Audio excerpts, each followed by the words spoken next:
All members' prayers.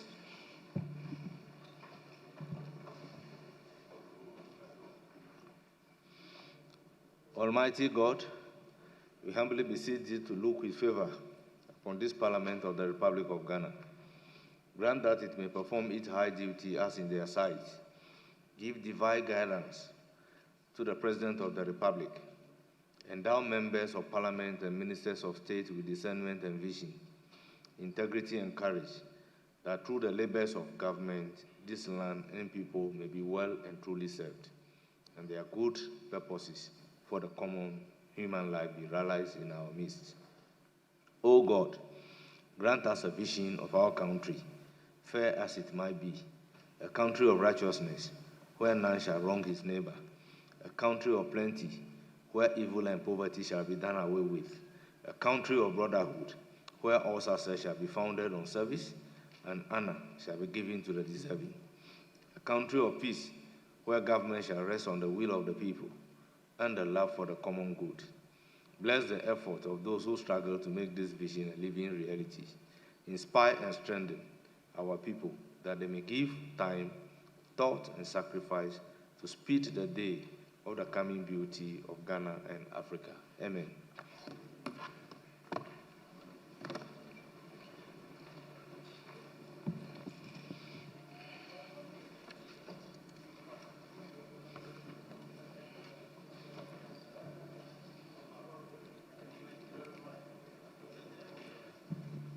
Honourable members, there will be no roll call, no national pledge, and for now, we don't have a message from His Excellency the President, no formal communication. Can we look at the item numbered 6, correction of votes and proceedings and official reports?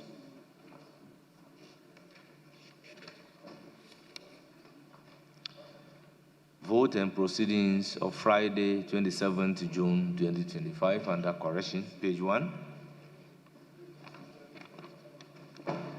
page 2. Yes, Honourable Member. Thank you very much, Right Honourable Speaker. Speaker, I just want to seek your guidance on your deferment of the national pledge. I come under Order 69, and with your permission, Mr. Speaker, I read. It says that the House shall recite the national pledge as set out in the 4th schedule of the first sitting of every week of a meeting. Mr. Speaker, I'm minded to, in this particular order, indicate that I deem it a mandatory requirement of the House to recite the national pledge at every meeting. And I'm guided also by the pronouncement of Mr. Speaker on this matter, when he indicated that we should, as a House, we should be guided by our own standing orders. And so I want to seek your guidance, Right Honourable Speaker. Did the order say every day or every week? It says every week. It says that at the first sitting, the position is the first sitting of every week. And today is our first sitting of the week. And so I think we should... Honourable Member, you are right, but we are masters of our own rules, so we are not taking national pledge. Page 1, page 2, page 3,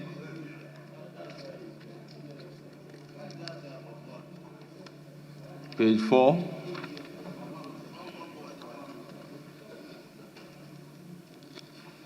page 5,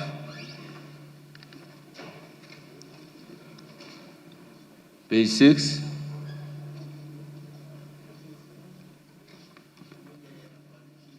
page 7. Yes, Honourable Kinsley Yanko. Mr. Speaker, page 7, I'll first deal with item 5 under Roman numeral I, staff and pupils of Auditor. I'm not quite sure, but I think that Auditor should have an R after O, but it can be checked. Odorkor, Odorkor. I'm not sure, but let us cross-check and get the right spelling of Odorkor. Then Please check the correct spelling of Odorkor. Then, the Speaker, under item 4, page 7, number 40, Nyako Kingsley, Prof. Kwadaso, was marked absent. The Speaker, I duly apply, being mindful of orders 15 and 16, particularly the consequences of order 16 are the needful.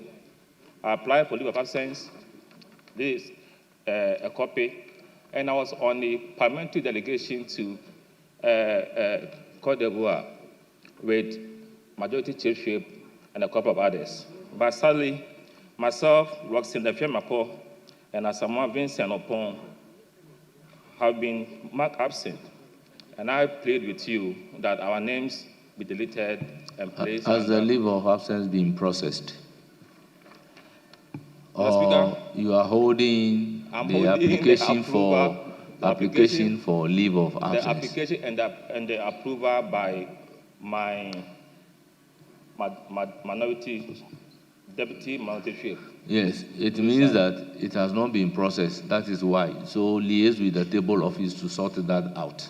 Mr. Speaker, normally, when they give you the approval, you have to send it to the table office. And they will work on it and take note.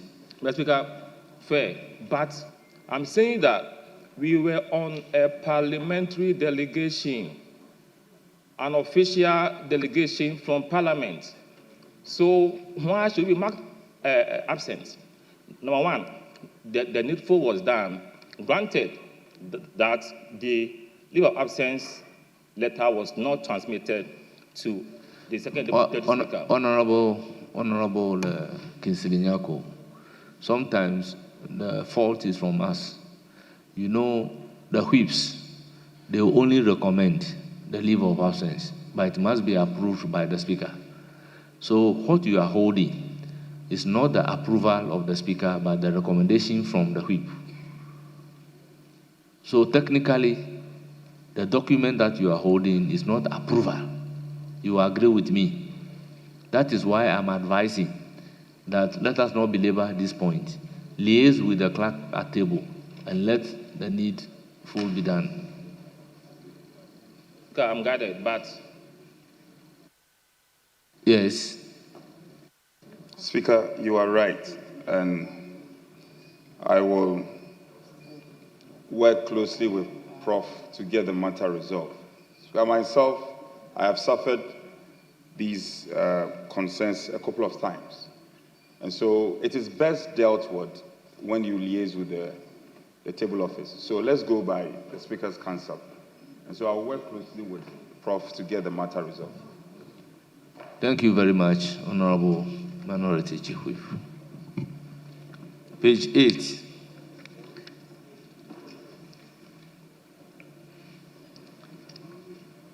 Page 9.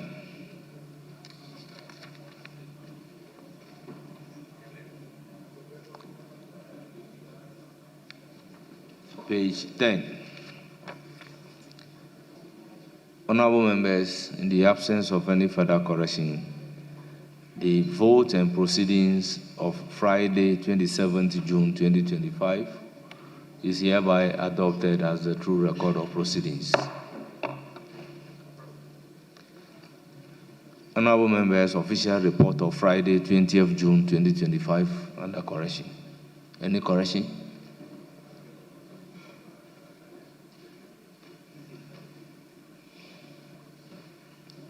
Yes, Honorable Member. Right, Honorable Speaker.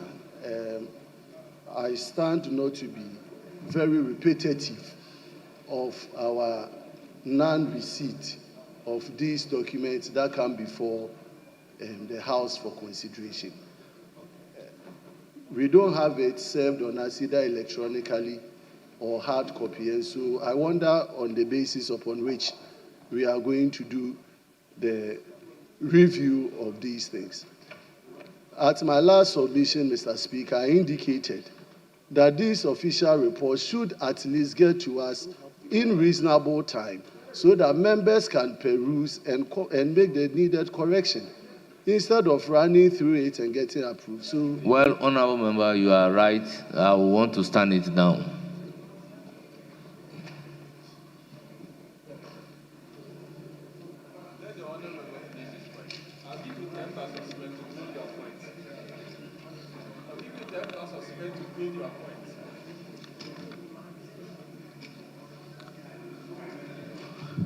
Yes,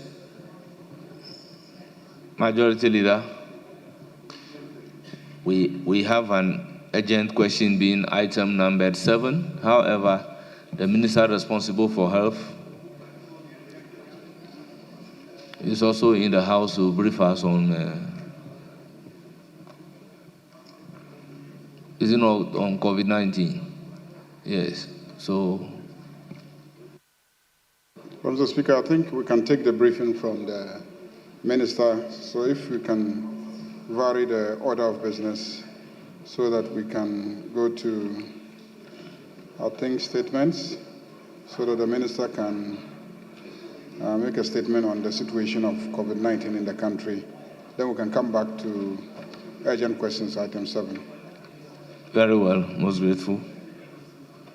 Yes, minister responsible for. Yes, Minority Leader.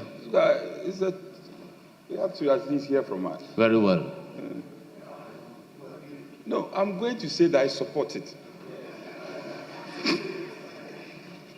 Speaker, we called for the minister to be here. Very well. And the minister was here early enough, except to say that there are other matters apart from the briefing.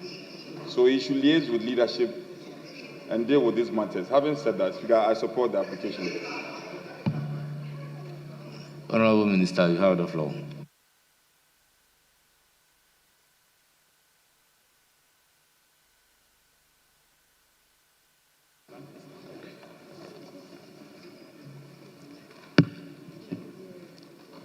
Right Honorable Speaker, thank you for the opportunity to update this House and through you, the people of Ghana, on the recent development at the University of Ghana that has attracted national attention.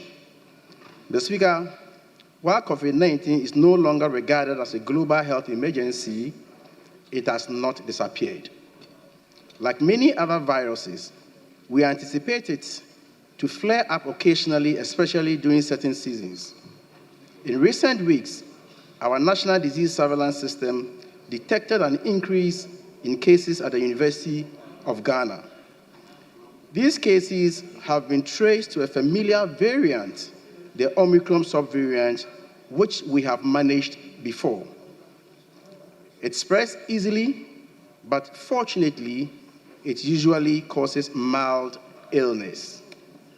Mr. Speaker, the recent COVID-19 cases are localized at the University of Ghana community only.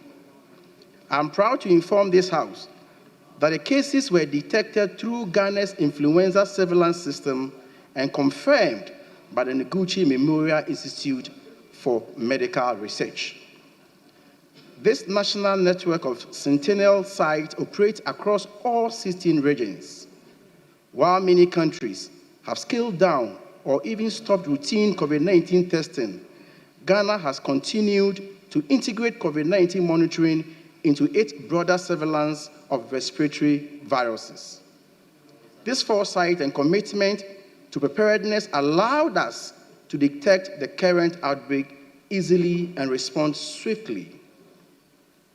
It is a clear demonstration of Ghana's leadership in maintaining vigilance even after the end of the global emergency phase. This should reassure all Ghanaians that should there be any cases outside the university campus, our surveillance system remains active and ready to detect and respond effectively. Mr. Speaker, as at now, 316 suspected cases, 107 of those cases have been confirmed as COVID-19. Fortunately, Mr. Speaker, there are no hospitalizations and, more importantly, no deaths. Mr. Speaker, so far, the outbreak is limited to the university community. It has not spread widely to other parts of Accra or the rest of the country. As I mentioned earlier, all confirmed cases are recovering well.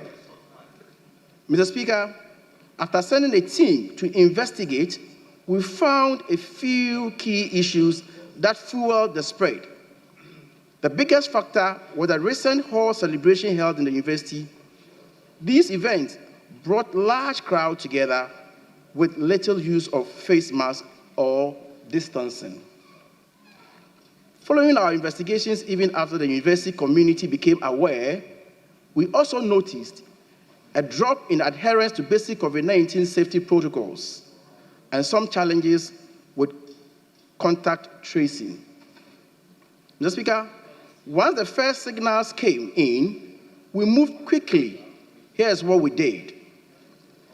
Sent a national team to work with university and municipal health authorities, held meetings with the Director General of Ghana Health Service, head of Noguchi, and the School of Public Health. We issued alerts to all health facilities nationwide. The university suspended all hall week activities, launched a campus-wide education campaign using posters, campus radio, and student leaders. Mr. Speaker, what next? We are not stopping there. Additional steps underway include supporting Legon Hospital and Student Clinic with more resources, preparing the Ghana Infectious Disease Center to handle severe cases if any occur, holding face-to-face sessions with student bodies and faculty, providing more PPEs and training for frontline health workers, enhancing our data tracking in all health facilities, including mapping where cases are coming from, and continuing to test and monitor daily. Mr. Speaker, I want to assure Ghanaians that this is not a new virus, and we are not back to 2020. This Omicron variant has been with us before. It spread fast, yes, but it is mostly mild, and we know how to manage it. We have beaten back bigger waves before, and we can do it again with calm, cooperation, and good public health practices. Mr. Speaker, I wish to clarify that COVID-19 vaccination is no longer part of the country's routine immunization program. Indeed, this is the case in most countries. That said, vaccinations remain one of the important tools that can be used to control the spread of COVID-19 infections, and more importantly, prevent severe disease and death. As a result, and in preparation for potential surge, we have initiated the necessary processes to secure vaccination in country. This is in line with our policy to protect the health of vulnerable populations, particularly people with underlying medical conditions and the aged, who are more likely to develop more severe disease. Additionally, I wish to assure the public that treatment is available for COVID-19. Paxlovid, an antiviral that is taken twice a day for 5 days only, is recommended for patients with mild to moderate COVID-19 who have comorbidities such as diabetes and hypertension. It has proven effective and has minimal side effects. Generally, Mr. Speaker, treatment for those who get infected is based on symptoms. Most people recover at home. For more serious cases, our hospitals are prepared and stocked to provide oxygen therapy and all the necessary care. Mr. Speaker, let me also mention that we are seeing a rise in seasonal flu cases, as we do have during the rainy season. These flu symptoms, fever, cough, sore throat, can look like COVID-19. So we urge anyone feeling unwell to go to the nearest health facility. Also, Though the number of cholera cases are down, we are still reporting cases, especially during this raining season. Some of the risks specific to COVID-19 some of the risk factors for cholera lie beyond the health sector. We urge all to wash their hands with soap and running water, eat food that is hot, and drink potable drinking water. Mr. Speaker, you will agree with me that the tackling of cholera goes beyond the health sector. Keeping our environment clean is also a very important way of preventing cholera in our country. Finally, Mr. Speaker, as of 29 June, we had confirmed 133 cases of mpox, mostly in the Western, Greater Accra, and Western North regions. It is essential to note that there are currently no admissions, and we have had no deaths associated with mpox outbreak to date. Additionally, except for the cases confirmed in the past week, all affected individuals have fully recovered. Mr. Speaker, mpox spread through close contact, and we all need to stay safe. Avoid close contact with anyone with symptoms suggestive of mpox, which include fever, rash, headache, and swollen lymph nodes. And protect ourselves by washing our hands regularly with soap and water. Specific to COVID-19, here is what each of us can do to help stop the spread. I must add that most of these universal precautions apply to both flu and COVID-19. Wash hands regularly with soap and water. Wear a mask in crowded or poorly ventilated places. Stay home when feeling unwell. Avoid gathering if you are sick, and go to the nearest clinic as soon as you notice symptoms. The Ministry of Health has made sure that our responses is well-resourced. PPEs, test kits, and treatment supplies are all in place. Health workers are being supported, and emergency centers like the Ghana Infectious Disease Center are all on standby.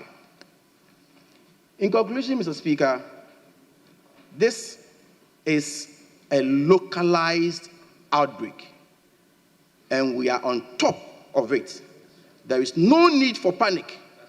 However, we must remain vigilant and responsible. The Ministry of Health and its agencies remain committed to protecting the health of all Ghanaians, students, workers, families, and the vulnerable alike. Let us each do our part to keep our communities safe. Mr. Speaker, COVID is not over, but neither is our resolve. May the good Lord bless our homeland, Ghana. I thank you for the opportunity. Thank you, Honorable Minister. Honorable members, before opening the floor for comment, permit me to acknowledge the presence of some revered guests. Honorable members, I have the pleasure to introduce to you the members of the Portfolio Committee on Higher and Tertiary Education, Innovation, Science and Technology Development from the Parliament of Zimbabwe, who are here on a study visit.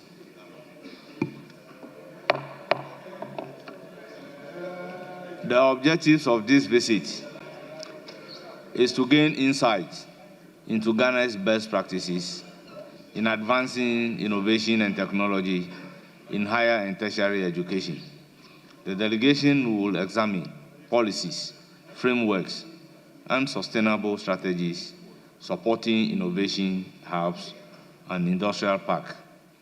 Key interests include how academic research is aligned with industry needs and how sustainable funding models are applied. Our visitors are Honorable Dr. Tokozani Kupe, Chairperson, Leader of the Delegation. Honorable Juliana Makuviri, Member of Parliament. Honorable Patiswe Machangu, Member of Parliament. Honorable Kevin Mutimba Nyoka, Member of Parliament. Honorable Master Makope, Member of Parliament. Mr. Pencil Marunga, Committee Clerk. Ms. Panache Paloma Chambuera, Research Officer. Mr. Amon Anyahanda, Trade Officer, Zimbabwe Embassy in Ghana. Honourable members, on behalf of the House, I welcome the delegation to Parliament and I wish them fruitful deliberations. Once again, you are welcome to Ghana. Honourable members, let me also use the opportunity to acknowledge the presence of our revered students at the gallery. First on my list is Capus Christi Senior High School, led by Elijah Osborne Kwame, a teacher. They are from Temaworth. They numbered 32. Then we have First Kwama Senior High School, led by Luke Dabiena, Master in Charge of Cadets. They are from Wenchi, numbered 54. Then we have Girls in Parliament, led by Rachel Bimpong Nyakoa, Girls Education Officer. They are from Abuakwa North, they numbered 71. Then Aloboshi, First Basic, led by Mrs. Eunice Dai, Headmistress. They are from Okaikwe North. They numbered 55. Honorable members, on behalf of the House, I welcome our students and wish them a fruitful visit to Parliament of Ghana. Yes, honorable members, now comment. Honorable Kingsley Nyako, you have the floor. Mr. Speaker, grateful once again for indulging me to pass brief comment on the statement ably delivered by our Minister for Health. Mr. Speaker, it is sad that COVID-19 has resurfaced. It is sad, and I'm happy that no lives have been lost.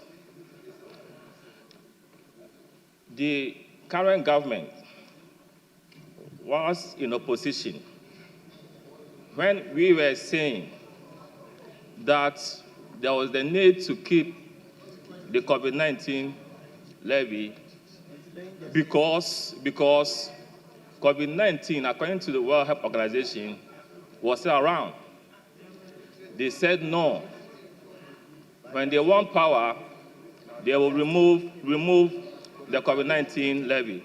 Now, reality has dawned on us, and that the previous administration has been vindicated, that the disease is still in existence. Mr.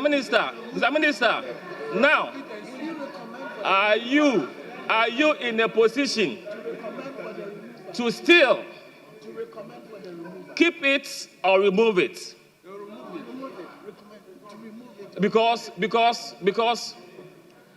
now we were saying that we needed that support to build our health infrastructure, to ensure that we build buffers and the capacity of our health institutions so that we will be able to deal with this disease and other ones that will emerge in future.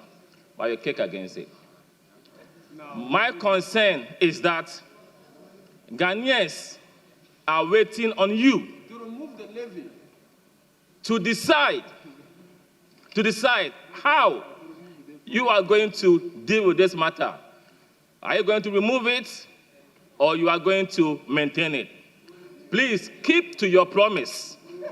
Keep to your promise. Ghanaians did you the honors by voting for you because of that promise. We want to play with you. Keep it. Honorable Kinsley, Honorable Professor, You said I should make comments. Honorable Professor, I Honorable just want to remind you of Order 91.3.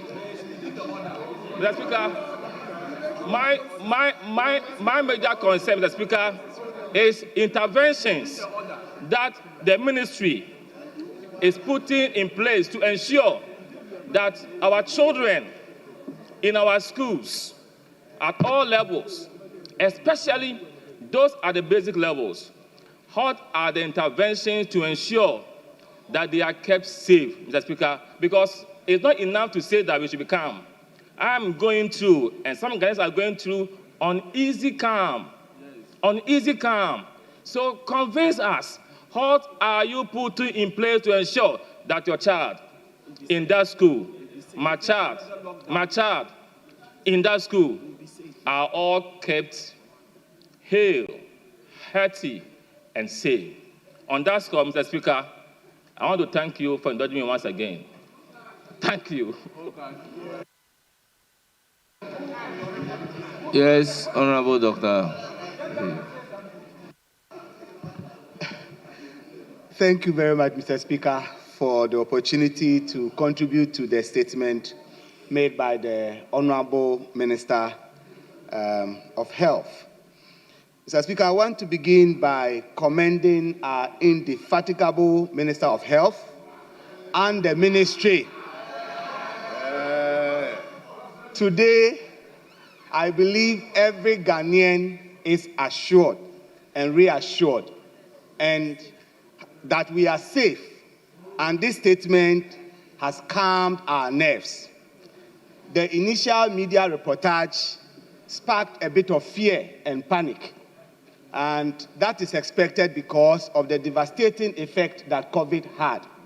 And so whenever the name of COVID is mentioned, people get worried.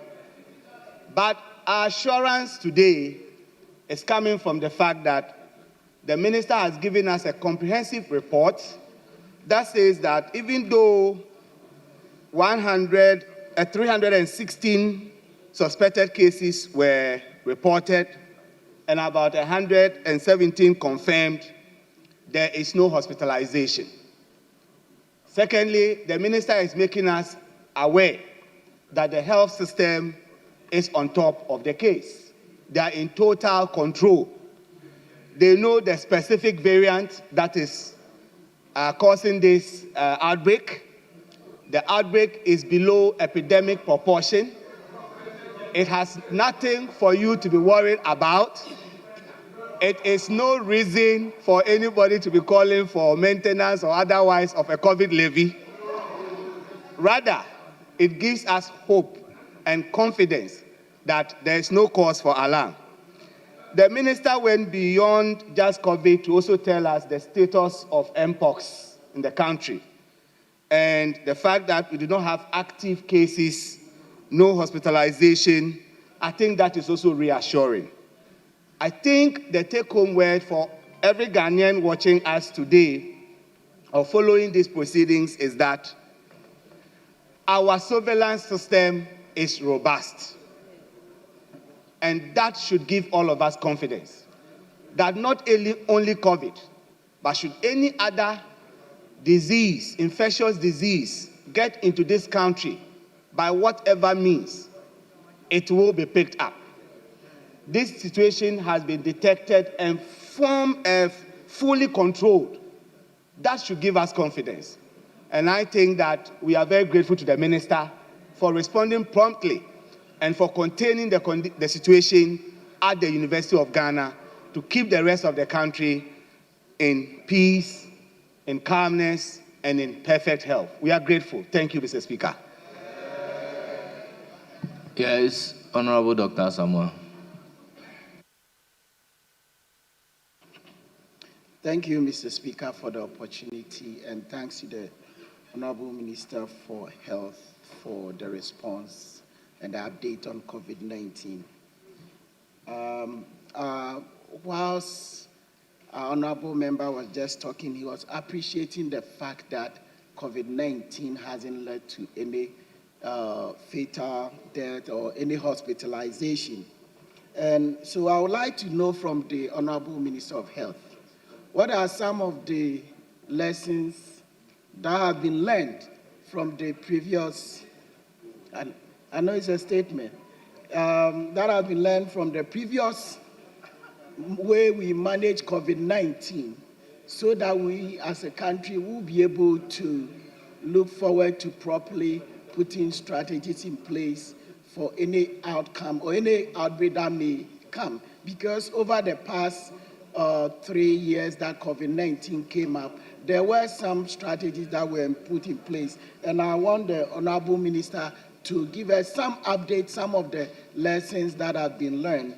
And I also want to encourage, if we as a country, Honorable Minister, will integrate COVID-19 monitoring as well as influenza surveillance for medical research in the future, because that outbreaks can be coming up, to how we are going to make sure that we can integrate COVID-19 and influenza surveillance to inform medical research. Thank you, Mr. Speaker. Yes, Honorable Frank Afriye. Speaker, thank you so much. Speaker, like my colleague, Professor, I also wish to use this opportunity to thank the Minister for his swiftness and promptness with respect to the response to the current outbreak of COVID-19. Speaker, it is good to note that we have today a minister who is so agile, very effective and efficient, and has moving swiftly to partner the university community in order to contain this particular variant. Mr. Speaker, I am glad to know that once upon a time, whilst on campus, we all had very joyous moments during our weeks. A moment like this, Speaker, we did all kinds of things by intermingling with one another. And rightly, as the minister has observed, it's possible to be a fertile breeding ground for this particular variant. Speaker, I recall vividly during the outbreak of COVID-19 under the previous MPP government that there was a famous mantra that we can always bring back the economy. What we cannot do is to bring back lives. Speaker, the economy was never brought back to life. Fortunately, Speaker, Honorable member, be guided by Order 91.3. Speaker, thank you, Speaker. I'm guided. Fortunately, Mr. Speaker, today the economy is robust. It's very strong. And so, without COVID levy, we can survive. It is being done. The minister is actively working. The president is in full flight to handle every sector of this economy, including the health sector. Speaker, I only wish to urge the minister, whilst concluding, that Legon, particularly the student class, they are very active. They might not, after all, have underlying causes. And so we cannot use it as a case study in order to conclude that this particular variant is not capable of dealing a very huge blow. So we must take every legitimate action in order to safeguard those within the age brackets or those who are quite old, just so we may not go back to the kind of fatalities we experienced during the first outbreak. I thank you, Mr. Speaker, for the opportunity. Yes, Dr. Kabiru. Thank you, Mr. Speaker. Mr. Speaker, I would like to join to thanking the Minister responsible for health in coming to this particular house to update us on a very serious matter. Mr. Speaker, we all recall, not with relish, Mr. Speaker, though, that COVID ravaged the Ghanaian economy, not just the Ghanaian economy, Mr. Speaker, economies of the world. The impact of COVID is well established, that even whilst opposition failed to recognize that within or outside the shores of the country, they acknowledge that COVID dealt a blow on the Ghanaian economy. Mr. Speaker, we don't wish, we don't pray that we'll get to a situation where this situation will revisit its ugly head on the shores of the Ghanaian economy. Mr. Speaker, COVID-19, if we don't take care, and I'm not trying to scaremonger, I'm not trying to raise any alarm, Mr. Speaker, and I'm happy that the Minister responsible for health is now finding solace in new expression like, let us stay calm. These too shall pass. I'm happy that he has now found those words worthy of usage. Because when the former president was using those particular words, he was the lead person, as the ranking. That the president was not doing anything. He's only giving hope. Mr. Speaker, I'm happy that he's now on the dispatch box, trying to give us hope that this thing will not ravage our economy. Mr. Speaker, but the place that the COVID has found or has resurfaced, the University of Ghana campus, people think they are not vulnerable. Mr. Speaker, they are the most vulnerable. These are students for crying out loud. These are people that if the health of those particular students are affected, they cannot learn. So we need to do everything within our ability to contain. Mr. Speaker, someone mentioned that we can live without COVID-19 levy. Mr. Speaker, why are we keeping it after we had promised to take away the levy? If we can do without COVID-19 levy, the Minister for Finance is here, the Deputy is here. Let's bring the motion and we scrap it under the certificate of agency, because we don't need that levy from their own words. So, Mr. Speaker, we are happy and we are willing and we are committed to supporting the Minister to ensuring that there is calm.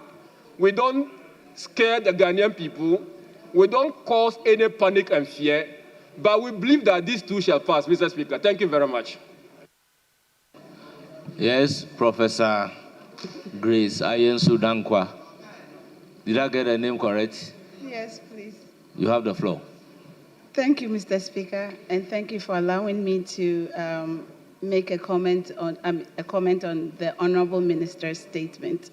Mr. Speaker, I'd like to take this opportunity to actually commend the Minister. I think that what he has assured the public is good. The public is reassured. He has told us that there's only 316 suspected cases, 117 of them confirmed. There has been no hospitalizations and there has been no death. The Minister has also given us all the series of things he's doing to combat this new resurgence of COVID. And he has also told us that it is a milder form. And in terms of vulnerability that my honorable member on the other side mentioned, when we talk about students, the students in terms of vulnerability, the students are at low risk because the virus usually affects people that have comorbidities. And when we talk about comorbidities, we mean people who have other underlying diseases like hypertension and diabetes. So when it comes to any form of virus, or especially the flu-like viruses, those are the people that it affects the most. So the students as long as we have, as the minister had mentioned, we have done all the proper surveillance, we have done contact tracing. He has also made sure that their contacts have been traced and they are following up aggressively on the students.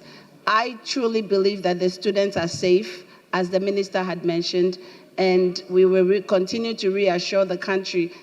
And as the minister said, that he is on top of it. He has this in control.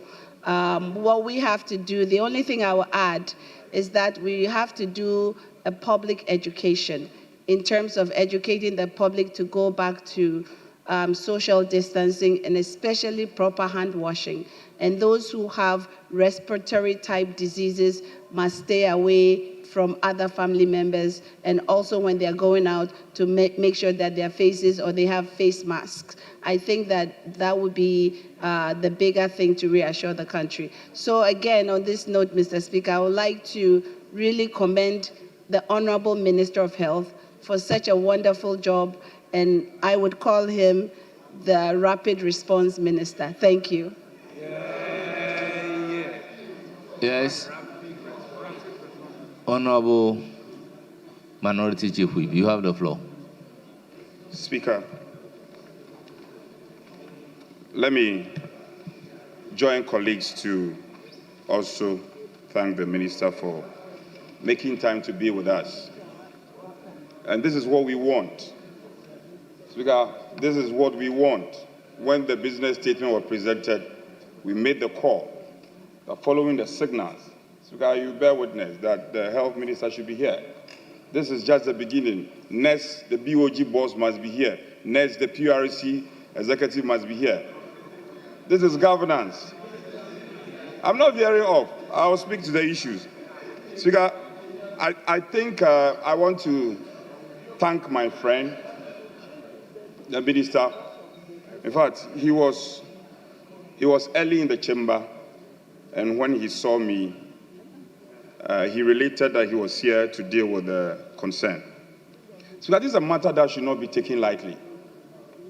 I see people are making their own deductions and statements. We shouldn't take this thing lightly.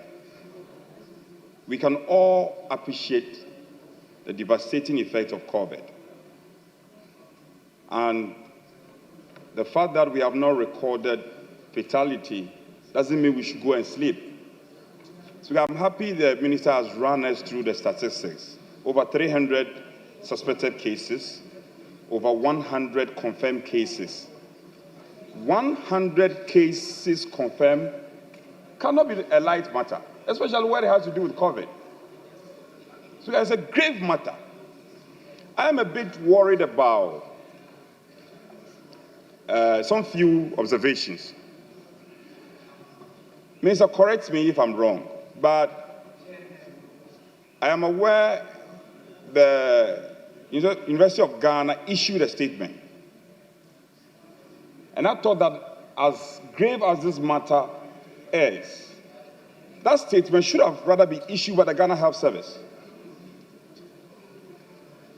That's what comes to me. It should have been issued by the Ghana Health Service. And that will confirm that indeed our surveillance and monitoring system are up. University of Ghana to issue a statement, well, they have their independence, but all health directorates or any health subs body should be working under the Ghana Health Service. So there's a bit of disconnect there. And I want the minister to revert his mind to a thing like this. I see you came with your full house. The professionals are all here. They should also take this in good stride. We are not criticizing you, but these matters are important. Public health is a matter that we cannot take for granted. Speaker, besides the statistics the minister has given, he also mentioned that support will be given to the university. I heard him say that. What kind of support? What are the details of it? Is it funding? Is it equipment? So, Minister, you may have to apprise this House. This is the people's representatives. And you need to go into specifics and details If you need more money, this House has the mandate. We will give you more money with the blessing of the Speaker. Honorable Minority Whip, don't draw me into the debate. I will not invite you to do what you don't want to do. But Speaker is also very scared of COVID. Speaker, that I know. I know the Speaker doesn't want COVID near this House or near any of his families. So, Speaker, speaking to the matters, there should have been also a spirited public education. Governor Akando, I haven't seen that. A spirited public education. We haven't done that. That we have not done. And he reminds me, his seat was here. He sat on one of the seats here when he was ranking member for health. By now, he will be in his element. And the media all over the world, BBC, CNN, everybody will be hearing of him. And this is a grave matter. And the minister, I'm happy you are giving us the statistics, but it's too subtle. We should go down a bit and put us on spirited public education. Because, Minister, you and I know that we should make hay while the sun shines. And it's important this matter, we track it down in its lane before it gets out of hand. I pray it doesn't get out of hand to the extent of what the previous administration experienced. That would be too bad for this country, and it would be bad for the economy. Now that we have the mandate and we have a bit of control, let's do more in terms of public education. Again, Speaker, this briefing should be sustained. This is one of, I want to suggest that every 2 weeks, the minister, you will listen, you are there concluding. Are you the minister? Or you want to be his deputy? As Speaker, this reminds me, the minister has no deputy. His Excellency the President should be reminded. The 4 outstanding deputies. Akando has no deputy. His hair is getting grey. The man is suffering. One moment he's at Boriga, the next moment he's here. He needs a deputy. Honorable Akando needs a deputy. It will help you. So, Speaker, I implore your consequential directives. That 2 consequential directives. The threat of COVID, more funding should be given to Akando. He needs more funds. Yes. Then, Speaker, secondly, every 2 weeks, he should be meeting our health committee and briefing them. I'm not saying come to the chamber, but he should carry the health committee along. And then the chair can come and brief plenary. This is important. This is the first time he's coming since the matter broke. So we heard your reassuring words, we shouldn't panic, yes. But it doesn't lie in your mouth to tell us we shouldn't panic. It's the reality on the ground that will tell us whether we will panic or not. When we have over 100 confirmed cases, and we say we shouldn't panic, hey, we have over 100 cases.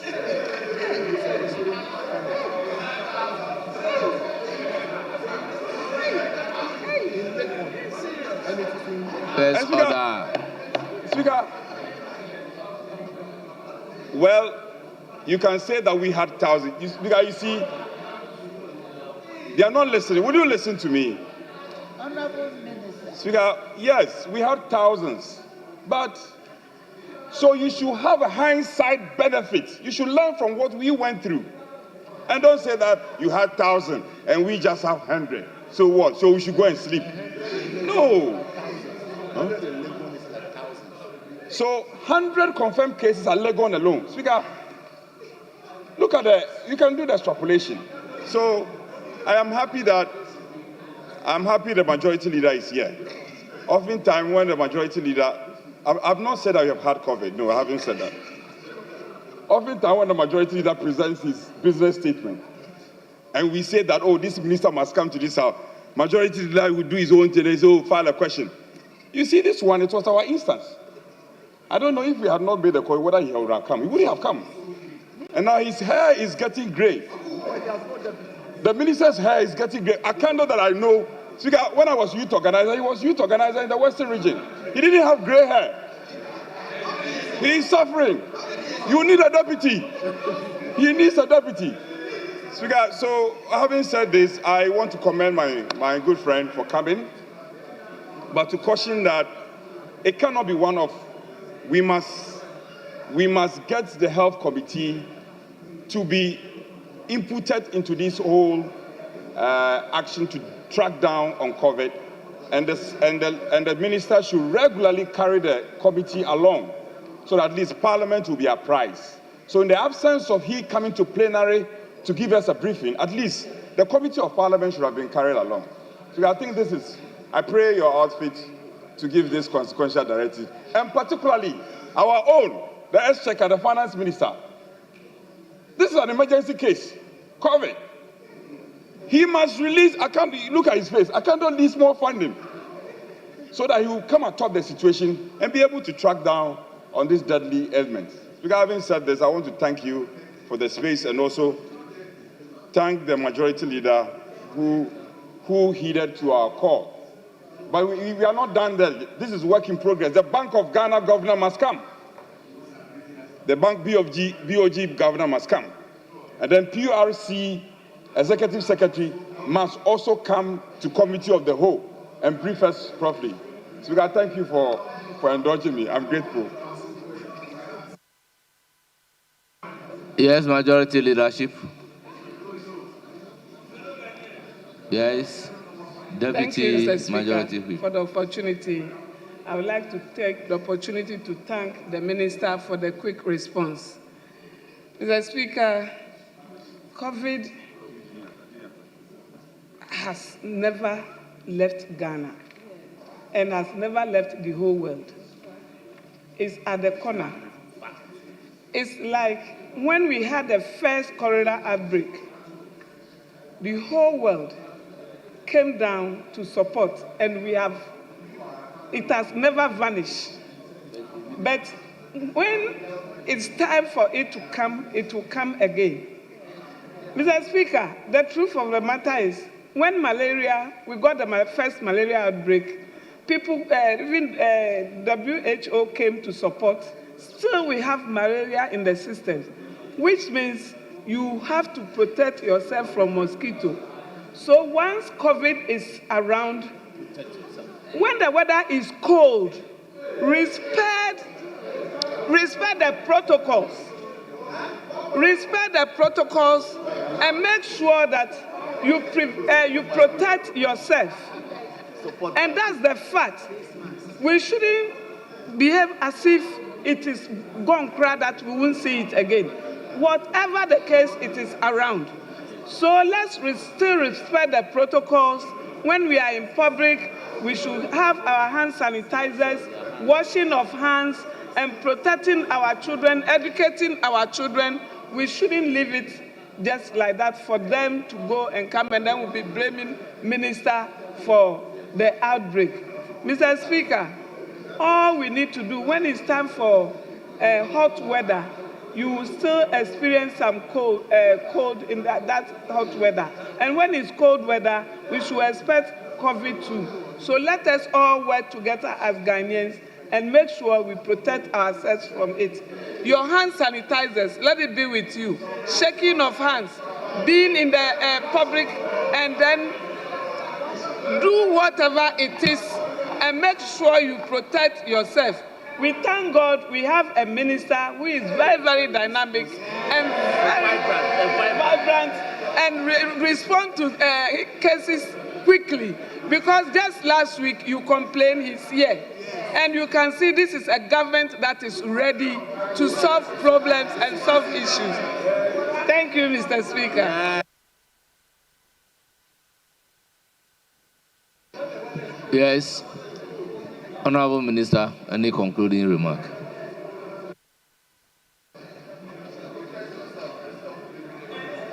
Thank you. Thank you, Mr. Speaker. Mr. Speaker, just to assure you that I didn't appear on the floor of the House just to come and read a report to the House. Just today, Mr. Speaker, I paid a working visit to the University of Ghana campus. Mr. Speaker, I engaged the management of the university. Mr. Speaker, I went to the health facilities on the campus, and I observed with my naked eyes that the situation is very, very calm. Mr. Speaker, University of Ghana has a population of over 65,000.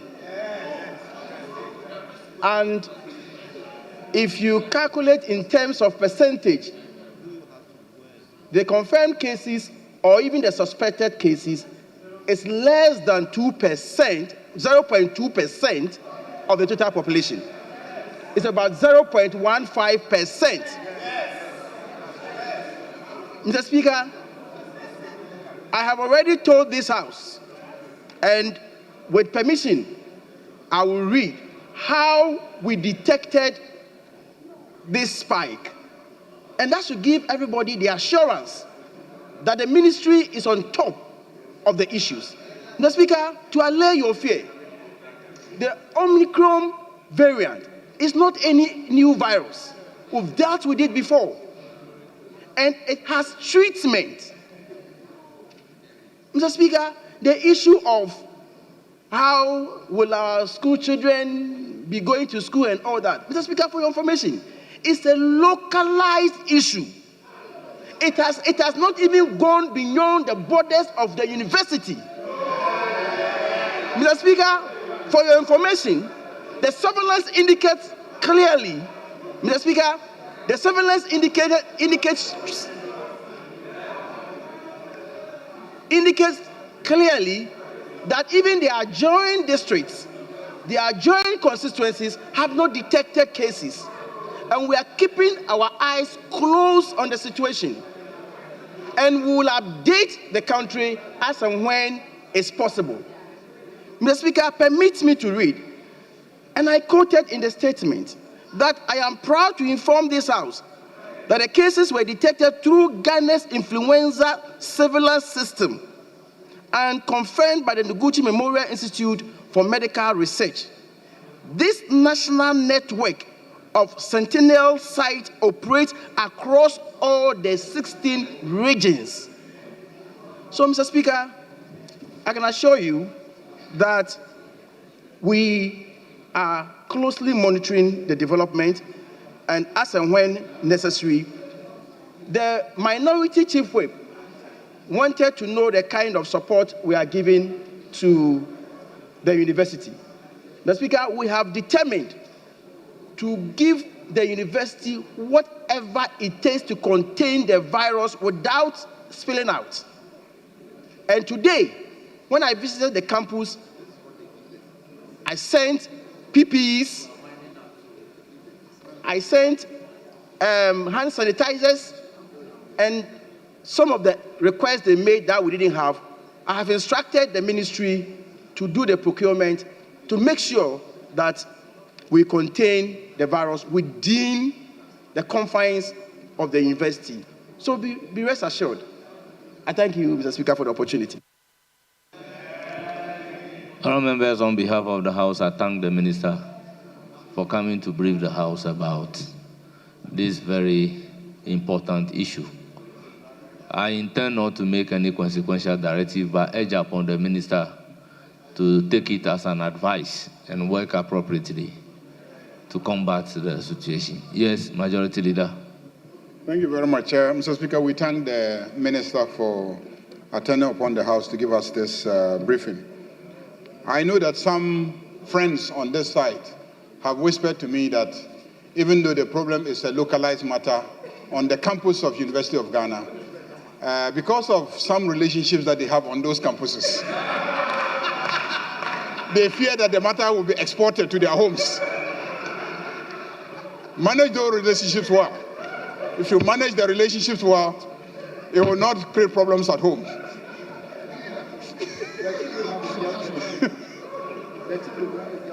Honorable Leader, we have an urgent question standing in the name for the minister.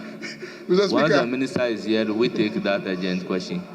Mr. Speaker, I think, with your leave, if we can have the agreement itemized as 10B laid, then we can go to question time so that you can refer to the committee to be working on it whilst we are taking questions.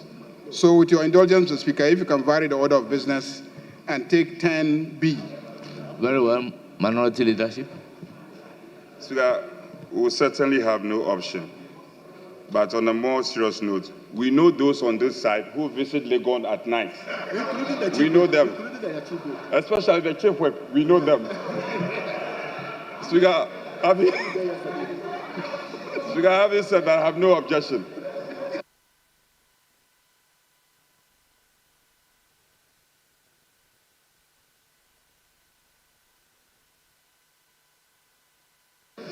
Honorable members, we have the minority chief whip and majority chief whip. I have heard chief whip. So this should not cause any problem. It could either be minority or majority. So let's leave it like that. Honorable members, accordingly, let's vary the order of business to take item numbered 10B at commencement of public business. Yes. Minister for Finance. Yes, Majority Leader. Finance agreement. Mr. Speaker, the Minister for Finance is out of the jurisdiction. He's not even in the country. So, Mr. Speaker, I crave your indulgence and ask our counterparts on the other side to allow his deputy minister, who will stand in for him and then lay the bill, lay the agreement. Yes. Speaker, I am aware the finance minister traveled together with the road minister. They are back into the country. They are not back. Yes, but Mr. Speaker, why such a grave matter? Such a grave matter.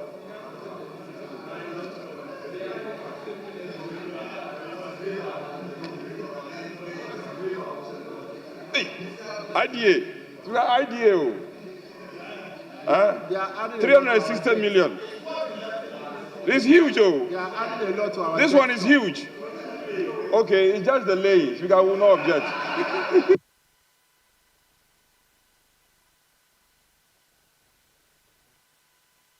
Yes. Item numbered 10B. Deputy Finance Minister, immediately.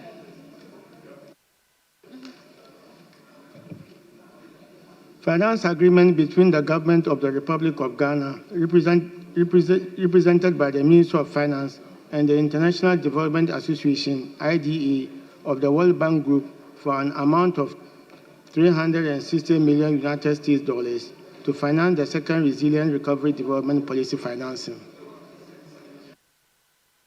Honourable members, paper duly presented and it is for distribution, or it is referred to the Finance Committee for consideration and report. Yes, Majority Leader. Yeah, we can go back to questions. Item 8. Well, do we jump item 7 to 8? There is urgent question standing in the name of the Minister.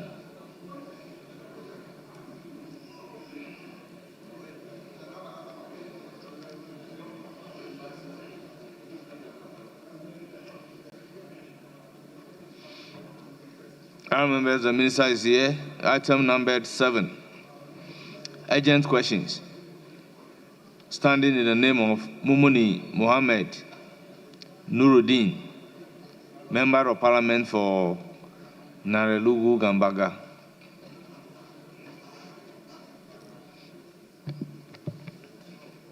Thank you very much, Right Honourable Speaker. Mr. Speaker, I rise to ask the Minister for Health the state of the Disease Infection Center in Nalergo. Thank you very much, Mr. Speaker. Yes, Honorable Minister.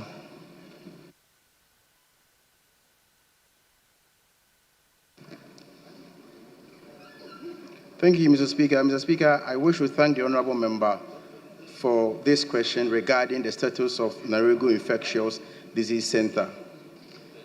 Mr. Speaker, the center in Naregu was initiated as part of the government's strategic agenda to strengthen the national response to the COVID-19 pandemic. While the majority of COVID-19 related health infrastructure was funded through World Bank, the facilities at Naregu, Sunyane, and Takoradi were financed through direct Government of Ghana budgetary allocations. Following the award of the initial contract, Mr. Speaker, the contractor regrettably failed to perform in accordance with the agreed terms and timelines.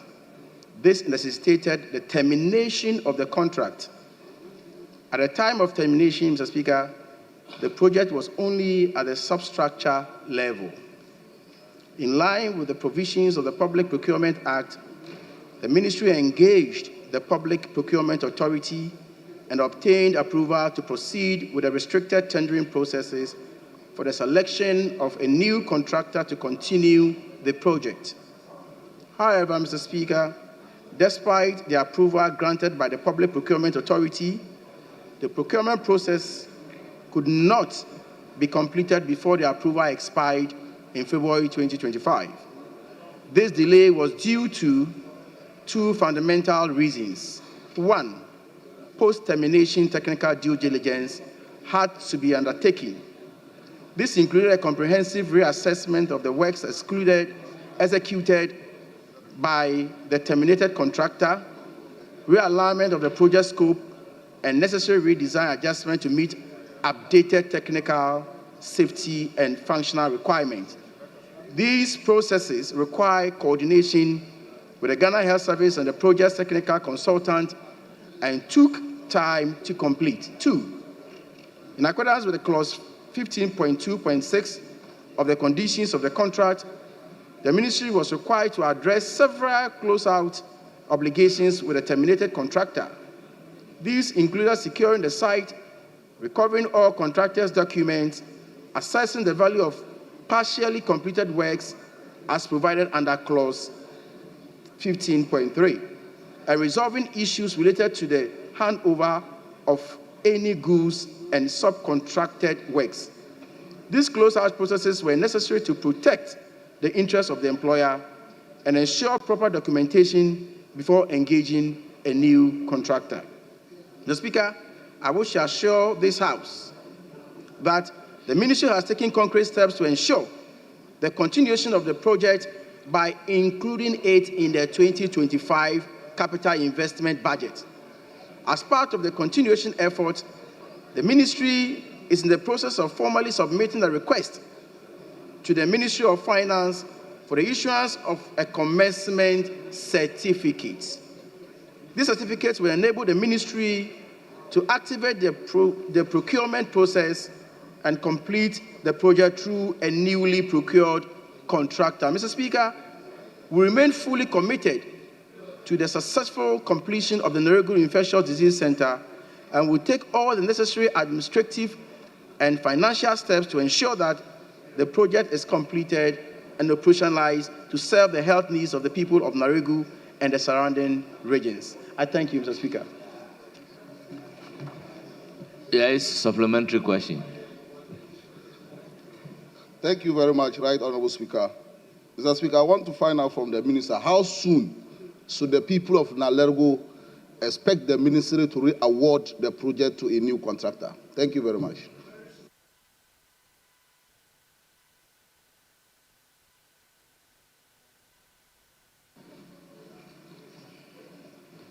Mr. Speaker, as soon as possible.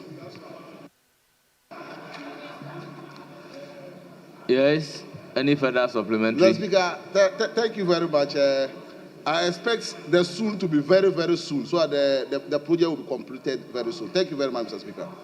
Thank you. Honourable members, this being constituency-specific question, may we move to item numbered 8. Minister, we thank you very much for coming to brief the House and answer questions.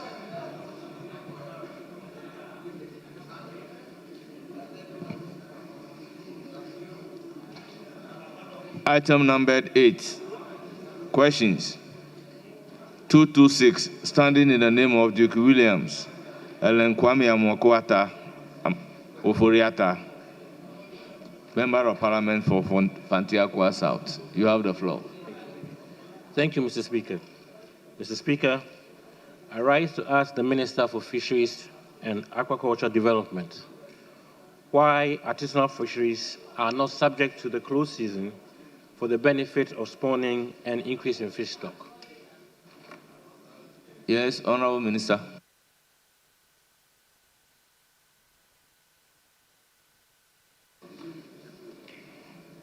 Right Honorable Speaker, the marine artisanal fisheries play a critical role in the livelihoods of rural coastal communities and contribute to nutrition.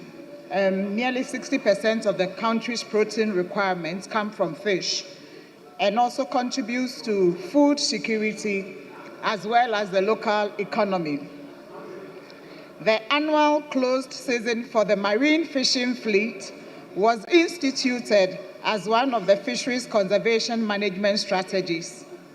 A management measure should have multiple objectives: conservation, social, and economic.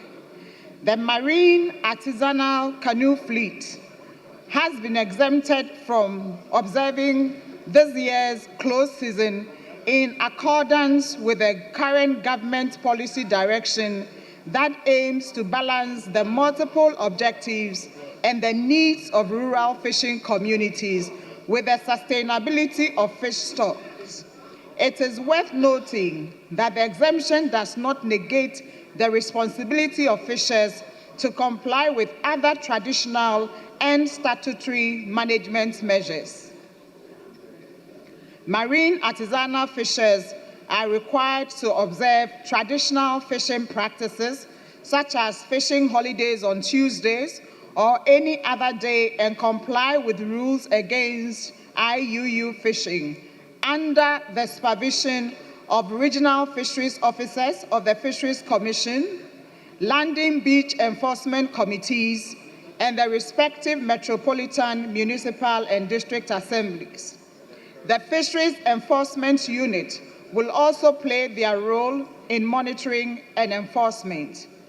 These measures remain consistent with Ghana's long-standing fisheries management strategy aimed at replenishing fish stocks and ensuring the sustainability of the sector. Mr. Speaker, we wish to indicate that the government is exploring alternative conservation strategies that will holistically address emerging challenges confronting the sector, including the establishment of Ghana's first marine protected areas in the Greater Cape 3 Points area of the Hunter West municipality in the Western region to encourage spawning, protect marine biodiversity, and support resilience to climate change, strengthen co-management structures, enforcing gear restrictions, and intensifying monitoring and surveillance against illegal, unreported, and unregulated fishing. Similarly, Mr. Speaker, the government is strategically pursuing the integration of science and indigenous knowledge and traditional practices to promote sustainability, culturally appropriate management strategies, and community ownership and fisheries governance policy. Thank you very much, Mr. Speaker. Yes. Any supplementary? Mr. Speaker, I do not have a supplementary question, but a suggestion. Mr. Speaker, I am happy to learn of this new initiative in the agriculture development because I see it as doing three things: increase in stock, compliance with new protocols, and it is going to employ the local know-how also employ the local experience and also scientific trends. Mr. Speaker, this is a business opportunity. I would suggest that... Honorable Member, once you don't have a supplementary question, the rules does not allow you to address the House. Mr. Speaker, with your permission, Mr. Speaker. I owe a fidelity to the rules. Yes, please. So with all due I respect, employ. so the floor is now open. Any other supplementary question? Yes, Mr. Honorable Speaker. Kinsley Nyako.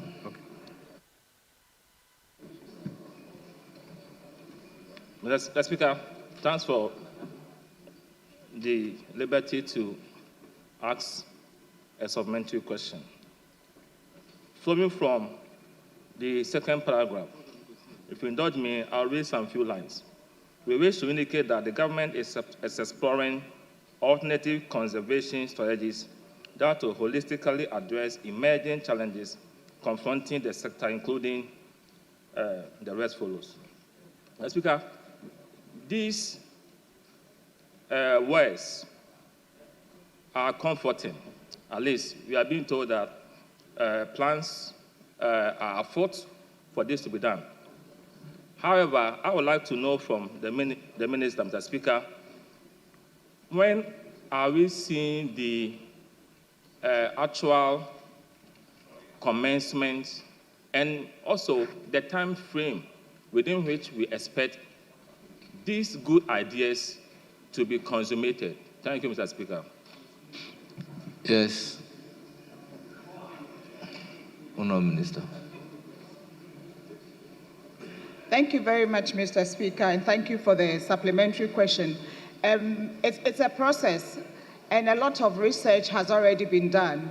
I spent the whole of last week myself in each of the 22 fishing communities in the Hunter West municipality, engaging them about the need to set up the marine protected area. So we have to go through the process. We have to take a cabinet memo to cabinet, and we have to do the gazetting. We have about a month to declare the first marine protected area in Ghana.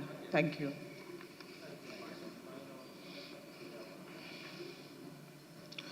Yes, let's move to question number 228. Standing in the name of Seth Ose Akoto. Thank you, Mr. Speaker. I rise to ask the Minister for Fisheries and Aquaculture Development about the immediate measures the Ministry is implementing to sanitize Ghana's fishing sector in light of the European Union's warning that Ghana faces a potential red card. Thank you. Yes, Honourable Minister.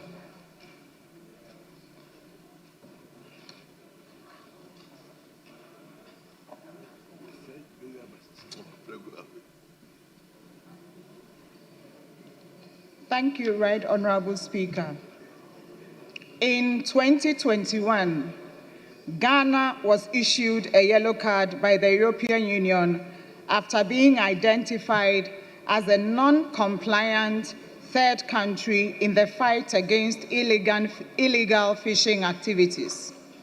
The government, through the ministry, has been engaging the European Union through the Ghana-European Union dialogue to address concerns raised through an action plan, periodic update reports, and validation exercises.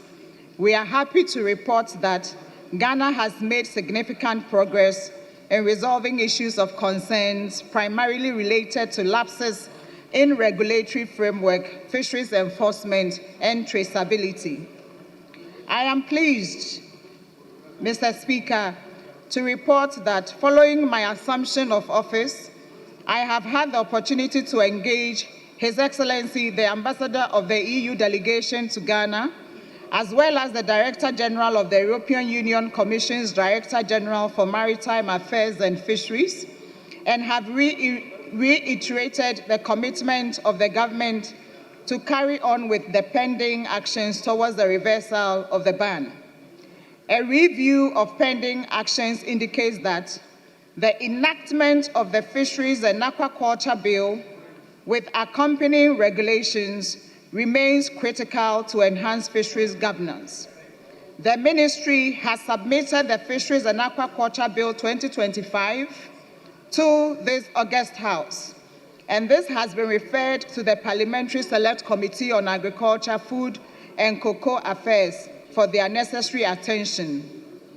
I am certain that this week or next week, the report of the committee will be taken in this House.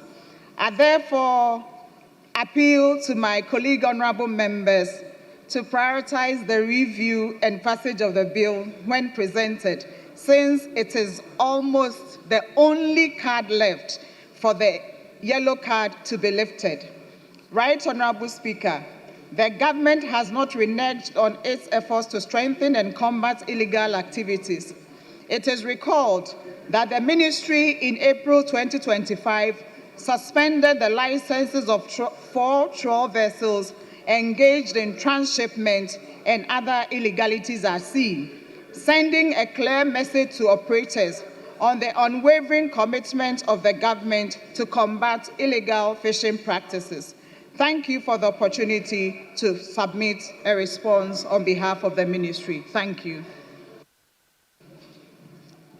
Yes, honorable member, any supplementary question? Yes, Mr. Speaker.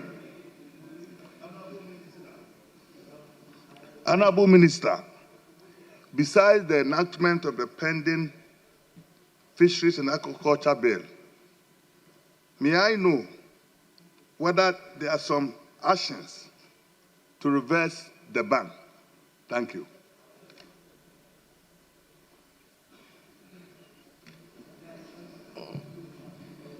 Well, he wants to know whether there are actions or steps being taken to reverse the ban.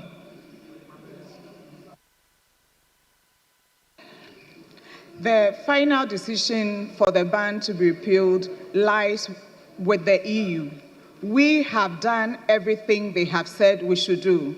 The last bit that is left is the law. And the law is taking into consideration global trends, international laws, how to take care of our own fishers here in the country, and also ensuring that IUU goes down. We here have taken all necessary steps, including the suspension of 4 licenses. And so what is left is for us, this House, to pass the bill into law, and we believe that will be it, and the ban will be lifted. Thank you. Any further question? Thank you, Mr. Speaker. I am done. Mr. Yes, Speaker. honorable member, I have the floor. Mr. Speaker, please, I had a second question for the Minister for Fisheries and Aquaculture. You have a supplementary question? Yes, no, a second question, number 227.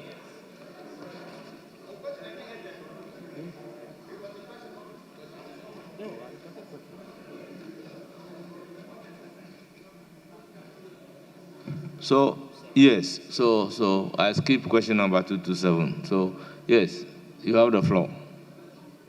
Thank you, Mr. Speaker. I rise to ask the Minister for Fisheries and Aquaculture Development what support has been provided to promote inland aquaculture as an alternative livelihood for displaced food crop farmers in the Fanchakwa South constituency. Yes, Honorable Minister. Thank you very much, Mr. Speaker. As is the case, Ghana Fisheries has 3 main subsectors: marine, inland, and aquaculture. Ghana, as a nation, has paid more attention to marine than inland and aquaculture.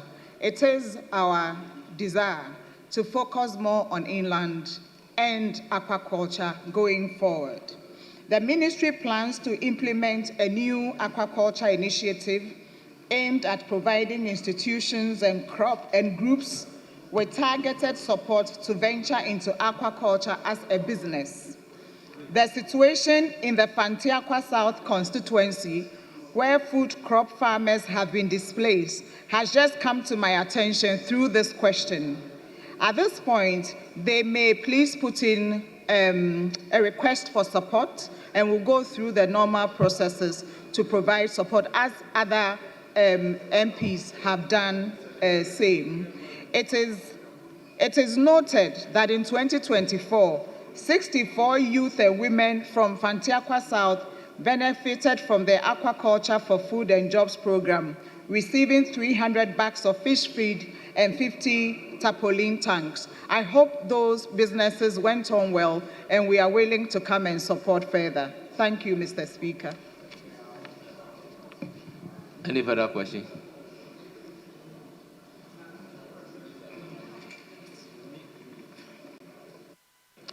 No supplementary questions, sir. Thank you, Mr. Speaker. Thank you, Honorable Minister. Yeah, thank you very much. Honorable members, on your behalf and on my own behalf, I thank the Minister for attending upon the House and answering questions scheduled for him. Honorable Minister, you are discharged. Yes. Very well. Honorable members, we come to item number 10. 10A. 10AI. Yes, Majority Leader.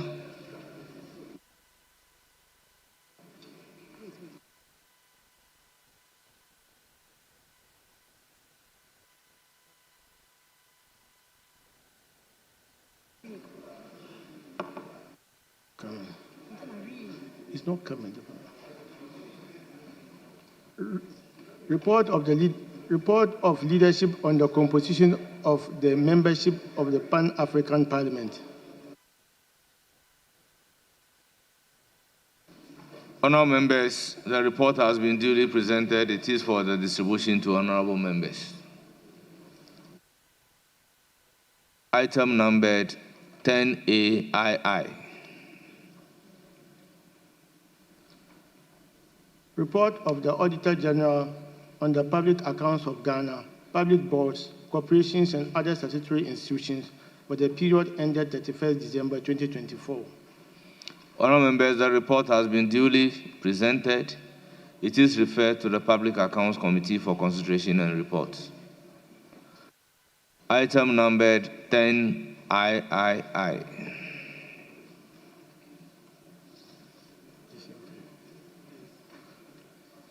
Report of the Auditor General on the accounts of district assemblies for the financial year ended 31st December 2024. Report has been duly presented and it is referred to the Public Accounts Committee for consideration and report.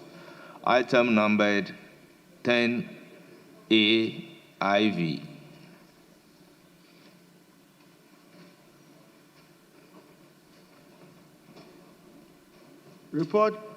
Performance audit report of the Auditor General on the availability of fertilizers to smallholders farmers in Ghana.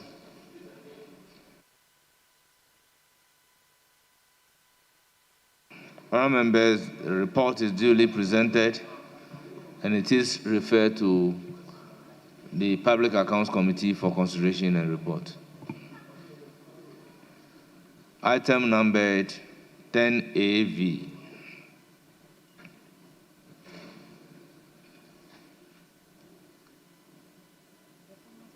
Performance audit report of the Auditor General on the provisions and maintenance of toilet facilities in public schools. Honourable members, reports has been duly presented and it is referred to the Public Accounts Committee for consideration and report. Item numbered 10AVI.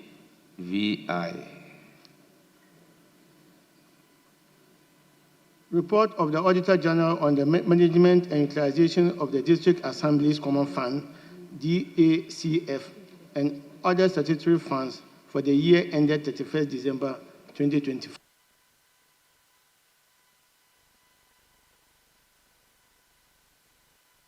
Majority Leader. Yeah, Mr. Speaker, just for your direction, you know, there are two types of reports. Here I see performance audits and then accounting audits. Now, when it is the accounts, how the money was spent, I think that will be the public accounts. But if it is the actual performance, where the toilets built, how the toilets performing, and etc., I want to believe that the sector committee might be the proper, so if it's about schools, education committee might be the best to be able to, look at that report and, inquire into it and report back to us, and not public accounts, committee. Yes, Honorable Patrick Wama. Speaker, this is not the first time such reports are being referred to the public accounts. So it's embedded in, I think, Article 187 of the Constitution, that such reports are referred to the Public Accounts Committee. Thank you. Yes, I agree with you. The report of the Auditor General mostly are to the Public Accounts Committee. Mr. Speaker, I think it's high time we reconsider how we do these things. It would be good that when it has to do with a particular sector, that the committee works with the Public Accounts Committee. I think it is better because the committee is the one that really approved the budget of the sector, knows that a certain number of toilets are supposed to be built, where they are supposed to be built, the principal guiding the siting, and etc. And so when the report comes in terms of performance of that task, and that committee is not the one reviewing to ascertain whether it is done in accordance with the approvals that they made, but then it goes to the Auditor General simply because he did auditing. I think that the effectiveness of it, so even if in the past we've always given all those things to the Public Accounts Committee, I think we should begin to vary to include the leadership of the sector committees.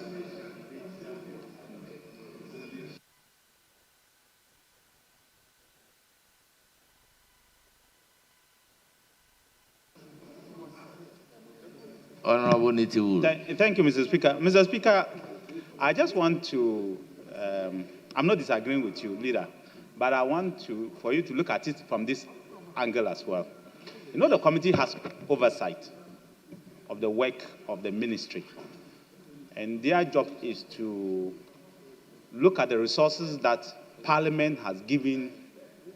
Of course, government has given through Parliament in part. Parliament is the one that gives to the ministry to look at. So they do the oversight. Once you allow the Auditor General to go and have the audit and finish his work, he reports to Parliament. Auditor General literally reports to Parliament. So he reports, because I won't say he's an officer of Parliament, but he reports to Parliament. So once he brings his report, it should be a different committee that should really look at it and see whether the resources that were given, the infractions that were there, Auditor General's raised is correct or is not correct. I don't know how you want to get a committee itself that was doing the oversight and all this to go back and look at it again. I want you to look at this from that angle as well, because this one, they are looking at the Auditor General's report purely. It's not more the resources that were given, how it was used, even though that was raised by the Auditor General. So they are not looking at things outside what the Auditor General has raised. It's purely what the Auditor General has raised that they will look at. So if you get the committee itself to go back and sit down there, there will be a lot of conflict of interest. I think that the committee should be empowered to do oversight, enough oversight within the period before the Auditor General does his work. If we allow them to join the public accounts, we may be defeating what Parliament is supposed to stand for. I stand to be corrected, but I just wanted you to look at it from this angle as well. Thank you, Mr. Speaker. Yes, Honorable Dafamoko. Speaker, let me support my leader in this matter. Mr. Speaker, Article 187, referenced by my brother Yabuama, 187.2. Speaker, with your leave, it reads, the public accounts of Ghana and all public offices, including the courts, the central and local government administrations, of the universities and public institutions of like nature, of any public corporation or other body or organization established by an act of Parliament shall be audited and reported on by the Auditor General. Speaker, the the matter raised by my leader is to the effect that, in respect of the other reports regarding the accounts, Public Accounts Committee, which I've been a long-serving member, we are mandated to look at it. But the performance, Speaker, if you recall, the Honorable Comrade Donko used to fight this matter on the floor. So the performance audit reports don't go to public accounts. They go to the substantive sector committees. So he's always been fighting this matter. So I agree that it is time we streamline this. The performance audit is in respect of projects done, whether they've been complete, whether the funds are allocated. How different is it from a performance report of the institution? We have the Speaker, performance report and then the performance audit. Yeah, no, Speaker, the Constitution is very clear, because in 187.2 it speaks of the accounts. The accounts is about utilization of funds, but this one is about the utilization of projects, whether projects that have been initiated have been completed. Yes, I agree that projects strictly may also be classified, but the Constitution is very clear that the public accounts, it's about utilization of funds, budget allocation. But the performance audit is about projects. That is why, for instance, the PIAC, that is the Public Interest and Accountability, they have a separate report. What they do is that it's a team that goes around to see the funds that come from the ESLA accounts on the petroleum utilization, projects that Parliament is being told that is being undertaken. They go and audit the projects and see whether the project commenced, completed, the level of completion and all that. So I support his position that we need to refer these ones to the sector committees, but the Auditor General's report on the accounts falls squarely in the domain of the public accounts. Speaker, because the Honorable Comrade Donko, if I may rehash, always fights this. And the chairperson of the Public Accounts Committee is here. So, Mr. Speaker. Yes, let me hear from the chairperson of the Public Accounts Thank Committee. you very much. Thank you very much, Mr. Speaker. Mr. Speaker, the Constitution one is very, very clear on reports that emanates from the Auditor General and the committee that is supposed to work on it. I don't think this is something we should belabor on. And then when you look at the standing orders, Order 229, duties of the Public Accounts Committee, pursuant, let me start from 3. Pursuant to Article 1872 and 5 of the Constitution, with your permission, please let me read. The Public Accounts Committee shall examine the public accounts of Ghana, showing the approximation and utilization of the sums granted by Parliament to meet the public expenditure of government and other accounts laid before it. Whether they are performance audits or not, they are all public expenditure of government. So it is very, very clear. I don't think this is something that, Mr. Speaker, we should argue about. The standing orders are clear, the Constitution is clear. Unless we want to review the Constitution, and then we can take it to the Constitutional Review Committee that the President has set up. But currently, the standing orders are clear, and the Constitution is also clear. So respectfully, Mr. Speaker, let us refer it to the appropriate committee, which the standing orders and the Constitution says is the Public Accounts Committee. Thank you very much.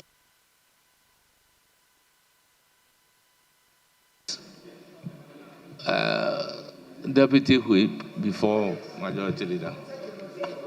Mr. Speaker, just to add to what the chairperson of the Public Accounts said, the committees that the Majority Leader is referring to, even though they have oversight, they can go on walking visits, they can look at the reports, but that is oversight. But to say that they should be added to the public accounts, Mr. Speaker, you have oversight, and then there is a report, and now you are going to sit and preside over your own report and do what? So I think it is very clear that it should be referred to the public accounts, because it is a performance audit. And when the Auditor General finishes those performance, it's the public accounts that look at it, not the committees, because committees already have a performance oversight on it. Honourable members, before making progress, let's look at Order 2295. It states, for the expeditious consideration and reporting to plenary, the committee, that is the Public Account Committee, may have the following subcommittees. 1, Subcommittee on Educational Institution, which means that if the audit report relates to educational institution, it must be dealt with by the Subcommittee on Educational Institution, not the Education Committee. Now, Subcommittee on Management and Utilization of Statutory Funds, Subcommittee on Public Accounts, Subcommittee on Performance Audit and Foreign Exchange Receipt and Payment, Subcommittee on Monitoring and Implementation, and any other subcommittee that the committee may determine. So if this is directly, for instance, under a committee responsible for education, why would the Public Account Committee set up a side committee responsible for educational institutions? Yes, Majority Leader. Yeah, Mr. Speaker, you know, as chairperson of the independent constitutional bodies, the Auditor General's office is within our purview. And I believe you were with me when we undertook a visit to the Auditor General's office. And we had a discussion there where the Auditor General explained to us that they are actually going beyond just financial audits to actual delivery audits. So, for instance, if a road contract is awarded and you are supposed to perform it up to a certain standard, the value that you are supposed to deliver, it is because the Auditor General's office doesn't have capacity that they are unable to help us as a parliament to actually give us a report on value for money. But then when they build their capacity, they can actually go beyond just financial audits to actual performance of the contract, whether the building has been built up to the specifications, whether the quantum of cement, whether the roofing, whether iron rods, the electricals, whether everything has been done so that we can get the quantities that have been paid for. That is another level of auditing. It is because they don't have capacity that they haven't been doing that, and audits have been focusing on financial expenditure. Did you spend the money or not? Were the receipts, has it been receipted or not? And we all watch the work of the Public Accounts Committee, and it's all about financials. The money that was it spent? Have the receipts been provided? Has it been accounted for? And etc. Not whether value was attained. That is a higher level of auditing. And the point that I'm making is that when you look at our standing orders, it was designed with financial auditing in mind, not actual value delivery by the agencies. And I'm saying that when it comes to actual value delivery beyond the finances, the sector committees should be interested. So but that is the point. The committees themselves don't have the levels of capacity that the Auditor General Office will have in terms of assessment of value delivered. So since the Auditor General's Office is actually a servant of Parliament, the Auditor General's Office is actually meant for Parliament to help us to audit and report to us so that we can then do our oversight using the information that they have provided. So I'm saying that going forward, when it comes to performance of ministries and not financial audits, I think when it comes to the performance, it should go to the sector subcommittees. And that is the argument that I'm making, that in this instance, no, in this instance, these are performance-related reports. We should go to the committees. Yes, because you see, the Auditor General's report, my argument is there are two types of reports that they could present. The report on the finance, how the money was spent. Then there is also a report on the actual delivery of value. And I'm saying that the two are different. If it is the finances, the Public Accounts Committee is the one that should look at it.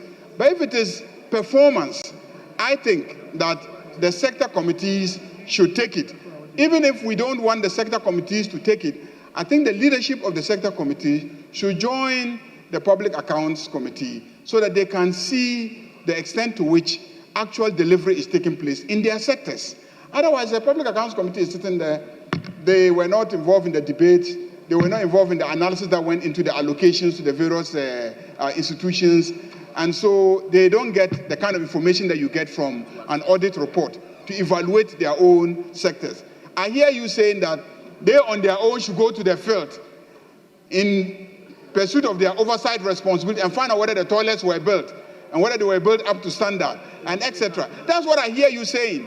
And I'm saying that they could also be helped by the Auditor General having gone to the field, having seen the buildings, and now present a report to Parliament. The sector committee should have access to that report and participate in evaluating that report. That's my argument. Honorable members, I always indicate that if the farm is not long, your water container must not be big.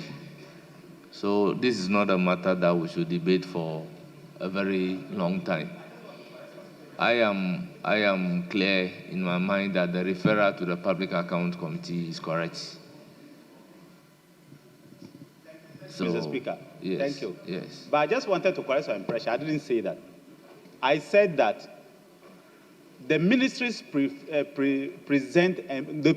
and present to Parliament performance reports. Those are referred to the committees. But any report that is coming from the Auditor General should be referred to the public accounts. We should not, it doesn't matter whatever it is. Once you allow, a ministry, you allow the Auditor General to come and send external auditors to audit you and bring the report to Parliament, it should be to the public accounts and let public accounts deal with it. But once the ministry prepares what we call performance reports, that has to go to the sector committees, and they should do justice to it.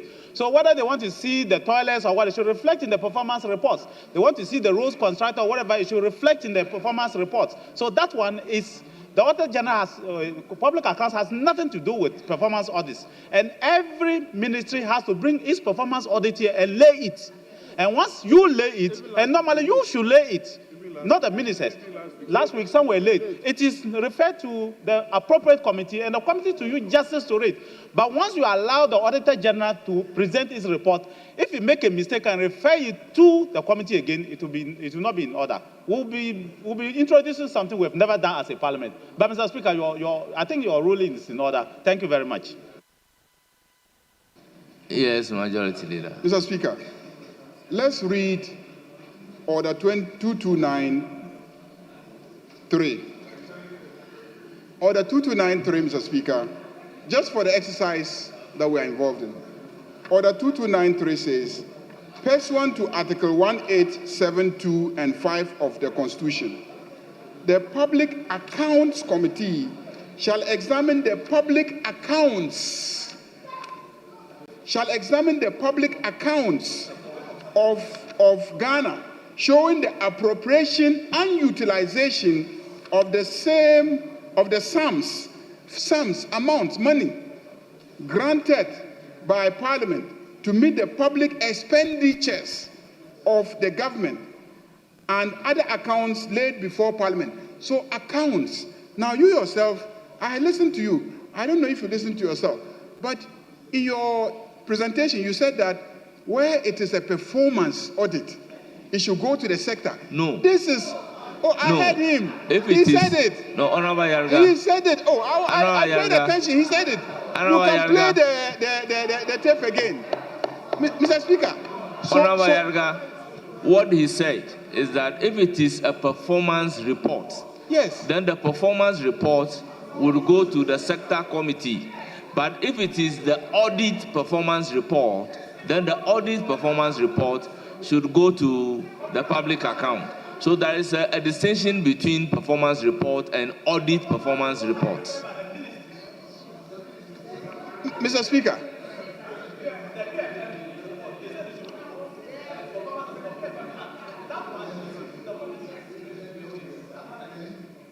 Mr. Speaker, the point I'm making is that the Auditor General is now moving beyond just examination of accounts, and they are going into actual performance audits. What is the difference between a performance audit of the Auditor General and a performance report of the sector minister? Maybe I should be educated on that by people in the accounting field. Yes, Honorable Former Minister, you have the. So, Mr. Speaker, just to provide some information to help. For example, when you talk of the audit performance reports, a ministry, a department, or agency may be allocated an amount of money to, let's say, build a number of schools. The audit of the accounts will be to examine whether the accounting practices and principles that have been applied will represent what they call in auditing a true and fair view of what the situation may be. Then when it comes to performance, they will want to actually inspect and count and be sure that these schools have been built. They are both functions of audit. It is very different from the APRs, or the annual performance reports that are prepared by the ministries in conjunction with the NDPC, actually. The ministries don't just do them themselves. They do it in conjunction with the NDPC. And for those ones, they are focused on determining inputs, KPIs, outputs, impact. So you notice that those APRs are not exactly the same that the auditors prepare. Those are the ones that go to the sector committees, which the Honorable Former Minister for Defense is referring to. But the audit ones, be they about the counting of the buildings or on the accounts, they are both to go to the Public Accounts Committee. Thank you, Mr. Speaker. Our members, let's make progress. I think we've presented the papers. We'll finish with the A, and we have done the B. So, Majority Leader, are we doing the C? Mr. Speaker, I think we can take a few statements that you have admitted. Second Deputy Speaker should take the chair.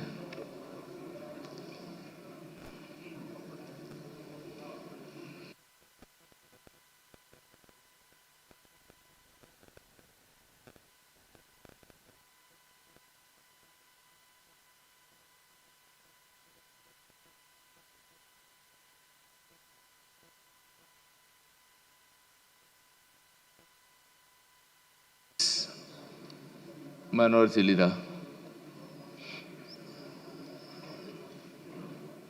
Yeah, Mr. Speaker, we've had these two motions pending for over 2 weeks.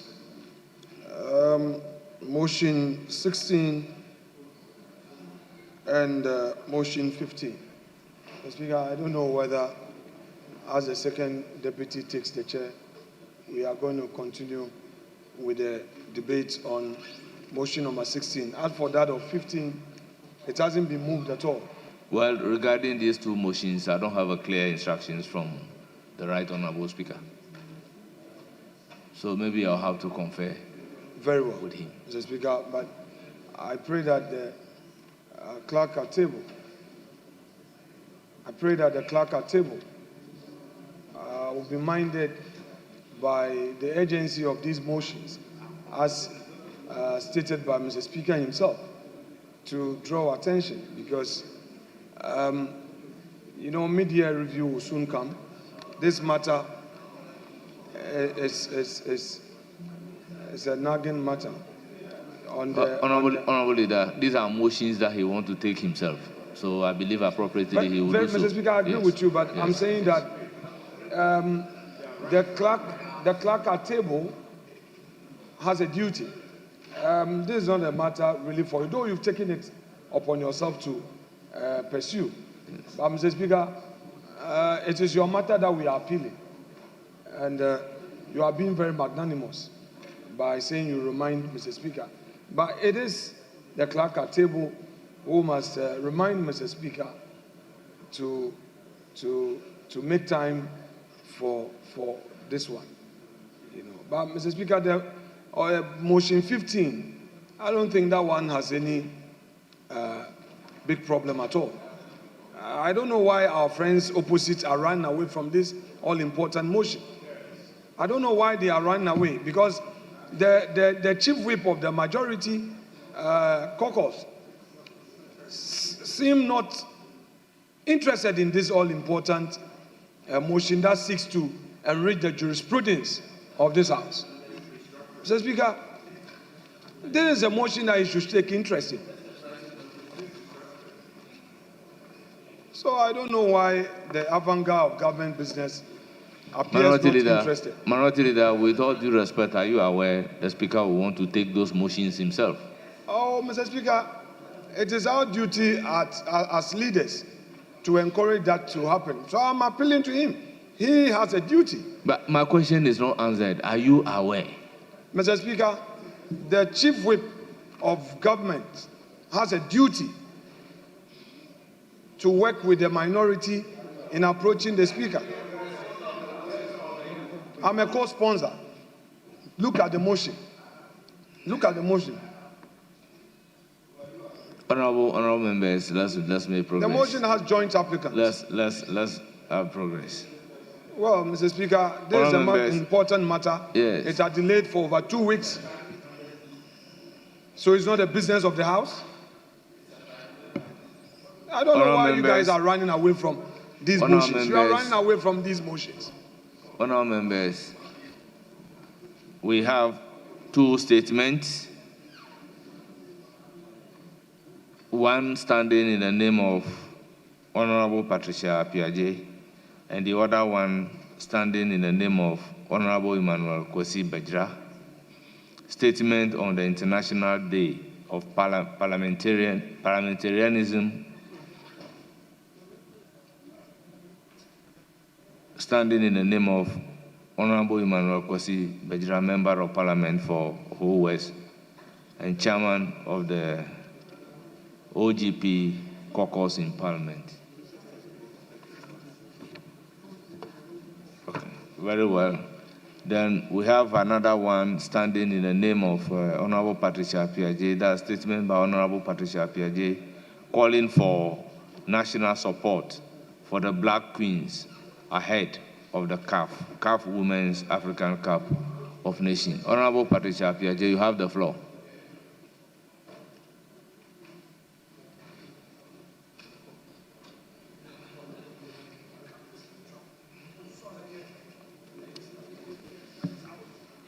Thank you very much, Mr. Speaker.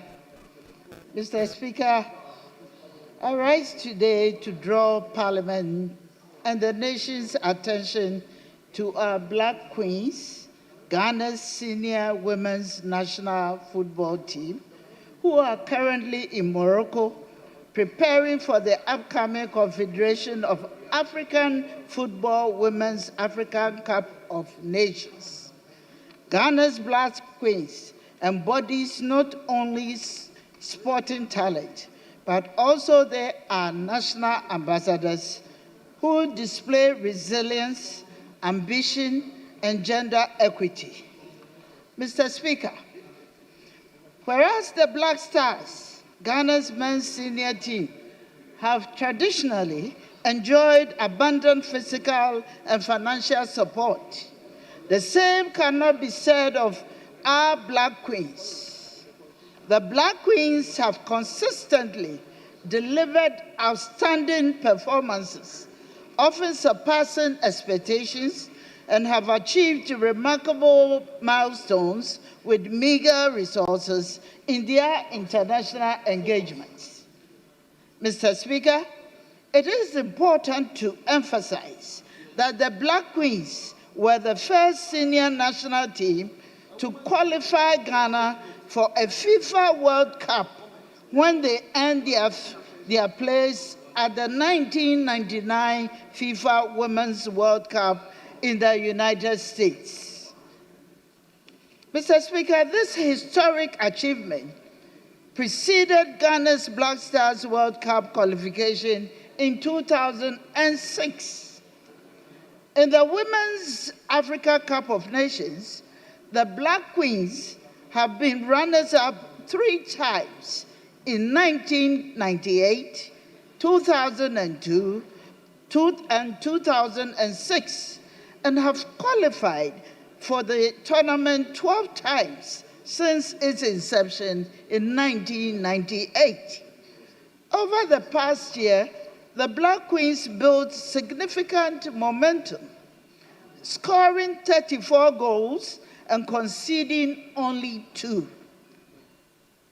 recording 10 wins in 11 matches and establishing themselves as a formidable force in African women's football.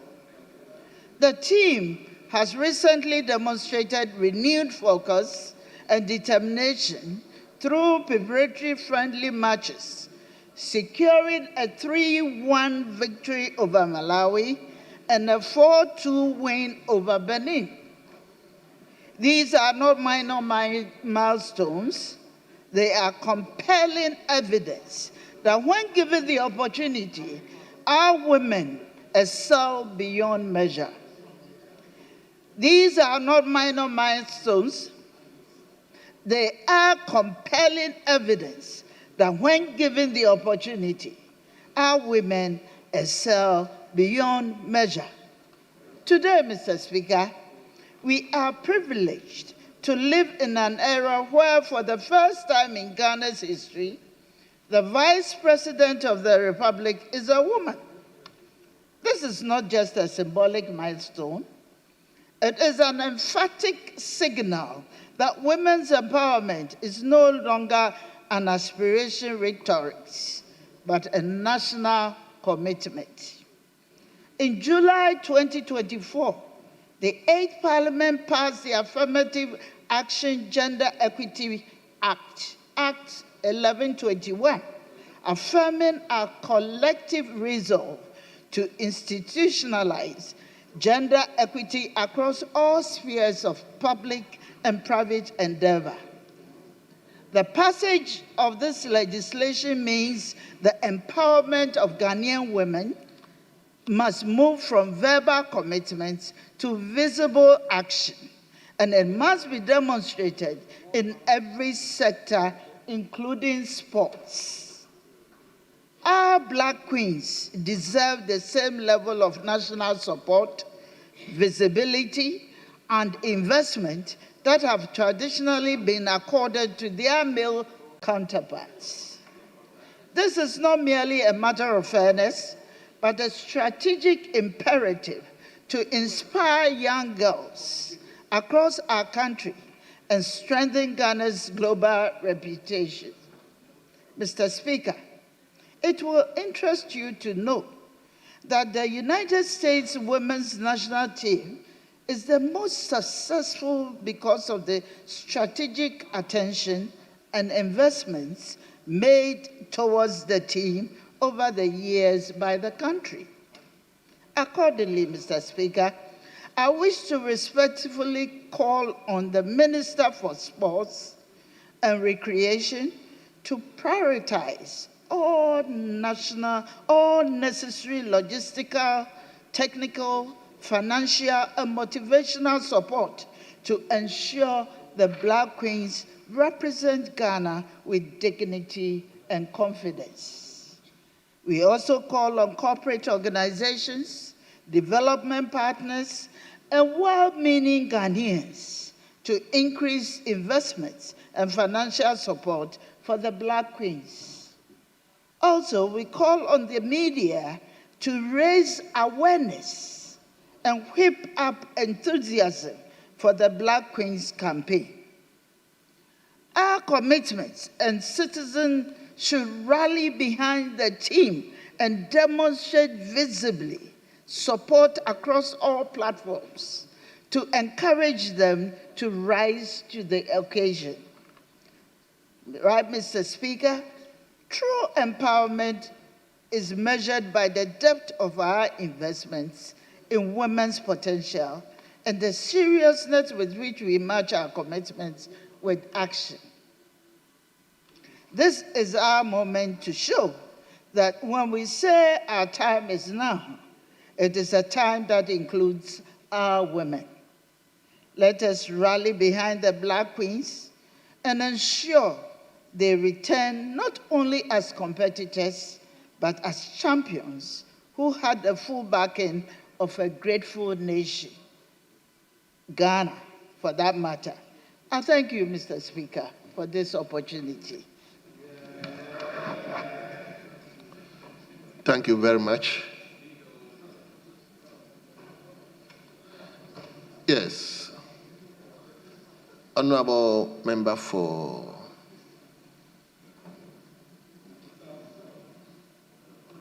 South Tongue. South Tongue. South Tongue. North Tongue, Central Tongue, South Tongue, yes. Let's hear you. Not more than 10 minutes. Not more than 5 minutes, I'm sorry.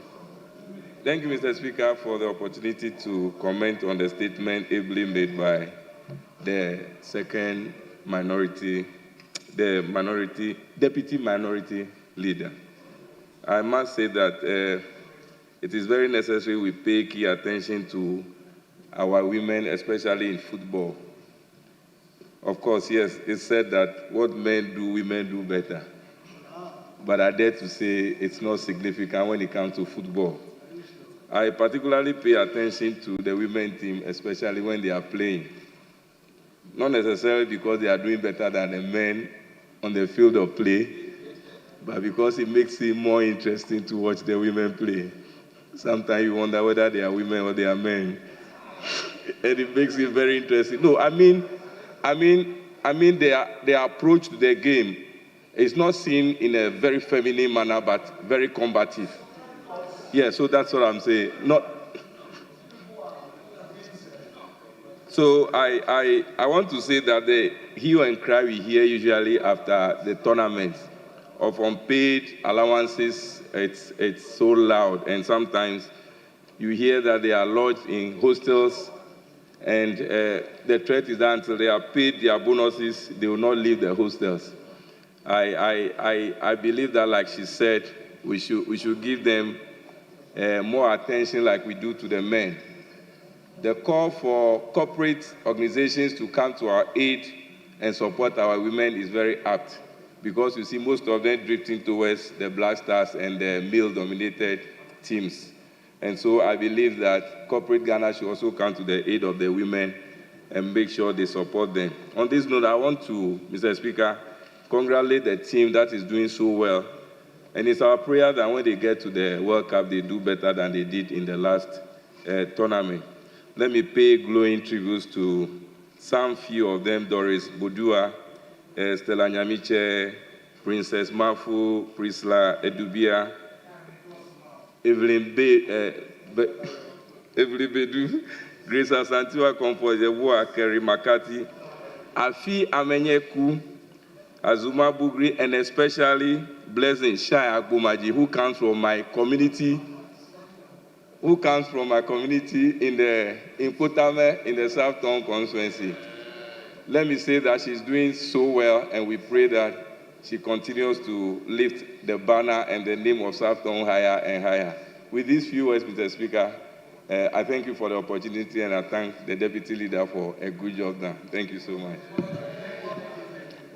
Thank you very much. Yes, let me go to Okre. Thank you, Mr. Speaker. And I want to commend my Deputy Leader for this cry on call. Mr. Speaker, if you look at modern records, by far, the Black Queens are doing better than the Black Stars because they have been able to qualify for the African Cup of Nations. Mr. Speaker, this clarion call by Honorable Appiagyei is something that we must take seriously because we pay so much attention to the Black Stars to the neglect of their female counterparts. Meanwhile, statistics that she read indicate that these young ladies are doing very well. Generally, we ought to all pay particular attention to women in sports.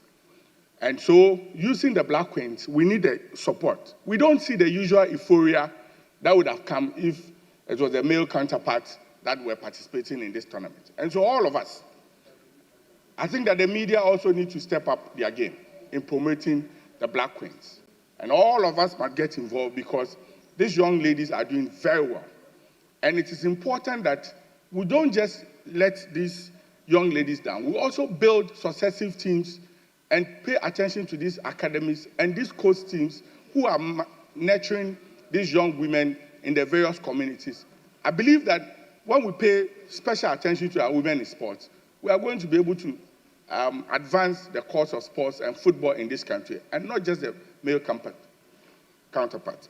Let us all get involved as even parliamentarians, as community leaders, and then the National Sports Authority. I trust my good friend, who is now the director there, Mr. Ampofankra, and his team to be able to up their game in terms of the promotion of the Black Queens so that they can do better and bring the gold home. Thank you very much. With these few words, I conclude, Mr. Speaker. Thank you very much.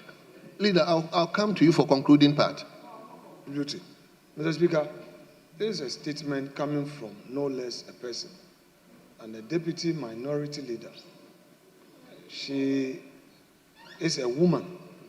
I would want to strongly suggest that we yield to the women in this chamber to comment on this matter. Mr. Speaker, the first comment came from a male. The second, another male. Mr. Speaker, and the third is another male. Mr. Speaker, the women are here. They should rise to the occasion and comment on this matter because this is about promoting your own gender in sports. The fact that you've been failed in government appointment doesn't mean you should.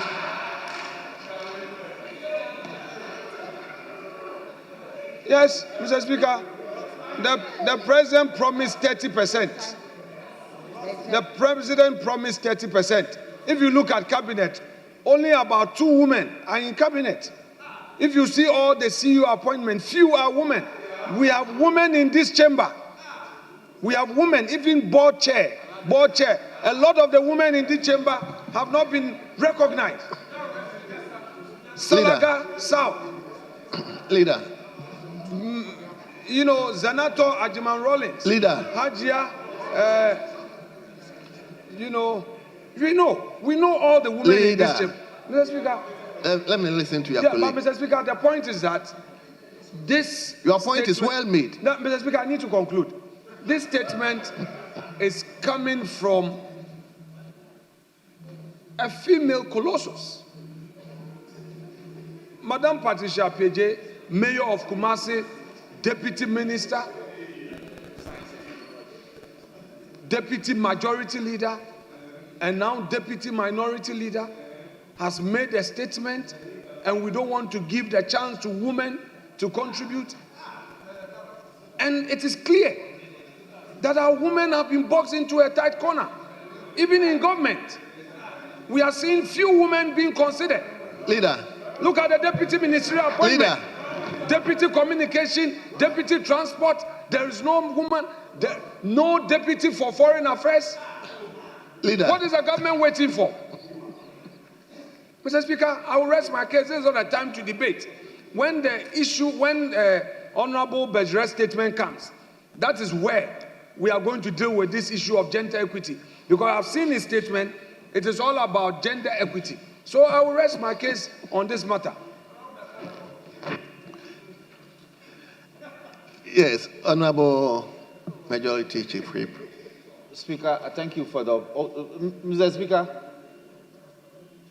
I am even struggling how to interrupt him because he's neither debating nor commenting. Mr. Speaker, is the minority leader suggesting that the women in this chamber belong to only the majority caucus? That cannot be. There are women that are backing him. He's happy. No, your statement suggested that it's only women from our side who supposedly. So first of all, as leader, you ought not to speak in that manner. Then two, the suggestion that women are being boxed into a corner can also not be correct. Our women, and I know the women, even on his side, they always rise to the occasion. Just like now, the deputy minority leader has simply issued a statement, and we are being given the opportunity to comment on it. So he cannot suggest that the women are being boxed into a corner. So the minority leader is, with all due respect, out of order completely. The women will rise to the occasion, and they'll prove that they'll rise to the occasion with this statement. With the next one that will come, again they'll rise to the occasion. So, Mr. Speaker, let me take my seat so that you give the woman the opportunity to have a bite on this matter. Leader, you phrase a fundamental issue. I'm going to give the women out of. Mr. Speaker, this is a House of Records. When the Chief Whip rose, I thought he was going to rebut a statement regarding the number of women in government. No. He was loudly silent on that important matter. At cabinet, the president brought the list of his ministers here. Only 2 women in cabinet. The president is appointing board chairpersons. Few are women.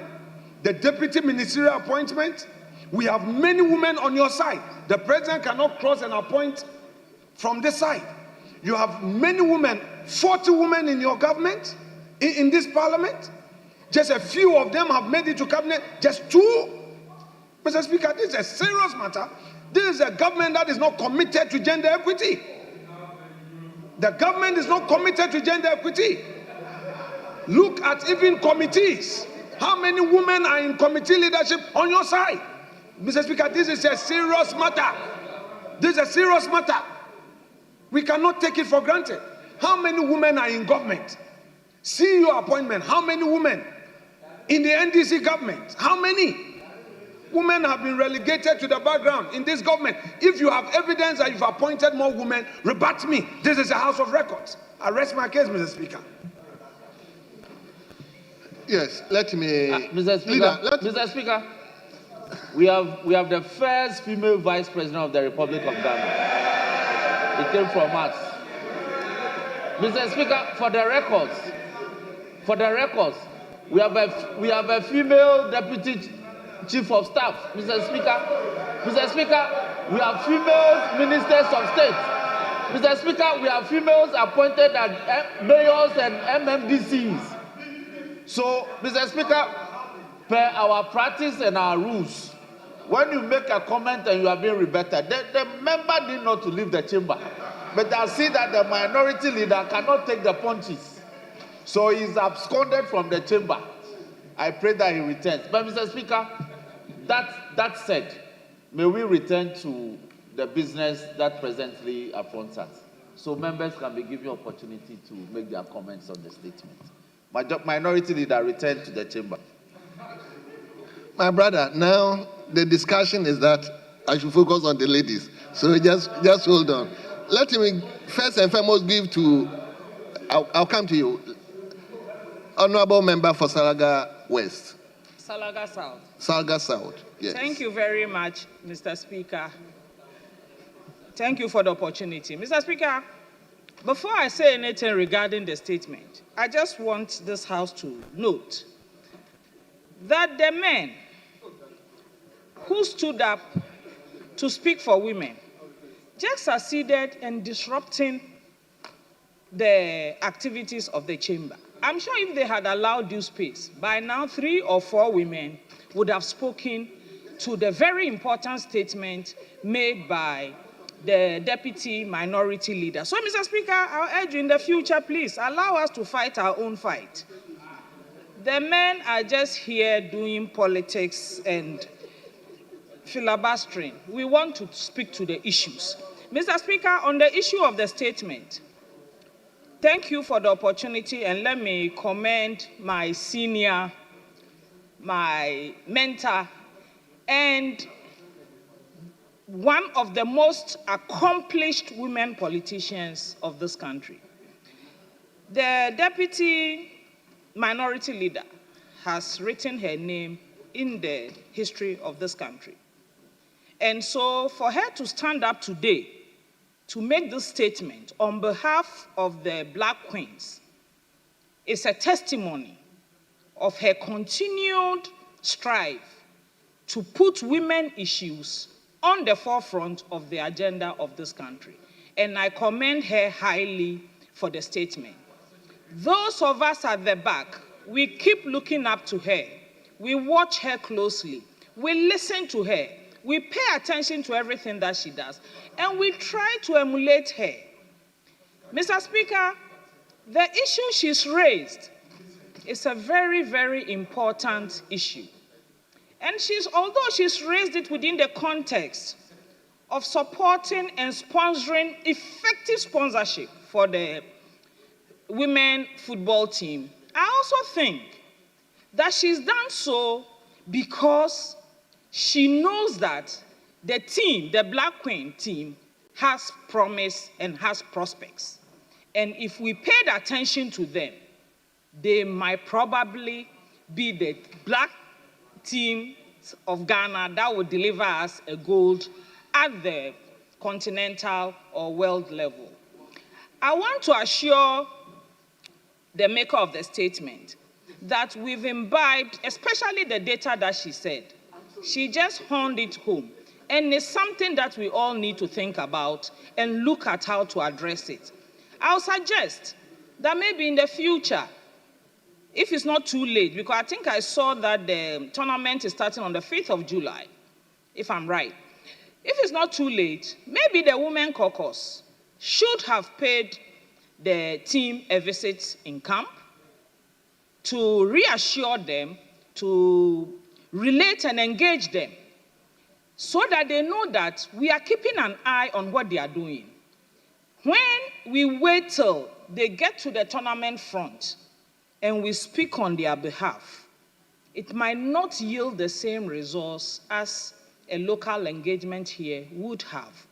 The second thing I want to say, Mr. Speaker, the issue of sponsorship, to make sure that the team is well-resourced and well-prepared, still the Women Caucus in this parliament can lead such an effort.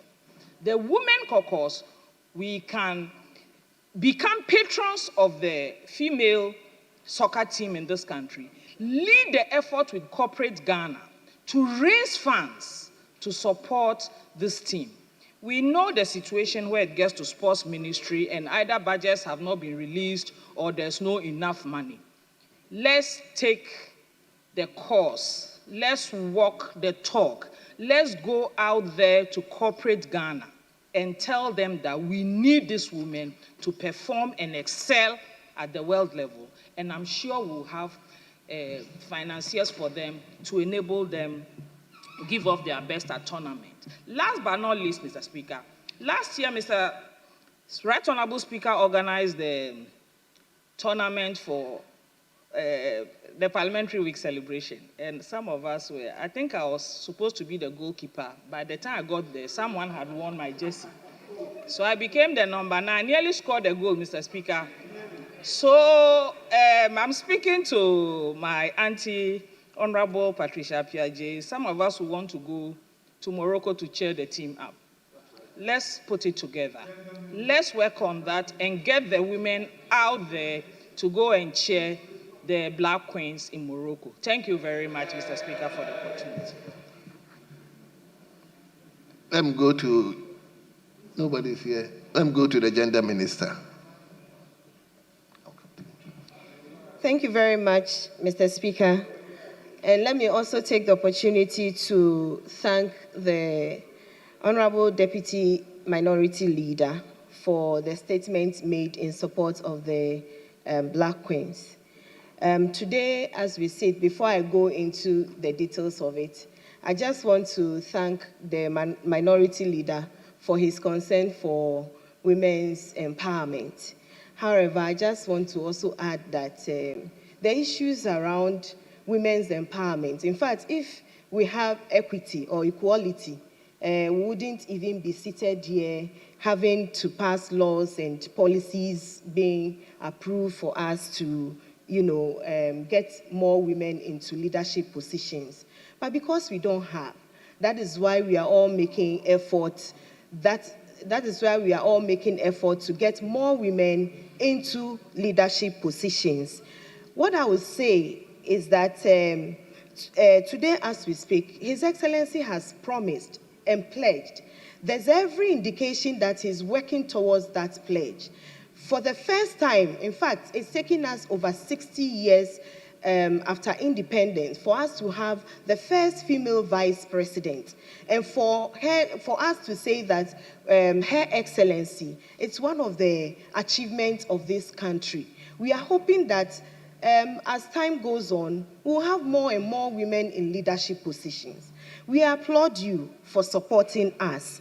However, the issues of gender equality is not just about ticking the box. We want the women where it matters most. We don't just want to add to the numbers and say that they want 20 women. I'm saying we don't just. We are getting 20 women because we have to get 20 women. But we also want to get the women in the critical areas that it matters most. So in addition to fighting for women to get to leadership positions, we are also looking at the critical areas that we are placing women. I think that is the fight. There's nothing too strange about that. That it is not just about ticking the box, but it is about ensuring that we are putting our money where our heart is. And that is the critical thing I want us to do. We've also said that football unites the nation. And so it will be good that beyond the statements we make, as part of the efforts, we will see ourselves, not just the Women's Caucus, but all of Parliament, and Mr. Speaker, your good office, joining us to go and motivate our women footballers. It will be a good thing for them to see us all together, knowing that we are cheering them. And this is the only time that we don't want to also say that because it is the women, only the women should play. We are saying that gender issues are national issues. And so, Mr. Speaker, if my honorable minority leader thinks that we should come together, which is the concern of all of us, I think that he should also provide leadership and say that today, let the minority and the majority come together and move to where the women are and motivate them. I'm sure corporate organizations will also come together and follow us. We want women on every bench of leadership. We want women there. And we want women most at the critical areas of this nation as well. His Excellency John Dramani Mahama has showed the way, and I believe that all of us will follow suit. In concluding, I'm just trying to say that let's start from the known to the unknown, and let's do the little things with the coming into force of the Affirmative Action Act to do every little effort, put in every little effort to ensure that we increase the numbers, and even more so at where it matters most. Thank you very much, Mr. Speaker. Thank you very much. Let me go to the Minister for Fisheries, who is also a woman. Thank you very much, Mr. Speaker. Whilst commending the maker of the statement and aligning myself with the attributes, virtuous attributes that have been assigned her by previous speakers, I like to emphasize the fact that it is important that we support women in all endeavors. And I like it very much. Even the name of the female football team, Black Queens, suggests that we see something in them, and therefore the nation must support such endeavors. It is not just about kicking a ball on a field of play. It is about courage. It is about ability and capacity, and therefore it's important that we recognize all that.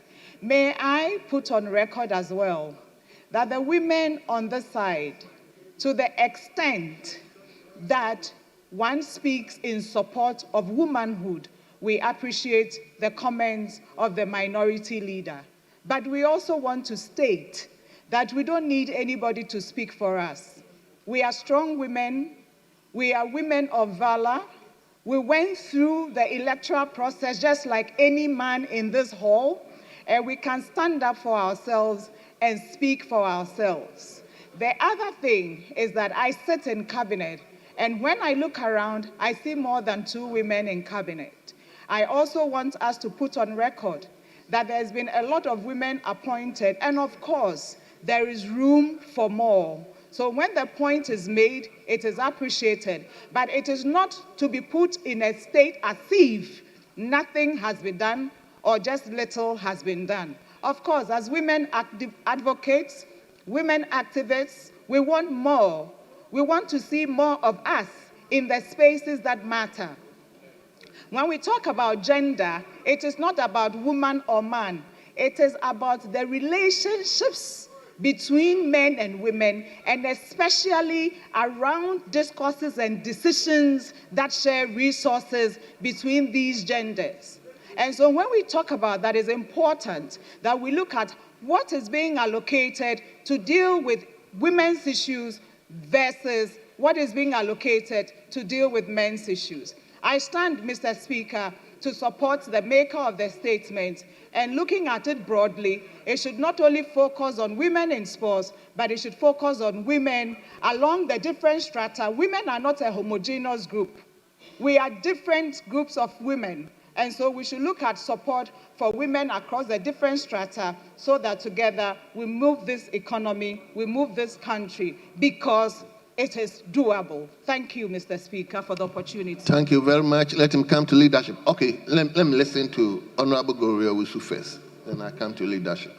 Mr. Speaker, thank you for the opportunity. I rise to support the statement by Honorable Patricia Appiagyei. Mr. Speaker, the Black Queens are doing so well, and we must support them in the way we can as a country. Mr. Speaker, when you come to my constituency, Trobo, we have a lot of women doing well.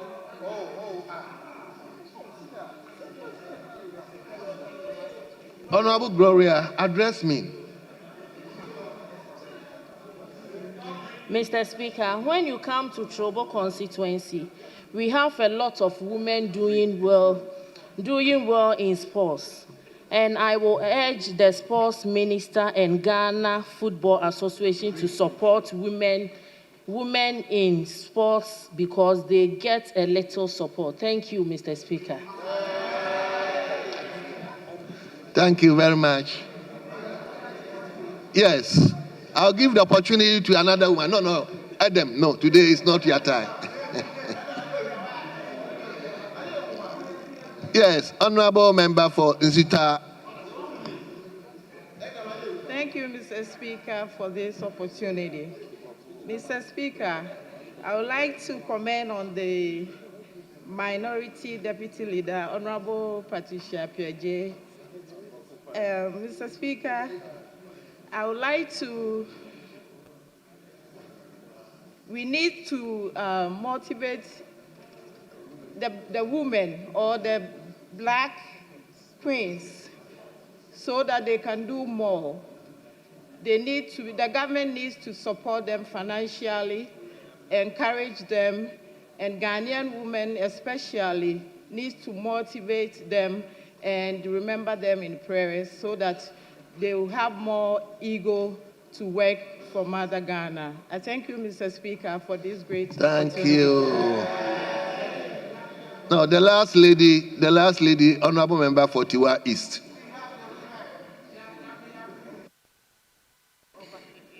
Thank you very much, Mr. Speaker. Mr. Speaker, I'd like to thank the maker of the statement for bringing to fore the role of women in sports. And also like to encourage the Black Queens and let them know that the sky is not even the limit. There's more they can do. And also to government, to tell government to consistently resource them, to enable them take advantage of proper training and other things that they will need to help them succeed. It's not just about the men, but also the women. These days, you have women's league all around the world. And I'll be very, very happy if the Ghana Football Association will think of coming up with a women's league, as is done in other places, because that will be the training ground, that will be the rich resource, the capacity, the human capacity development that can feed into our Black Queens. So on this note, I'd like to thank the maker once again and wish our Black Queens a success. And also to the coach, to the whole team, that we are solidly behind them. And we pray and hope that something better, something good will come out of this. Thank you very much, Mr. Speaker, for the opportunity. Thank you very much. Honorable members, let me now turn to... No, I have to allow a member for Doma East. Is it Doma East? Yes. Yes, Honorable, let's hear you. Thank you, Mr. Speaker, for giving me the opportunity. I will commend Honorable Patricia Appiaje, my mentor, for making such a beautiful statement. Mr. Speaker, though a bill is passed for equity and equality, yet the anatomy and physiology of women make it a bit difficult to achieve our aim as women in sports. When it comes to equality, congratulations to the able ladies for forming the team. Therefore, I will encourage the Black Queens for their effort and their devotion. I wish them good luck so that they come home with victory to make the nation proud. Thank you, Mr. Victor. Thank you very much. Honorable members, I will now turn to leadership. Yes, Minority Leader.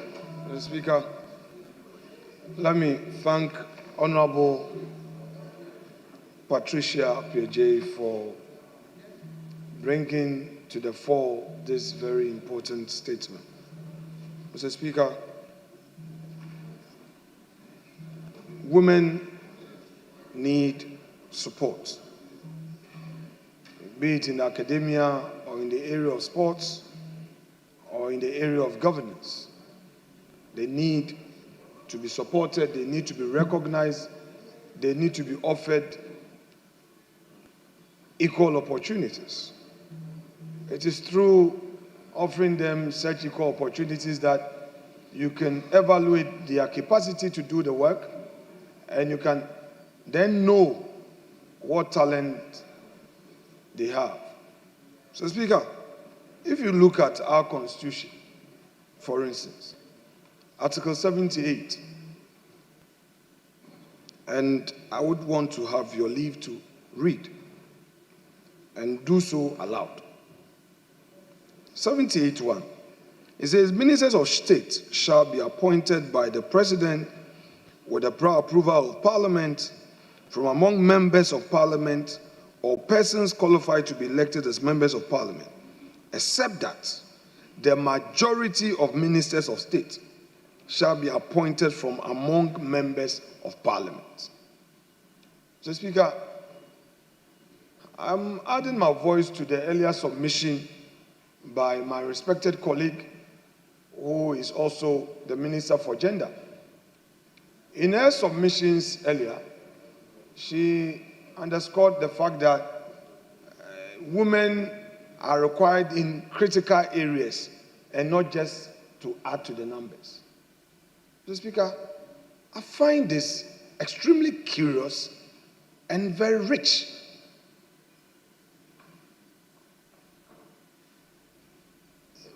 This statement, Mr. Speaker, without misconstruing its effects, is suggesting that, for instance, this constitutional provision that requires majority of ministers to be appointed from Parliament does not matter. When I raised the earlier point that there are fewer women in this government, especially when it came to the ministerial appointment, we have her gender minister, we have the fisheries minister, we have tourism, Mr. Speaker, and then we have trade and industry. Out of the lot, when the Constitution says majority of ministers must come from Parliament, Mr. Speaker, at the cabinet level, there's so many ministers that were appointed. Just these 4 out of 40. It's of great concern. It doesn't show a government that is committed to gender equity. It's not as if the talent is not there. It's not as if the women are not available. They are. Let me move from the cabinet level or the mainstream ministerial appointment and come to even the deputies. How many deputies made it? Only a handful. A lot of them are here. And if you look at their credentials, the minimum you find is a second degree. Quite a lot of them. So, Mr. Speaker, it is of great concern. And I'm sure if the honorable member, who is also the Minister for Gender, had paid due regard to my submissions, she wouldn't have said the government is not interested in adding to the numbers. Mr. Speaker, if you even look at the MMDC appointment, we have 260 that have been appointed. Only 28 are women. Only 28. Well, rebut me. Only 28 are women. How many then? Mr. Speaker, again, look at the enactment on gender equity. The enactment on gender equity. Act 1121. Mr. Speaker, it makes clear what is expected of government. It's a different argument if the women are not available in this chamber. The Constitution talks about majority coming from Parliament. You have an enactment that is calling on government to at least look at 30%. Can we say that we have met this 30% threshold required of us by the law, a law passed by the people's representatives? And we cannot talk about it? We should talk about it. If I look at the credentials of the members of Parliament on the majority side, the 40 women, all of them have the essential qualifications, the credentials to make it to that very top. What is happening? So, Mr. Speaker, we cannot do wishy-washy on this matter. The key ministerial appointments, we didn't find them there. And even the CEO appointment, the boards, we are not finding the women if they couldn't make it for the Honorable Minority Leader, I think the statement was on women football. Mr. Speaker, but you heard the gender minister talk about the appointment. I'm just adding that the point. No, I can appreciate. I can Very appreciate well, what you are talking about. Very well, Mr. Speaker. Very well, Mr. Speaker. I speak generally. I speak generally. I speak generally. So, Mr. Speaker, all I want to put across is that whilst the maker of the statement is inviting this House to acknowledge the contribution of women and that women must be supported, we shouldn't limit it to only the area of sports. We should see such recognition of women and what they can do in government as well. We should pay attention to other areas. We shouldn't limit ourselves to sports. That's the point I want to underscore. That is the burden of my call. That in this very House, we've enacted a law that allows us to create equal opportunity. And in fact, the principle of equal opportunity is even a constitutional bona fide. So we don't even need an enactment. It's a constitutional bona fide. So we ask ourselves, to what extent have we respected this? And you have 40 women sitting to the right of Mr. Speaker on the NDC side, and when appointments are being made, they've all been ignored. Only a handful. How can we have a professor for Esikado Ketan in this House and has not been seen? It's not possible. Mr. Speaker, I would want to encourage all stakeholders who support gender equity to rise to the occasion, support our women. I'm told they play on Friday. They are playing Morocco on the 5th. They play in Morocco on the 5th. They need all our support. MPs must be the lead cheerleaders in this matter. And I'm sure through such encouragement, they would also do their best for their country. To the Black Queens, I say I wish you well. You may not have the needed resources, but please be inspired by your sense of patriotism and make Ghana proud. Mr. Speaker, I shall rest my case without more, having made sufficient points on this important matter. And I pray that, Mr. Speaker, government would have a second look at the Constitution and then the enactment and do the needful. Mr. Speaker, I don't know why the majority leader, Mr. Speaker, I don't know why the majority leader is in this chamber so anxious to respond to me. Mr. Speaker, he has a woman who are capable. Mr. Speaker, he has many women who can respond to me. Mr. Speaker, Honorable Doyo is here. The last time, Mr. Speaker, the last time when I raised an important matter, Honorable Doyo was at hand to address the issues. Why is the majority leader so anxious on this occasion? Mr. Speaker, it is his right. If he wants to respond, so be it. But I know I've raised fundamental points. I thank you, sir. Thank you very much. Yes, majority leadership. But before then, Honorable Minister for Gender would like to make some, according to her, some corrections. Yes. Mr. Speaker, respectfully, I do not mean to rebuttal or anything, but because this House is a house of record, I would humbly like to correct this, that I never said His Excellency was not interested in appointing women.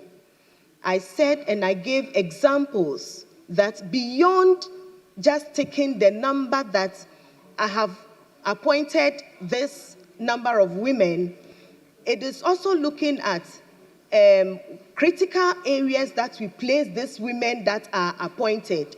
And so I humbly want this record to be corrected that I mentioned that I appreciate his concerns, but beyond his concerns, we are also looking at empowerment at critical areas. So our voices where it matters most, including the numbers. That is what I said, and I'm sure the records bear me right. Thank you very much. Now, my majority leadership. Yes, majority leader. Thank you very much. As for my brother, the minority leader, who has suddenly become a major gender advocate. Mr. Speaker, when he was made leader, his side had 20 women. Today, there are only 10. He couldn't defend even the 20 women that were given to him as leader. He lost half of it. Today, he has only 10 women.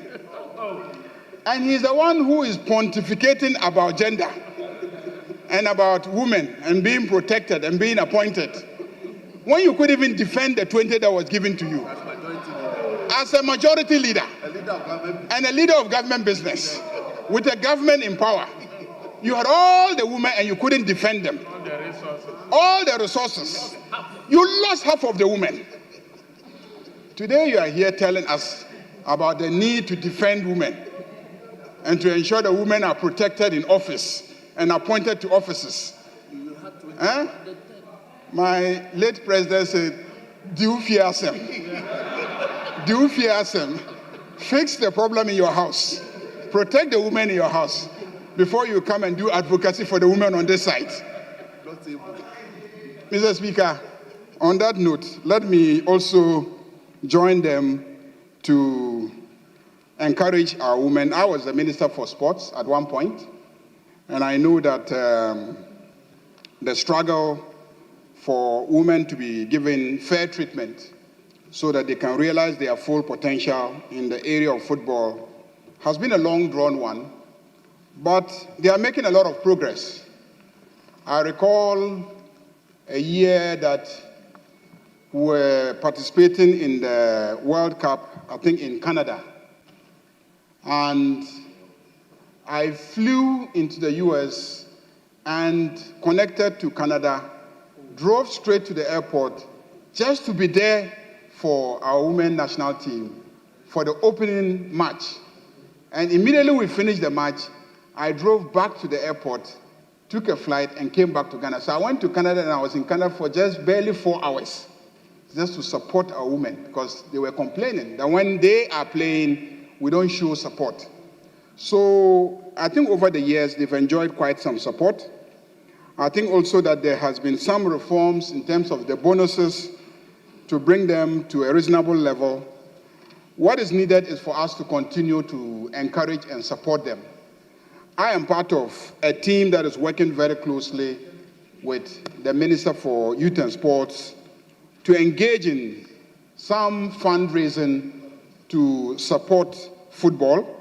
And I believe that when we are able to raise the kind of financing that we are looking at, we will be able to give the national teams the support that they need. Last week, 2 weeks ago, when Cabinet met, Cabinet approved that the sports minister should work hard and raise funds and establish a sports fund that will be able to support football and also our women in football.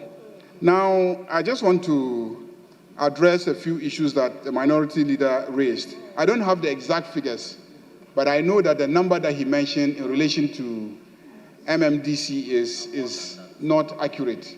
They are definitely more than that.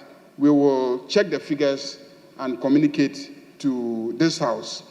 But I think on the issue of appointments and the percentages, anybody who understands our constitutional architecture knows that you may try very hard, But the base that you are given as a president to work with will definitely be a determinant of how far you can go.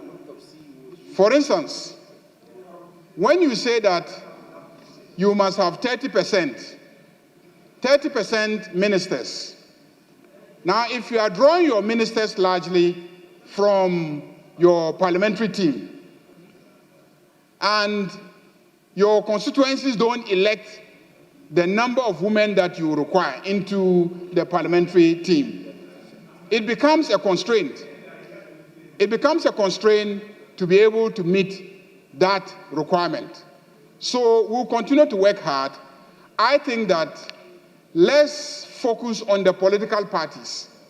Political parties should try and make sure that in seats that they consider safe, that they structure their constitutions in such a way that they are able to guarantee that they will get women to contest.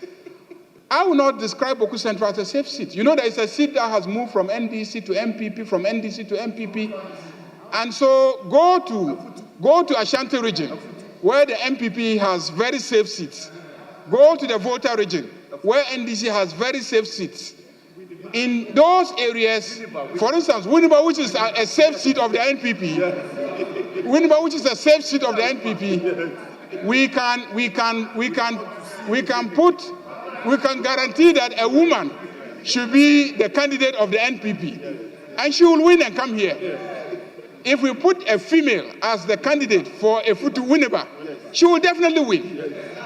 And that will show up the women's numbers on your side. So I think that at the level of the political parties, if they guarantee the use of women candidates in safe seats, where parties really, take a decision at National Executive Committee and guarantee the women those seats, we'll have a lot more women. But in the very competitive constituencies, when you force a candidate on them and they rebel and they go and vote for independents or vote for an opposing party's candidate, the party will be in trouble. So I believe that the levers are actually in the hands of our political parties. It is at that level that they can create the base that will enable a president to have a large pool out of which to make the kind of appointments that he will need to meet the targets. But why 30%? Why 30%? Why 30%? Because the women are actually statistically more than the men. If you look at the population of this country, there are more women than men. 55%. So if there are more women than men, where is the 30% coming from? On what basis are we saying that there must be a mandatory 30% for a number that is more than 50% when you look at the population of the country? I think we should begin to advocate for women to also be conscious of the need to support fellow women when they contest. When women contest, support them. And the women should have the courage to contest. Women should have the courage to contest. And when women contest, women should vote for them.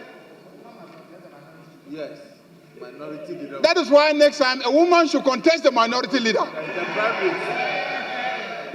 In the primaries. And the deputy minority leader should support that candidate. I don't think that 30% is adequate. 30% is inequitable in a situation where the women are more than 50%. So Parliament got it wrong. So Parliament even got it wrong. Yeah. That's my position on the matter. That's my position on the matter. And I look forward to the day when you will enter this chamber and there will be more women than men. Because that will actually represent the population of this country. Who will see the minority leader? Where is it? And I know that when women are in this chamber, they even do better representing the interests of men. They will do better representing the interests of men. They will not finish the men.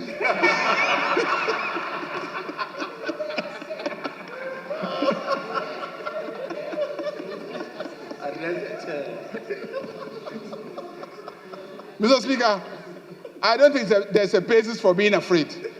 I don't think that when women populate this chamber, that we should be worried. they probably will do better managing our economy. They will do better managing our security. They will do better managing our social welfare system. Because at home, they do better managing those affairs. If they do better at home managing those affairs, I am guaranteed that they will do better managing their affairs in this chamber. And that is why we should have more women. And this is why the NDC as a political party insisted on having a woman as the vice president for the first time in the history of this country.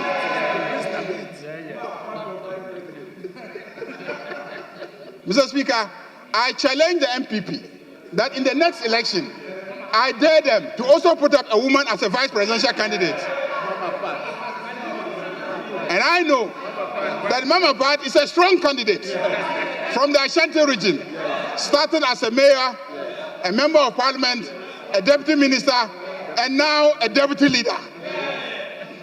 The deputy president. She clearly is fit to be a running mate. Yeah, the deputy president. From the strongest political base of the NPP. Yes. She's guaranteed MPP their base. Deputy flag. I challenge the MPP that in the next election, we want to see a woman as the running mate of the NPP. As for us in the NDC, we can only go forward. We can only go forward. Backward, never. Forward, ever. Thank you, Mr. Speaker. Yeah. Leader, let's take the second statement. Leader, I beg of you. She begs you. Leader. Mr. Speaker, leader. I am not going to debate him. Mr. Speaker, please, just for the record, the majority, no, please. He's my colleague. At our level, we are able to settle matters. Yeah, but he and I operate at a level which is higher than you, so you are allowed.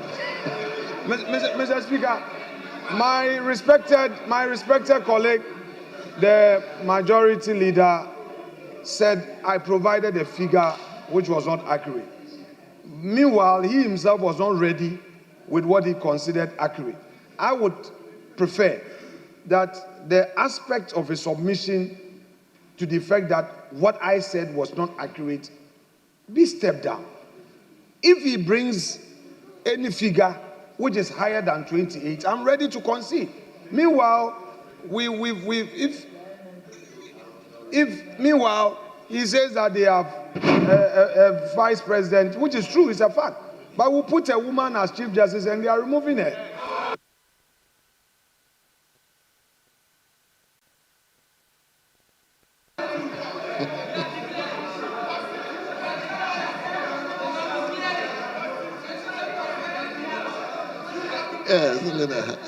Mr. Speaker, I think that nobody has removed the Chief Justice. Nobody has removed the Chief Justice. Nobody has removed the Chief Justice. And I think in this house, we shouldn't prejudice other constitutional processes that are ongoing. We should not prejudice other constitutional processes that are ongoing. So I don't want to comment on that. But just to say that I think that the number of MMDCEs and mayors that are women, the number is about 30, not 28. Not 28. 30, not 28. Mr. Speaker, if it's 30 and not 28, I take it. I checked it was 28, but you are leader of government business. If you say it is 30, I will concede to the 30 for now and still validate. But that does not change, Mr. Speaker, that 30 does not change the story. Very insignificant, even if it is 30. It doesn't change the story. Leader. Mr. Speaker, it doesn't change the story. Honorable members, the second statement. The second statement from Honorable Emmanuel Bejura is going to talk on International Day of Parliamentarism as a chairman of the OGP caucus in Parliament and a member for Who West. Yes, Honorable. Thank you, Mr. Speaker. Mr. Speaker, thank you so much for the opportunity to make this statement to mark the International Day of Parliamentarianism, as observed yesterday, 30th June 2025. This globally recognized day is established by the Interparliamentary Union, IPU, and the United Nations. Invites us to reflect on the important role of Parliament in promoting democracy, good governance, accountability, and inclusive representation for all, including women, youth, and minorities. Mr. Speaker, the theme for this year's commemoration of the International Day of Parliamentarianism is achieving gender equality, action by action. Emphasize the genuine change is achieved through consistent, everyday efforts by individuals, communities, organizations, and governments. Gender equality is a practical necessity for establishing fair, prosperous, and resilient societies. Mr. Speaker, the theme is apt as it addresses the perennial issue of the underrepresentation of women in parliaments worldwide. This is because the lack of gender equality in most parliaments results in a shortage of gender-responsive legislators and policies, which fail to promote participatory democracy and inclusive development. Although progress has been made worldwide, gender equality remains an ongoing endeavor that requires consistent and deliberate effort at all levels. These barriers not only limit individual potential, but also hinder social and economic development. Let me dispel the mistaken impression that achieving equality means making women more like men or vice versa. That is incorrect, Mr. Speaker. Instead, it is about ensuring that everyone, regardless of gender, has equal opportunities and rights. Mr. Speaker, Ghana's parliament has made significant progress in promoting gender equality through legislative, policy, and institutional reforms. An important milestone is the Affirmative Action and Gender Act 2024 at 1121, which mandates a gradual increase in women representation in governance from 30% in 2026 to 50% by the year 2030, along with a gender-responsive budgeting and mechanism for enforcement and accountability. The key institutional efforts include the Women's Caucus, which empowers women MPs to advocate for inclusive policies, and Ladies in Parliament Service, LIPS, which improves women's visibility and capacity within parliamentary structures. Despite this advancement, considerable challenges remain. Female representation still low at only 14.6% in the 2025, placing Ghana 137th worldwide. Structural and cultural barriers, weak enforcement of Gender Equity Act, and limited civic education impede progress. To address these issues, Parliament must enact more substantial reforms, ensure compliance, and strengthen collaboration with civil society to foster a more gender-inclusive and democratic institution. Ghana's parliament has played a vital role in strengthening democracy, encouraging peaceful political transitions, and broadening representation. The 2020 hung parliament, with equal seats held by both major parties, fostered greater scrutiny of executive action and bipartisan collaboration on legislation and development.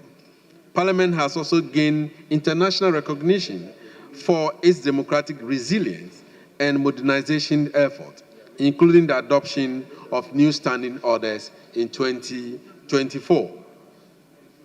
However, challenges remain However, challenges remain. Parliament has sometimes struggled to exercise effective oversight in moments of chaos and misconduct, such as the violence in 2021 Speaker's election and partisan walkouts, has damaged Parliament's image. Public trust is further weakening by the disconnect between citizens' expectation and MPs' legislative role, as many Ghanaians prioritize constituency service over lawmaking and oversight. A 2024 survey revealed that only 8% and 2% of citizens value lawmaking and oversight, respectively, and stress the need for increased public education and institutional reforms. Mr. Speaker, it is essential to note that in commemorating yesterday's Parliament also inaugurates the Open Parliament Steering Committee and launched the Open Parliament Action Plan, a timely and strategic step in Ghana's effort to deepen democratic governance and under the Open Government Partnership. The action plan is structured around 4 key pillars: transparency, accountability, citizen participation, technology, and innovation. It aims to address significant challenges, including limited public access to legislative process, low youth and gender inclusion, and inadequate follow-up on parliamentary decisions. Mr. Speaker, since joining the OGP in 2011, Ghana has made notable strides in promoting transparency, accountability, civic participation, and technology-driven governance. Key reforms under the OGP includes the Right to Information Act, 2019, Public Financial Management Act, and the Office of Special Prosecutor Act, among others. Mr. Speaker, more importantly, the inauguration of the OGP caucus in Parliament, as well as the establishment of the Citizen Bureau, which promotes collaboration between Parliament and civil society organizations, has strengthened citizens' engagement and increased legislative transparency. Ghana's leadership in OGP was recognized at a regional meeting in Kenya in March 2025 this year, where Ghanaian MPs urged counterparts in Cote d'Ivoire and Benin to initiate their own Open Parliament initiative effort that are now showing promising results. In 2022, Ghana's parliament ranked first in Open Parliament Index, which assessed 13 West African legislatures. The inauguration of the Open Parliament Steering Committee and the launch of a new action plan further confirms Parliament's commitment to openness and inclusive governance. Although challenges persist, the strong collaboration between Parliament and CSOs is set to enhance Ghana's standing in open government through co-creation and collective accountability. Right Honourable Speaker, as we commemorate this International Day of Parliamentarianism, let us renew our commitment to upholding the principle of parliamentary democracy. Let us work together to build a more accountable, inclusive, and effective parliament that serves the best interests of all Ghanaians and stands as a beacon of democracy on the African continent and beyond. Thank you, Mr. Speaker, for the opportunity.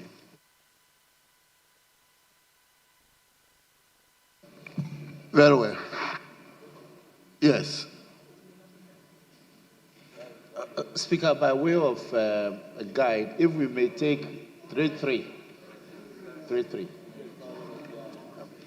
Thank you very much. It will depend on the mood of the House. Very well, Mr. So Speaker. I may take 1-1, I may take 4-4. well, Depends on the Mr. mood Speaker. of the House. Mr. Speaker. Let me start with Honorable Shaibu. Mr. Speaker, let me thank you very much for the opportunity and to thank the maker of the statement, our able chairman for the OGP, for this important statement. Indeed, International Day on Parliamentarianism important role of Parliament. This is a very important statement, and it couldn't have come at a better time. Indeed, the theme is achieving gender equality, action by action. No doubt, earlier in the afternoon, we got a statement, a beautiful statement from the respected deputy leader on women and gender. And I think that this statement dovetails into that. Achieving gender equality, action by action. Now, even though, Mr. Speaker, we have enacted Act 1121 that talks about gender representation, it is important to note that the milestone that has been given, achieving 30% in 2025 and graduating to 50% in 2030, I think that it is quite a slow pace. My humble view is that we should pursue an aggressive method that will take us to 50% in the next 2 years. And I think that with commitment from government and other stakeholders, we can achieve this. Mr. Speaker, gender equity is an important topic in every facet of our daily lives. And I think it is important that women are given the right opportunity. We talked about football a while ago. The last time we got a trophy, Mr. Speaker, was 4 decades ago from football. Perhaps the women, the gender, they will be the ones to bring us the next. And so let's encourage that. Let's move towards achieving 50% in the next 2 years and not in the next 5 years. And I think that together we can fight to get this done. Let me thank the maker of the statement.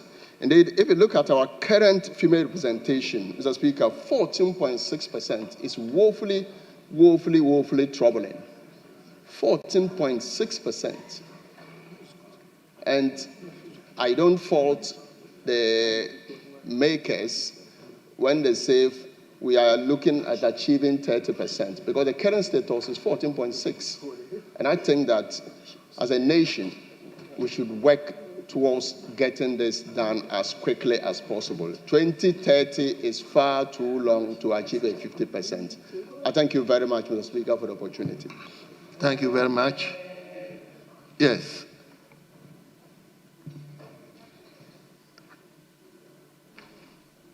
Hold on, let me listen to, yes. Right, Honorable Speaker, permit me to interrupt the debate and crave your indulgence so that we can lay the report of the Finance Committee and then continue with the debate so that the report can be distributed and then we can take the consequential motions and resolutions. So there's an addendum, order paper. I don't have. He doesn't have the addendum. The Speaker doesn't have the addendum.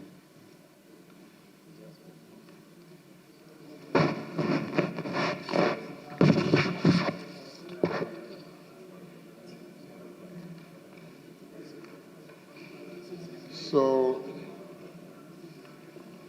order paper addendum, item 1, presentation of instruments by the chairman of the Finance Committee.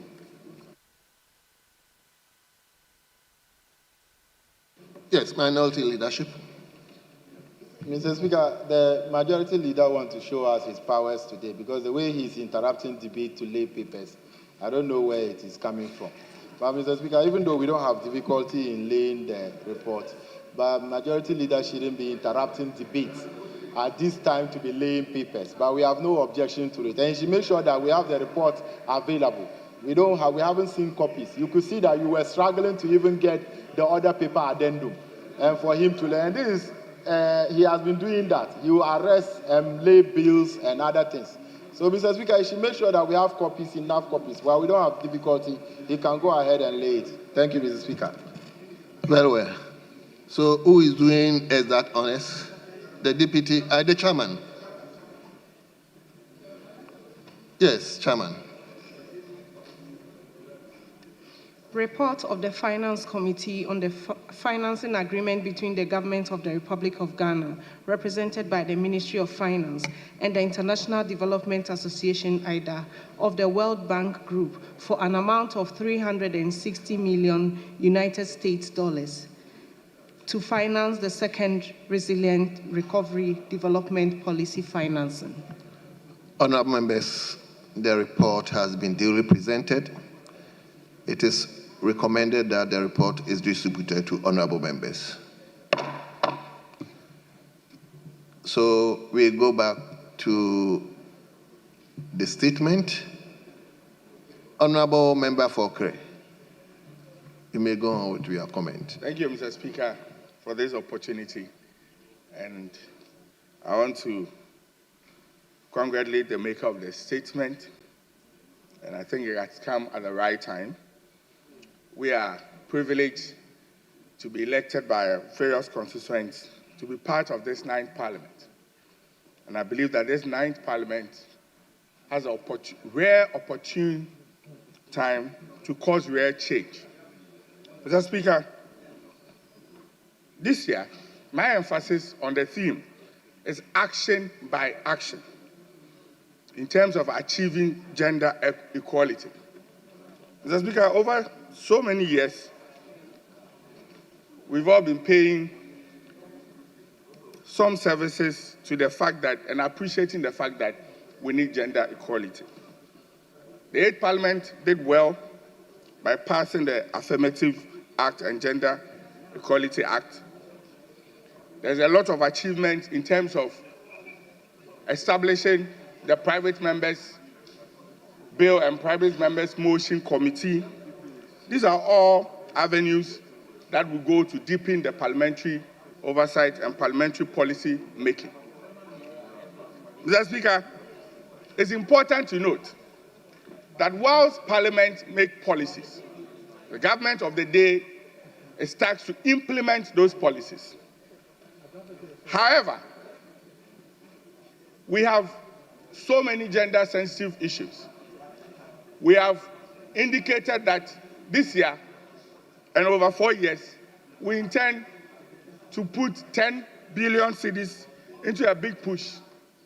This big push is supposed to create social infrastructure and alleviate the vulnerable populations, which includes gender. We have also committed to establish the Women Bank.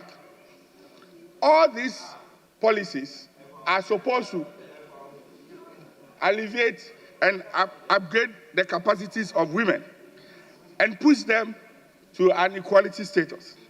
Mr. Speaker, today happens to be 1st July. A lot of initiatives have been earmarked to start from 1st July. Unfortunately, Mr. Speaker, I've always been making this statement to my colleagues on the other side and my friends. And to borrow a phrase, God in his own wisdom, true Ghanaians have elected an overwhelming majority of parliamentarians. To the extent that this parliament, if indeed is mindful to cause real change, has the capacity to do that without any hindrances. Mr. Speaker, we have 180 plus parliamentarians at the majority side. And I've said it to my friends that Ghanaians should never forgive this parliament if we are able to cause real change, if we are able to play oversight role in terms of, and for the team, enhancing gender issues. Because this is a time that we have a clear majority to be able to implement and walk the talks that we have said. Unfortunately, apart from all the achievements we have done in parliamentarianism, sometimes I, as a young parliamentarian and a first-timer, have always sat here wondering whether we are elected to represent our people as parliamentarians or we are supposed to be mouthpiece of the government. I have asked several questions where documents that ought to be available for proper scrutiny so that members can have informed decisions in enhancing gender equity seems to be right through. I have had cause to worry that the commitment, and we are talking about action by action, and that is where, Mr. Speaker, I want to emphasize my statement, that the big push that we sought, particularly to elevate women, 7 months in the lane, we have not seen anything about big push. Mr. Speaker, 7 months down the lane, the Women Bank, which we have touted, we have had nothing to deal with it. And the unfortunate thing is that, Mr. Speaker, once we activate our oversight, like I did indicate in my earlier statement, we have members of parliament who intend to speak for and then intend to question what opportunities, what was done in the past. We have this parliament to hold accountable, to make sure that we are able to implement some of the policies that will enhance gender. And this parliament has a clear majority. And I'm re-emphasizing the fact that Ghanaians will not forgive this parliament if we are unable to cause real change, if we continue to pay lip services to gender issues. On that note, Mr. Speaker, I will congratulate the maker of the statement and indicate that as parliamentarians, we should look more into our oversight responsibility and make sure that we cause real change that becomes spokespersons of government. Thank you very much. Thank you. Thank you. Yes. Honorable Lydia, Minister of State. Thank you, Mr. Speaker, for the opportunity to contribute to this great statement. And thanks to the maker of this statement that calls for an action to gender equity. When you look at the statement wants to tell us that there are iniquities, there are inequalities in the system, and that there should be action, everyday action, to make sure that there is equality in the system. So what are the gender gaps? What calls for the inequalities?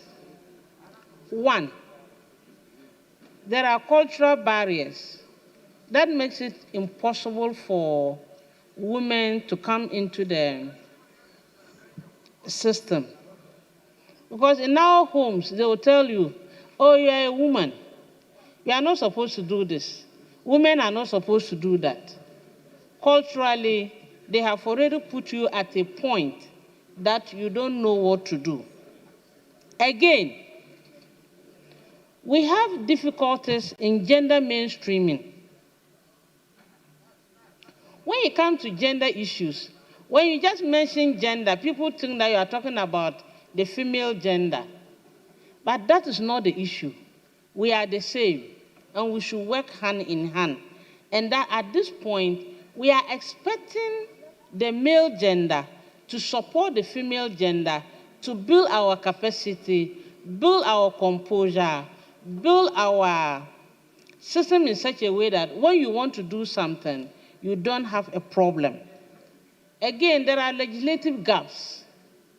For instance, we have the Affirmative Action Act, but it is not operationalized because we don't have the needed legislative instrument. And I think we should work hand in hand with the Gender Minister to make sure that we bring the legislative instrument to make the Gender Act operational. Again, we need to create that awareness, conscious awareness, that what men can do, women can do better. It has been in the system, it has been a talk shop, but as to whether we are doing it or not, we can't say that at the end of the day, what we say men can do, women can do better is actually in operation. Because just now, our sister mentioned that the female team is in camp to play. How many of the men have gone to visit them to say that, Ayuko, you are doing better? Please encourage the women to do better. There is also another gap, interministerial connection between the gender ministry and other ministries. I think the ministers should work collaboratively to make sure that the gender policies that we are going to put up in this country will support the female gender to thrive very well in society. So what do we need to do? We need to address these policies and put efforts or conscious measures to support the female gender to do what we are supposed to do in society. Again, misinformation and disinformation. When there is a cartoon about a woman who is not well dressed, everybody wants to look at it. When there is something about the woman, everybody wants to look at it. But when it comes to the male, no, that one is normal. Nobody talks about it. Nobody wants to discuss it. We also need to look at misinformation and disinformation, which is making the women want to lag behind, want to sit in their closet. They want to be at home. They don't want to come into the system for people to cartoon them or people to say things that are not good for them to listen. Mr. Speaker, before I sit down, I want us all to understand that when we talk about gender equity, we are not saying that we want to be equal. We just want a space as part of society. We want a space on the table, not to push the men away. So your actions should be tailored towards a situation where you just shift small on the table and we sit. We are not coming to push you away.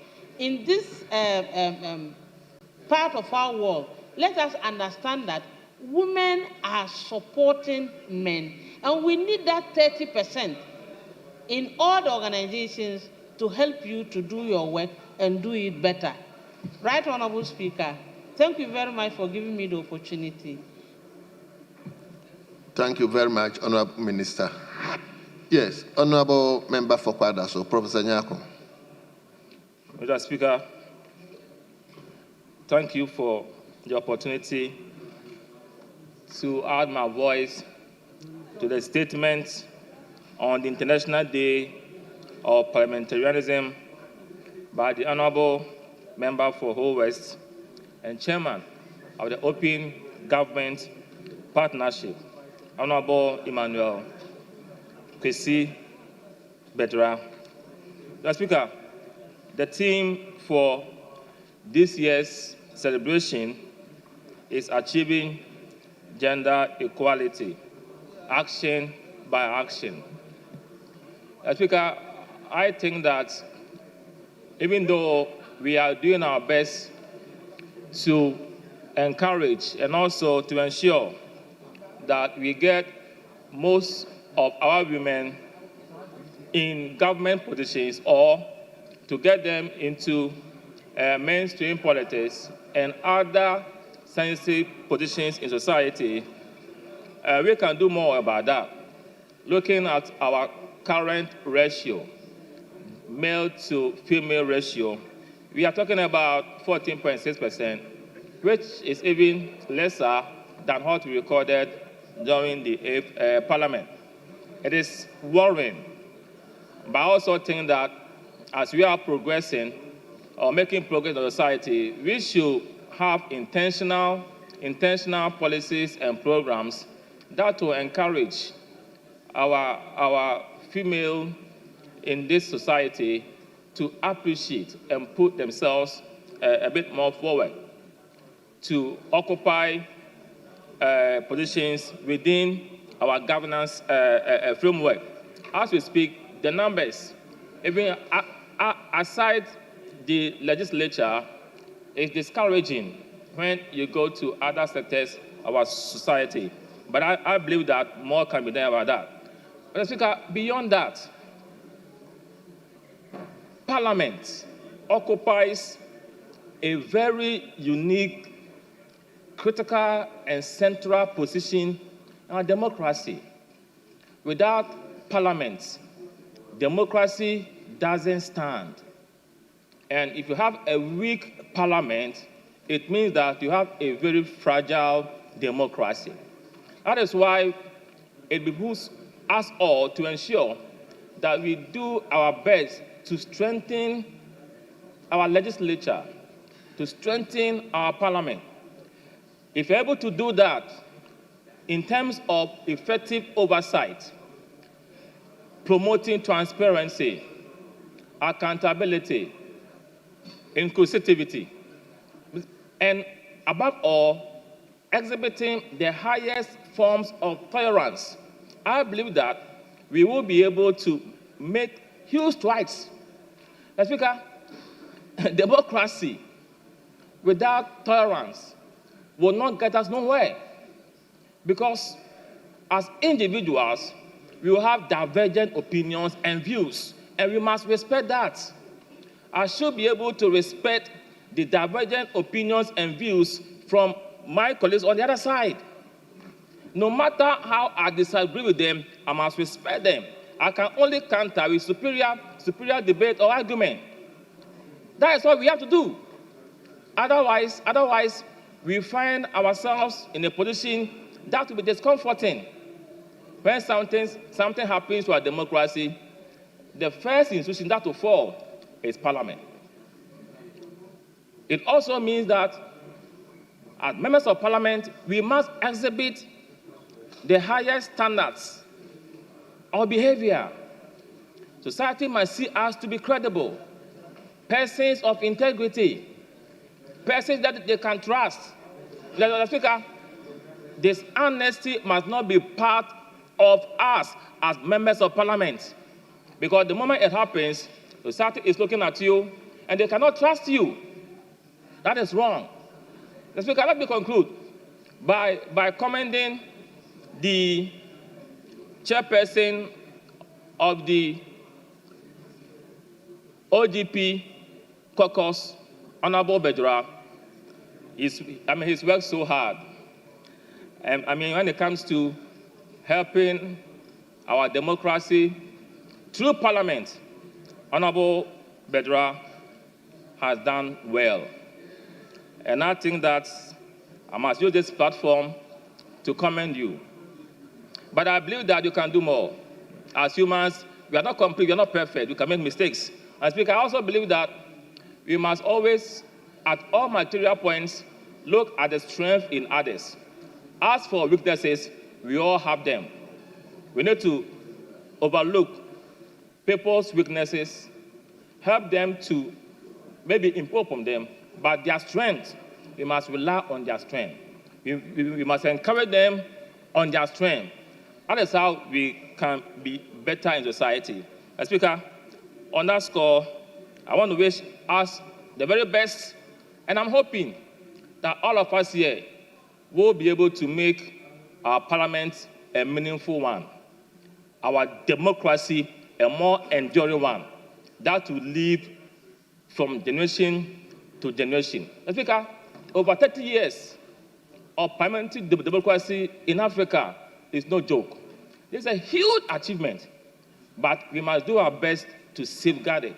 We must do our best to protect it.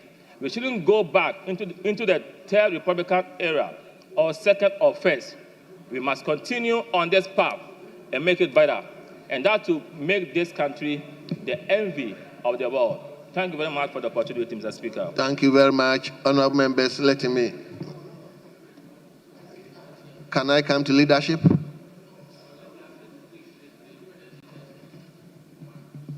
I said I will only accept your proposition based on the mood of the House. Anyway, let me invite the Honorable Minister for Women and Gender Affairs. Thank you, Mr. Speaker. I want to thank you for the opportunity to contribute to the statement ably made by the chairman of the OGP of Ghana's Parliament. Today, as we speak, with the OGP, Ghana's Parliament goes a step higher in terms of scoring positive marks. The theme, as the OGP chairman has stated, enhancing gender equality action by action, is very critical for us, especially with the passage of the Affirmative Action Bill, so that all of us, with our collective efforts, we walk the path towards gender equality. And the most critical thing for us to look at this moment is not just the little efforts that we are putting in, but how to sustain those efforts so that it's not as if we take 3 steps forward and then 2 steps backwards. Today, when you look at the number of women in parliament as against the number of men, you realize that we still have a long way to go. So this is an awakening call for all of us to come together. OGP promotes transparency and accountability. It's one of the tenets we need in order to promote gender equality. And so all of us need to commit to it so that we'll be able to sustain the efforts that we are making. It is also important for us to take note that in the Affirmative Action Act, which has been passed by this House last year, this month will be 1 year. When you look at the act, especially for elected leadership positions, there are certain critical steps that we need to take.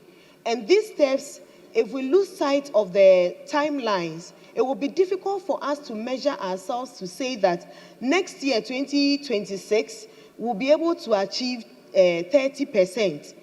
We have to make the conscious effort to take note of the calendars of the political parties and then where to come in to ensure that we harmonize the efforts that are being made or the calendar activities of the political parties so that we don't miss the opportunity to add more women onto the elected positions. Not just more women. I want to reiterate the fact that we need more women at critical positions where decisions are taken. I also want to say that we need to also sustain this thing by reminding ourselves of the various responsibilities that we owe to this House and the nation at large. And so when we talk about gender equality, we need to all see to it that it is devoid of partisan coloration in order for us to unite against anything that brings inequality in terms of the gender gaps being widening. Today, as we celebrate our efforts so far, I want to encourage us to keep the momentum and then all unite against inequality and also put in effort to bridge the gender gap. Let me say once again that I thank the maker of the statement. Thank you, Mr. Speaker. Thank you very much. I can now comfortably come to leadership.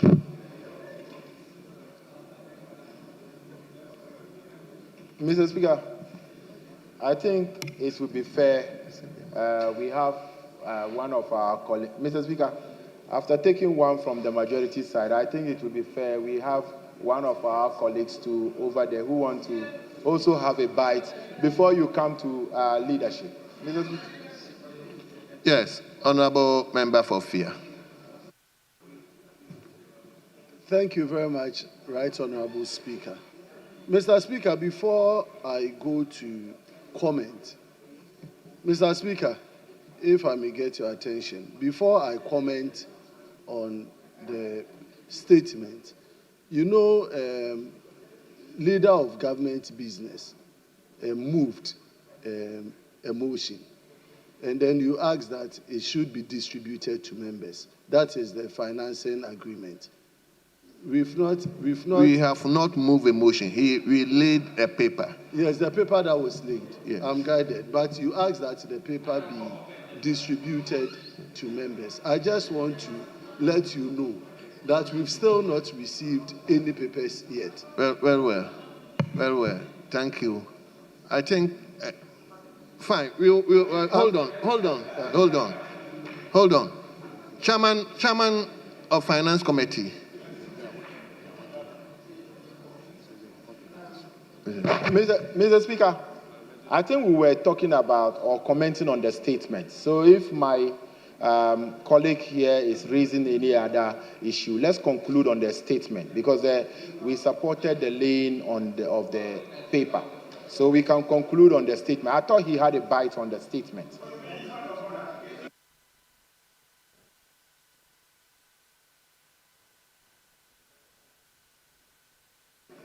Thank you very much, Mr. Speaker. So, Speaker, I will go to comment on the statement ably presented by my colleague on the other side. Mr. Speaker, it's just a matter of fact that issues around gender equality or equity is very critical for nation building. And it's been on many political talk shop as to what steps we are going to take to bridge the gender gap. And so it is no surprising that the government of the day made some lofty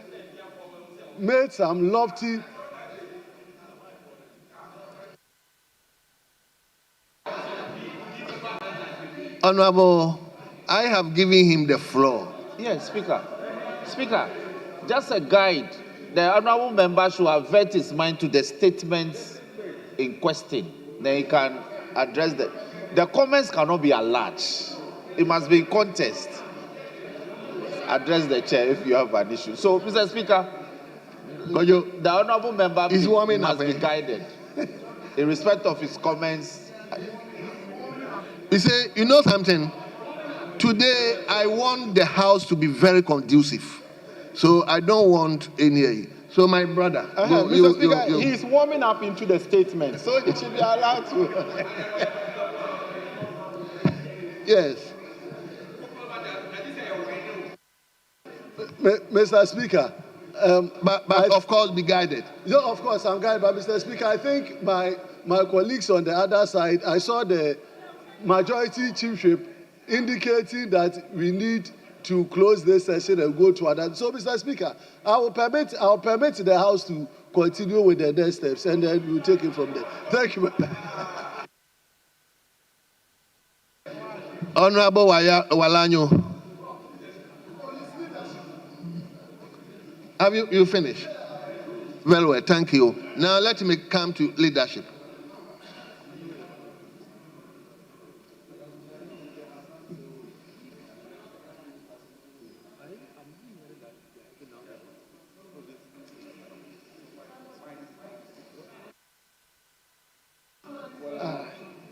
Thank you very much, Mr. Speaker.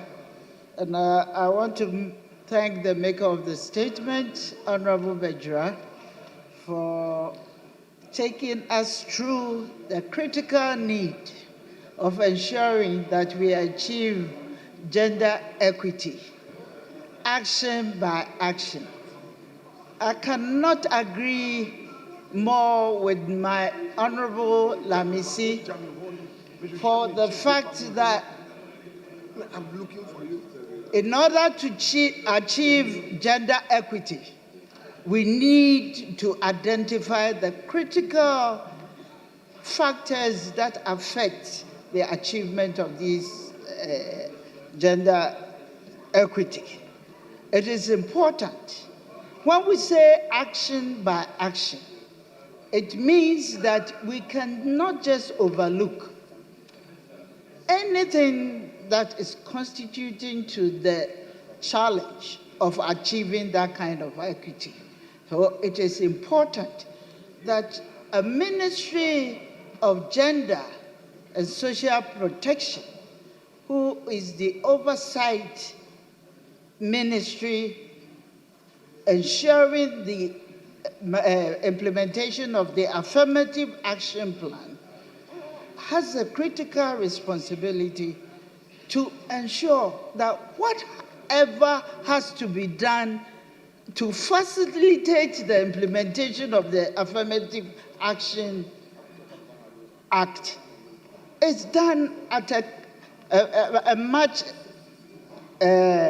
facilitated mode than it is doing at the moment.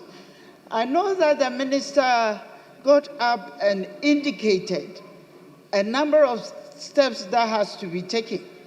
But I feel that it is her responsibility to ensure that, because we have a right roadmap of pursuing and ensuring that we will do so. When we say action by action, It means that in having appointees for the government responsibility, we need to ensure that we achieve 30% in every aspect of appointment that is made by the government.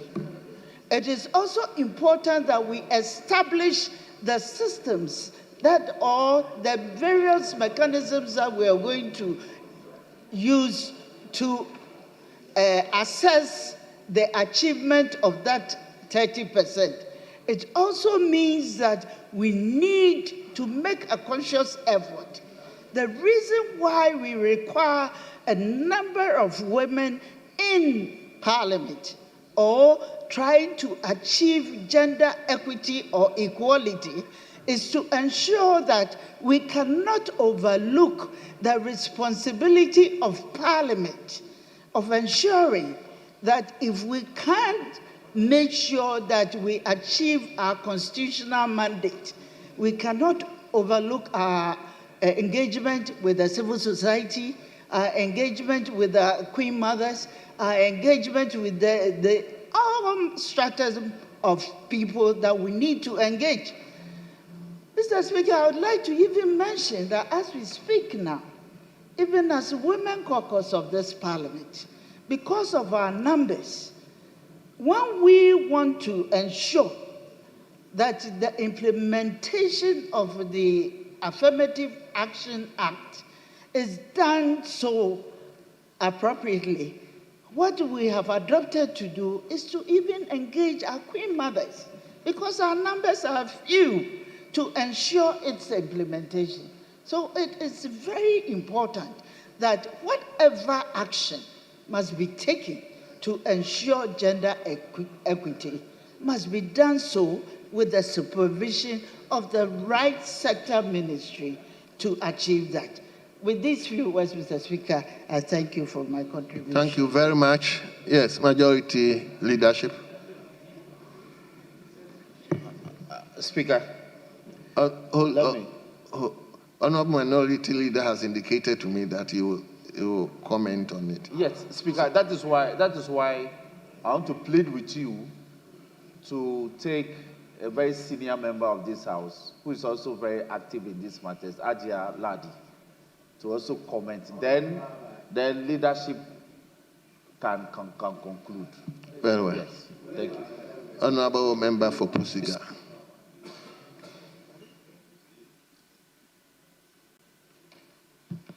Thank you, Mr. Speaker, and thank you, Leader, for the opportunity.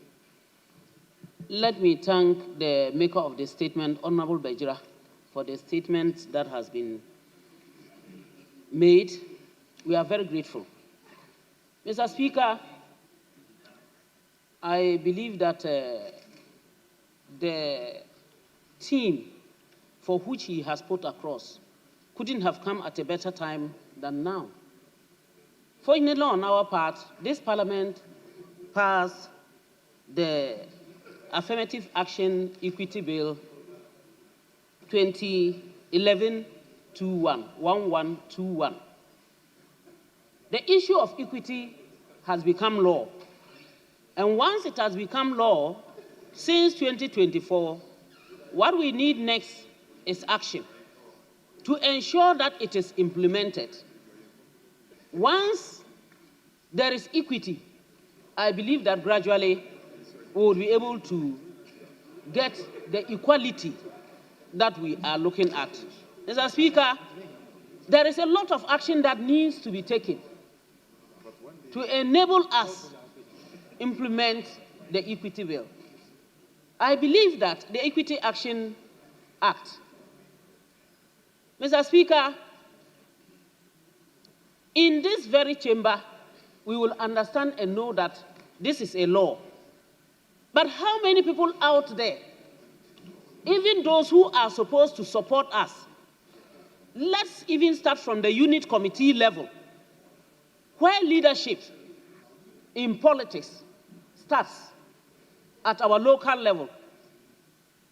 How many people are ready to support us, and how many people understand, even at the district assemblies, that this law that has been passed needs to be adhered to. We need to work. We need to go out there. We need to do the sensitization. Assembly elections. In my assembly, there isn't even one woman who has been elected, because that understanding is not there, and people think that leadership many a times is about men. We are not in any way interested in taking the lead and leaving men behind. And I have consciously, Mr. Speaker, always said, when we speak about gender, we are not speaking about only women. We want us to understand that both men and women should be supported to rise to the leadership levels that we need. Mr. Speaker, in this direction, I wish to plead that in order that laws that we pass in this House do not stay on the table, let us all, as members of Parliament, put hands on deck and support the implementation of the Equity Bill. Many a times, we mix the two. And because we mix the two, people do not even get where or what we want to get to. Mr. Speaker, once we have a level playing field, I believe that there are many more women out there who can work their way up if we are given the opportunity. But where is the support going to come from if we do not do the sensitization, even with colleague women? Because for today, we know that we have a higher number than the men. You may go to a voting center, and out of the 200 people you would find there, there might be 130 women. But if a woman is contesting, Mr. Speaker, at the end of the day, you might find that 170 have voted for the man and only 30 have voted for the woman. The question arises, and I want us to correct this and then to continue to talk to women. Because many a times we women, some of us go on to say that we are not our own enemies. But come to think of it, we need a lot of education to let us understand that we need one another. Mr. Speaker, apart from that, governments, whether the NDC government, the MPP government, whichever government comes to play, should take up this and consider the fact that we need that support. Mr. Speaker, just the 8th Parliament, we had 20 women on both sides, each on both sides, and we were 40. Come to think of it, before we could say Jack, the 2024 election, we lost so seriously on our sisters at the other side, leaving only 10 women, and also lost some women on our side, although we increased to 30. But if they had the 20 and we also had the 30, we would have been 50. So let's ask ourselves, what happened? Mr. Speaker, I want to plead that you support us. I have always said it. A woman is never your enemy. If you have no sister, you have no aunt, please, you have a mother. And we need that support to make sure that we support all of us together. But then, let me also caution this. We shouldn't rely on only the woman and look at the girl child and forget about the boy child. Let me also give this caution, because as we forge ahead, if we are not careful, we might also miss out on the boy child and eventually the men. And that will be a very big problem for us. Mr. Speaker, I am saying this because I have seen in certain spaces, especially social media, that men are compelled to marry more than one because women are outnumbering the men. So, Mr. Speaker, while we are fighting for this and while we are working hard to ensure that we are projected, we are supported to get to the leadership role, we shouldn't forget about the boy child. Mr. Speaker, with these few words, I want to urge my colleagues here to support us, to give the information out there, to let our assemblies, our regions, wherever we are found, know that there is a law that we should be given equal opportunities to enable us participate politically. Any leadership role, we should be given that opportunity. I thank you, Mr. Speaker, for the opportunity to contribute to the statement. I thank you. Let me now come to the minority leader.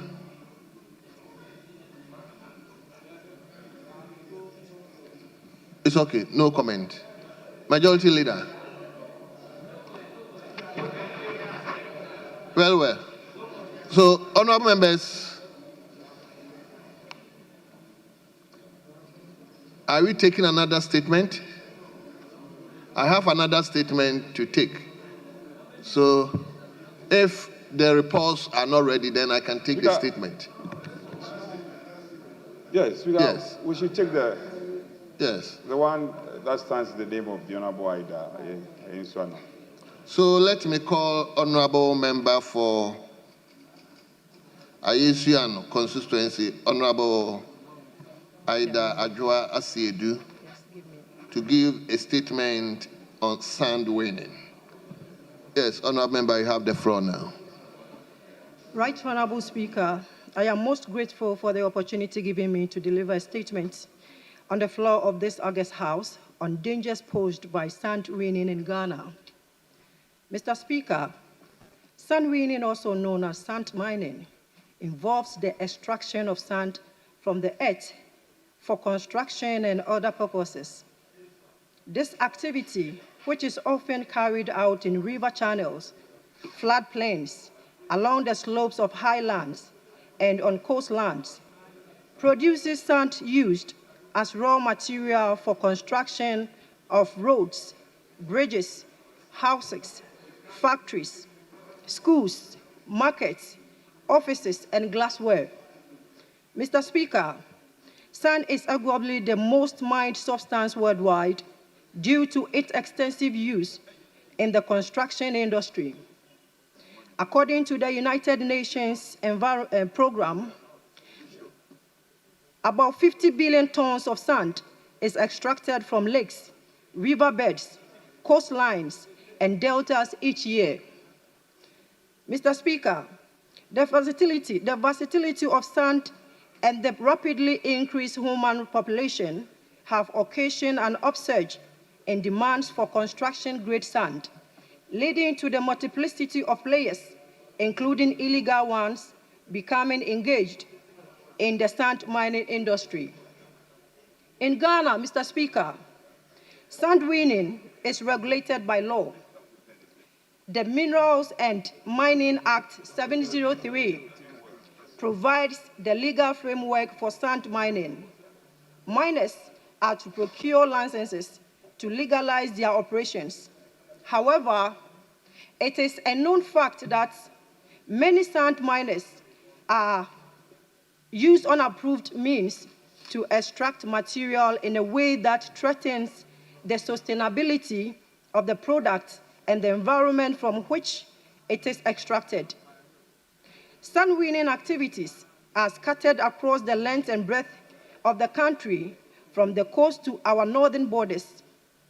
Special mention should be made of Ayensuano constituency, where sand winning activities are causing serious havoc to many farmlands in places such as Kota, Kwabuanta, Otuasi, Amfasu, and Ayakukoso, many more areas. Sand winning activities have rendered most farmland fertile for crop cultivation in the Ayensuano district. The land cover is destroyed, rendering the land prone to erosion and degradation. In some cases, it has also left the ground poked with open pits, which are filled up in rainy seasons, providing breeding ponds for disease-carrying mosquitoes. In other parts of the country, Mr. Speaker, the effect is seen in biodiversity loss, reduction in both agricultural and coastal lands, lowering of the water table, and pollution. There is also an increase in land conflicts occasioned by the inadequate compensation of land acquired from communities and individuals for sand winning purposes. Sand winning, again, poses an existential threat to livelihood through, among other things, water supply, food production, fisheries, and the tourism industry. Mr. Speaker, research has identified unemployment, population pressure, and difficulties in the acquisition of sand for building and construction as some of the causes of sand winning in Ghana. Other causes include ineffective law enforcement, poor coastal surveillance, and systemic corruption. Right Honorable Speaker, urgent action is needed to avoid a sand crisis in the foreseeable future. The various districts, municipal and metropolitan assemblies, and the Environmental Protection Agency must ensure the rigorous enforcement of mining laws, implement intervention for decent alternative livelihoods, and fight systemic corruption while educating the public on the negative impact of the practice on environmental, social, and economic sustainability. As a country, we may also learn from other countries like China and the United States, who have already begun producing crushed rock as an alternative to sand mining. We should encourage investments into this new area of sand production. In conclusion, Mr. Speaker, on 17 January 2025, residents of Krabo in the Yesuano constituency witnessed a rather unfortunate incident where sand miners, accompanied by land guards, unleashed violence against farmers and landowners who were peacefully protesting the seizure and destruction of their farmlands. This sad incident led to the killing of 2 persons with several others injured. Mr. Speaker, our failure to urgently address the menace of sand winning may render the country incapable of handling extreme events such as droughts, floods, and storm surges. This would also hinder our collective efforts towards achieving Goal 13 of the United Nations Sustainable Development Goals on climate action. Thank you, Mr. Speaker, for the opportunity.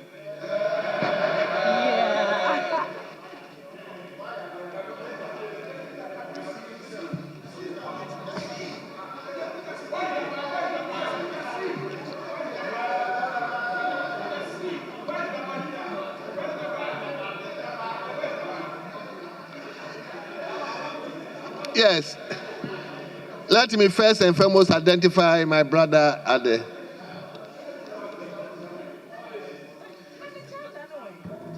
Thank you, Mr. Speaker, for the opportunity to contribute to the statement ably tabled by my dear sister regarding the sand winning.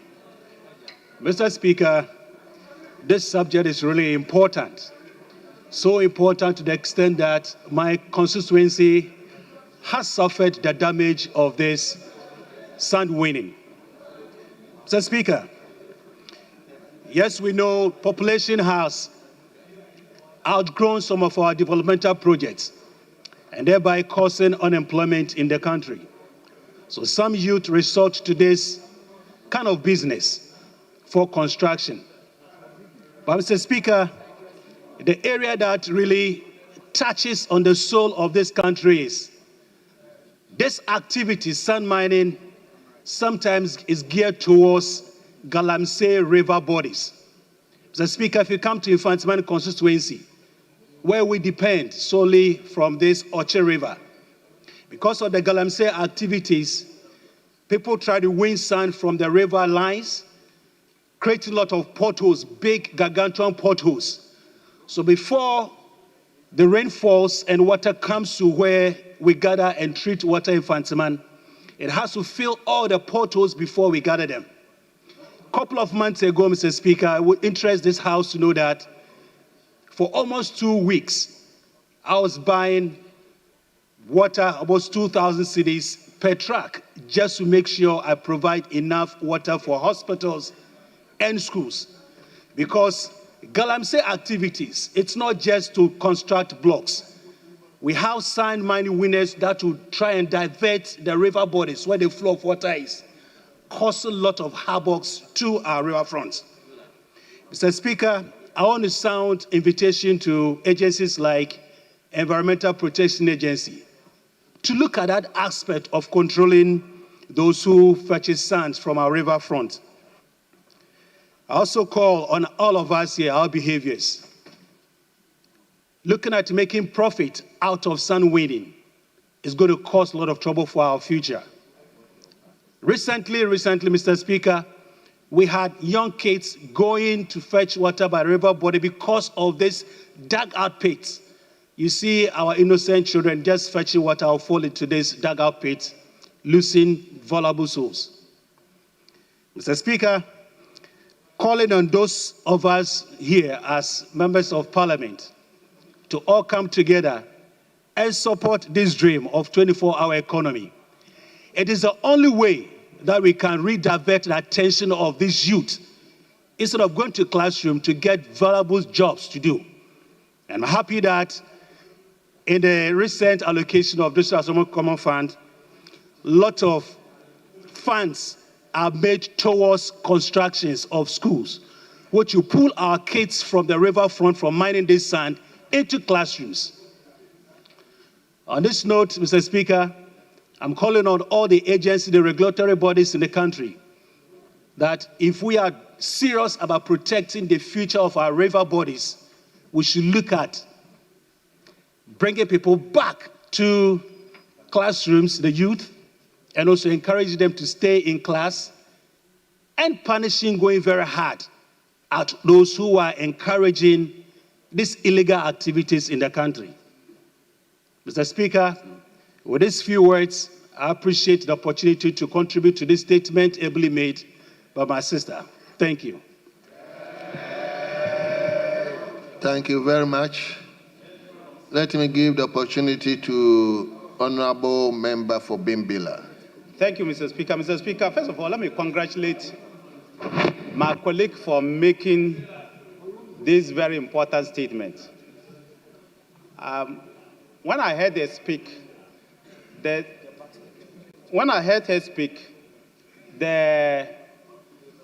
type of impeccable English she spoke, the voice, the control of the English language,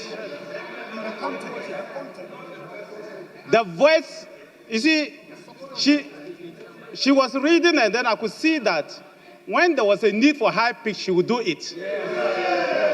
When there was a need for low pitch, she would do it. Mr. Speaker, not just that, her composure was exemplary. Mr. Speaker,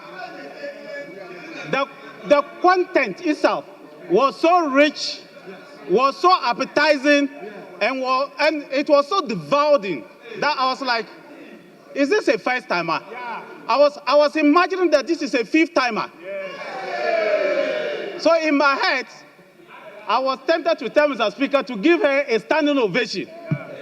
Mr. Speaker, but the topic she chose is a very important topic. Mr. Speaker, if I have somebody from the side who does a similar thing, I'll give the same sort of accolade.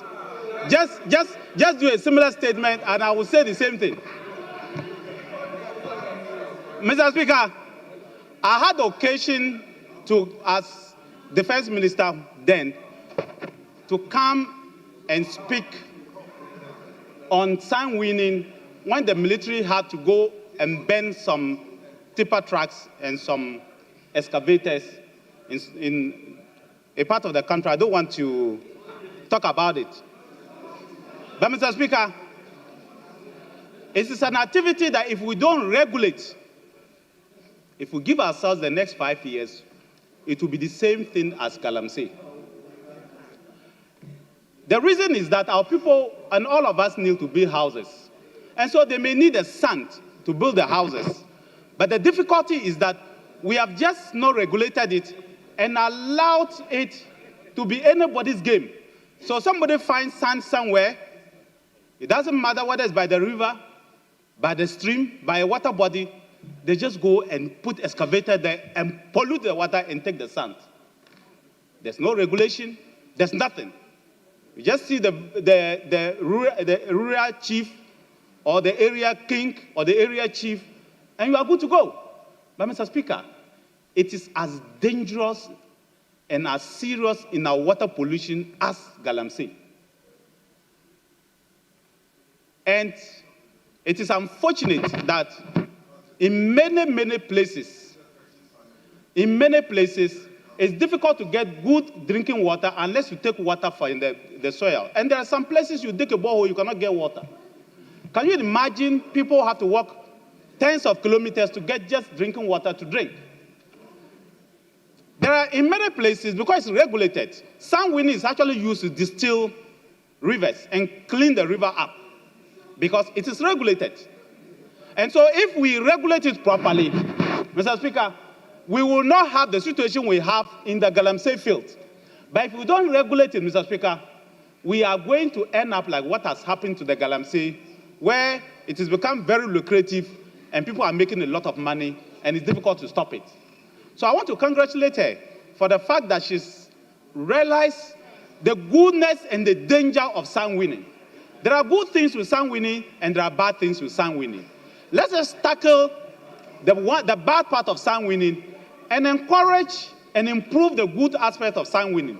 Because as I said, it is good because people need houses. But the question is, are we going to continue, especially in urban areas, to go to block and mortar as we continue to do? There are many places today, Mr. Speaker, that block and mortar composes of only about 5% of building because people are using steel to build. Within 2 months, they're able to build houses that can stand the test of time for hundreds of years. But today, we are still building 30-story buildings, 40-story buildings, 50 floors with block and mortar. And so we need a lot of sand. But in many places, all these skyscrapers you see, all these undulating buildings, all these buildings that have all the styles and folding and bending, it is still very high quality steel that they use. You're not going to have a situation, Mr. Speaker, where you are going to use block and build from head to toe. It's difficult. But unfortunately, that is what we have. If you introduce a house to somebody and say, you want to build with steel, Ghanaians don't like it. But I think that the regulators, the government that's supposed to provide the policies, must begin to see what we can do to reduce the use of sand winning. Mr. Speaker, in the Northern Development Authority those days also introduced this new brick system where they were using local materials, the gravel, and they were producing blocks that were even stronger than sand. And the bricks that didn't use sand, they were even stronger than sand. I think that is another area, Mr. Speaker, we should look at so that we should stop exploiting this sand, especially those within the river areas.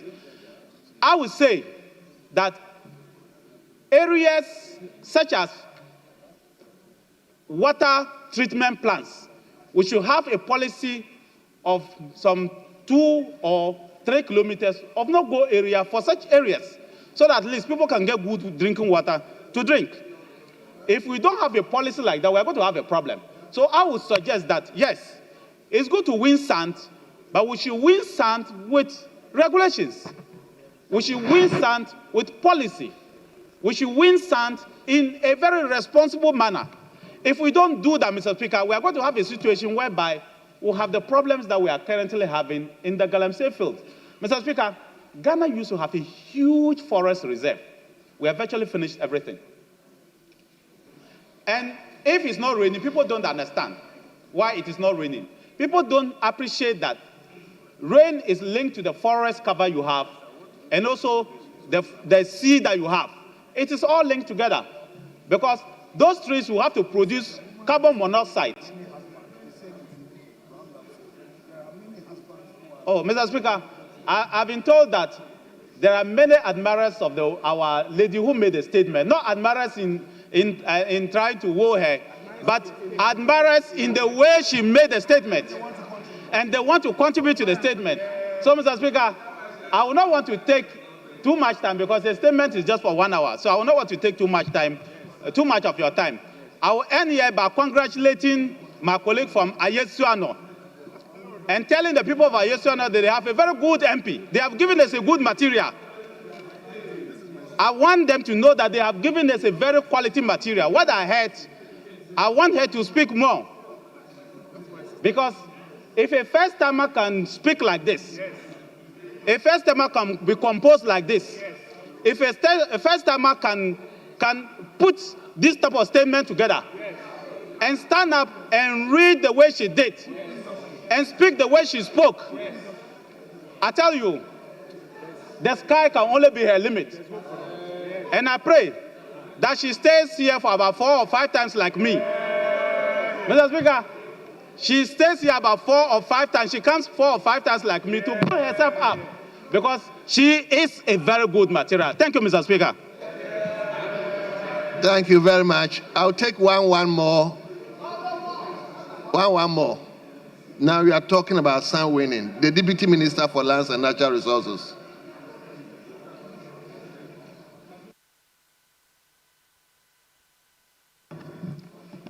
Mr. Speaker, I do not intend to talk too much on this subject matter, but I want to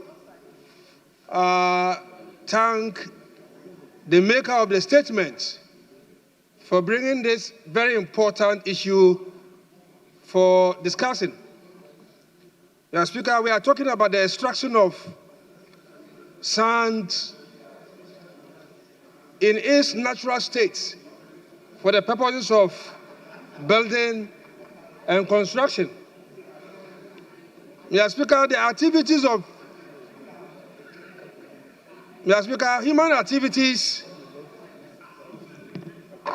accounts for some of these destruction of our environment. Mr. Speaker, it's not only the winning of the sun, but even before you win the sun, you have to clear the vegetation, you have to fell some trees. And that is also a destruction in itself. Normally this takes place around the inland areas, around riverbeds, and around beaches. It also tells you that it has its effects even when it comes to tourism. Because beaches where we are supposed to beautify, to attract people to come and pay something for us, are all being depleted because of sand winning. And so it's also a very serious issue that we have to look at. Mr. Speaker, the person, my senior colleague who has just spoken, made a passionate call for some policies and some regulations and some legislation, if possible, to be made. But even before we get there, I will want to appeal to the local government structures, the MMDCs, the district assemblies. They can start with bylaws to ensure that people who go about exploring and mining sand in a manner that does not help us are all checked. And so that is where I want to start it from. My minister, a couple of days ago, also received some concerns about this sand winning. And he's putting together a team to look at it so that we can come out with the appropriate laws and policies to be able to, if you like, reduce the impact of sand winning.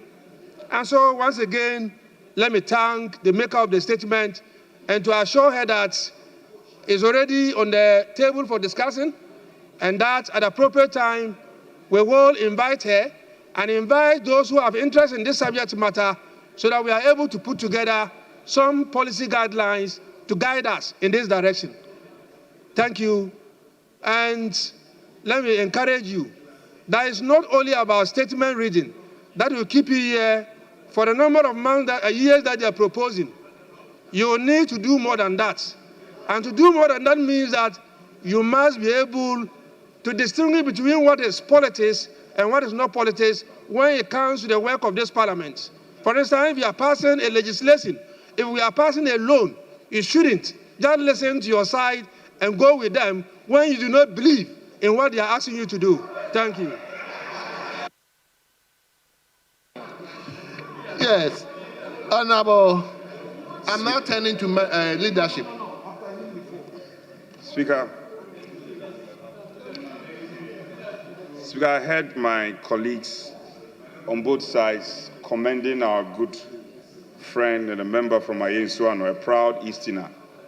But what they fail to observe is that, Speaker, you admitted a statement at the very last hour. By your benevolence, you admitted a statement, and they failed to acknowledge that. Speaker, let me commend you highly for admitting the statement. Had it not been your action, we would have witnessed this spirited and beautiful delivery by the member. And again, my Speaker, the Deputy Minister for Lands. Well, maybe I will stay clear. He's my friend. He was inviting me to other matters, but I will stay clear. Speaker, this matter had come up before. I think during the 8th Parliament, we had the opportunity to consider the same subject matter, sand winning.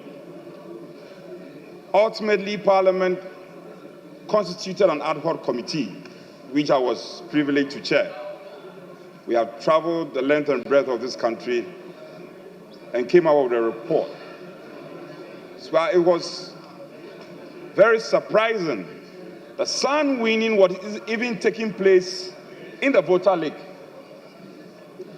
The Volta Lake had been subjected to sand winning activities.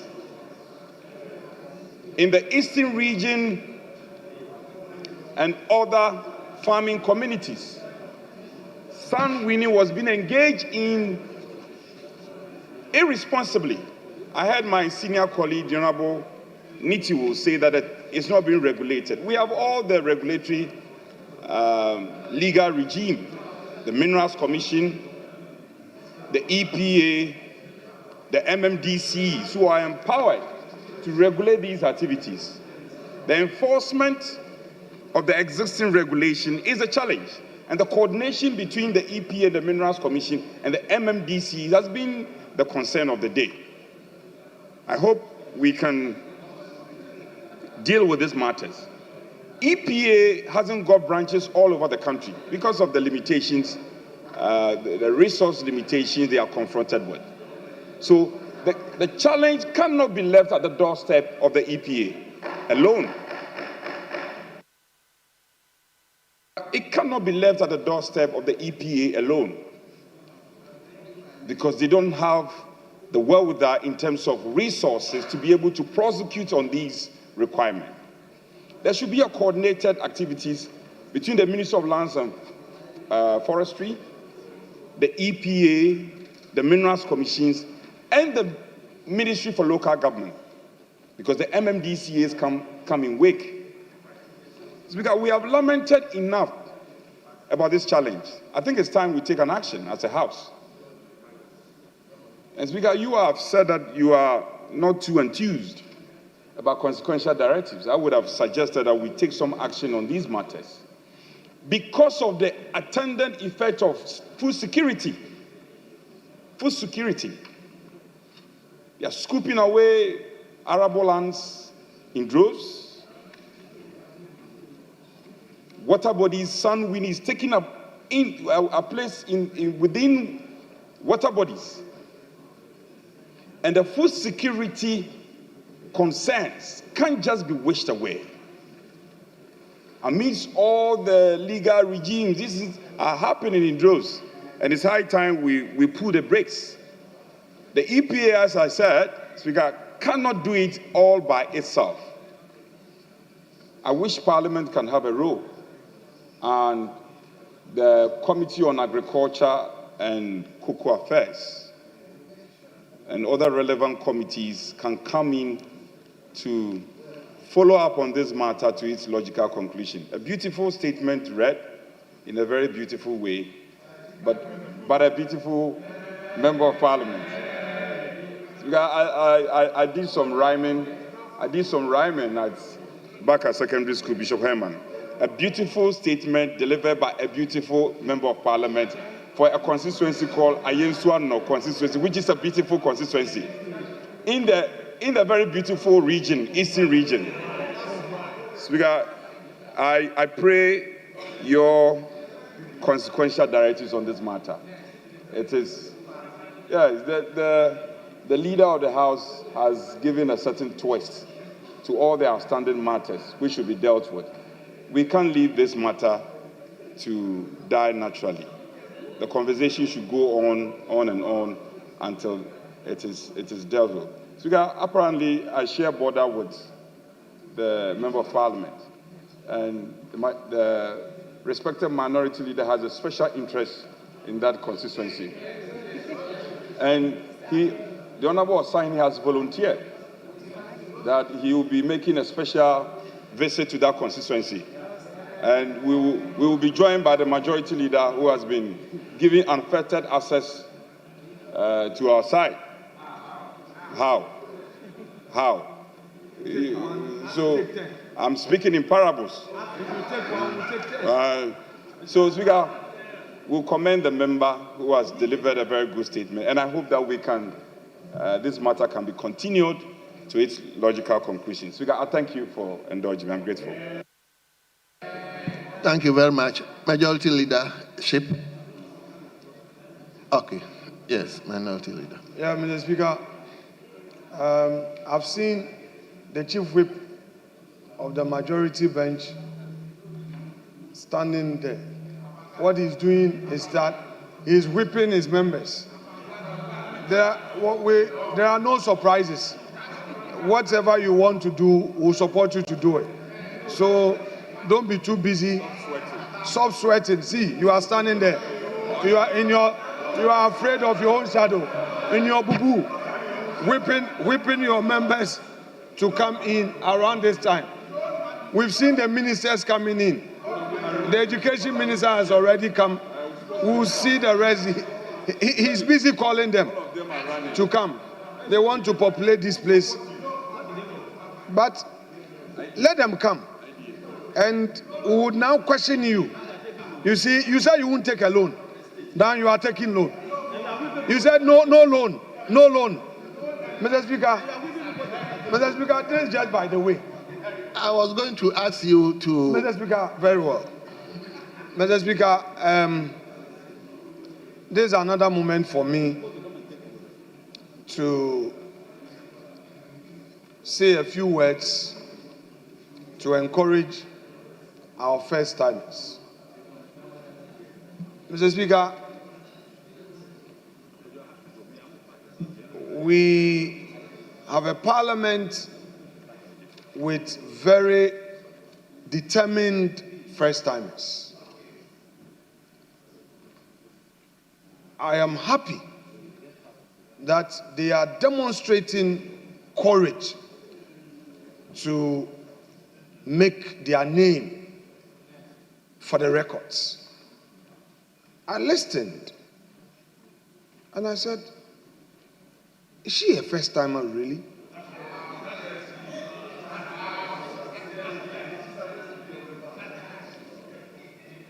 Mr. Speaker, our friends opposite me recall that when we were considering the budget, one of you, I don't remember his constituency, and I praised him. He wasn't from our side. I was watching him from our office, and I rushed into the chamber to take a close look. Although he was just punching my party, but it wasn't about what he was saying against my party, but the content of his submission, his ability to deliver. And today, we are seeing a great talent right in my own backyard. Already I have great talent. Nalerugu is doing great. I have my own Wale Wale champion. Mr. Speaker, behind me, I can see Suhum. I can see John Daku. Mr. Speaker, that great man. Mr. Speaker, Asafweje is right behind me over there. Mr. Speaker, and I am seeing Fataya. Lawyer Mie, Mr. Speaker. Mamata, Mr. Speaker, they are Damata, Mr. Speaker. These are great talents. And it adds up to the promise for the future of Parliament. Mr. Speaker, these talents are not only limited to my side, but I can see many more on the other side as well. Mr. Speaker, all I say to them is, be inspired by your own dream and make your name in Parliament. Mr. Speaker, for those who have taken it upon themselves to always heckle and shout, learn, especially there, learn.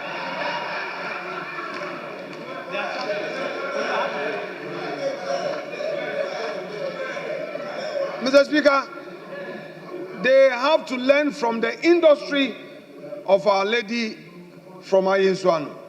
She really struggled to win her seat. She worked so hard. I think today she's made herself proud. She's made the constituents who voted for her proud. I don't want to touch on even the subject matter. The industry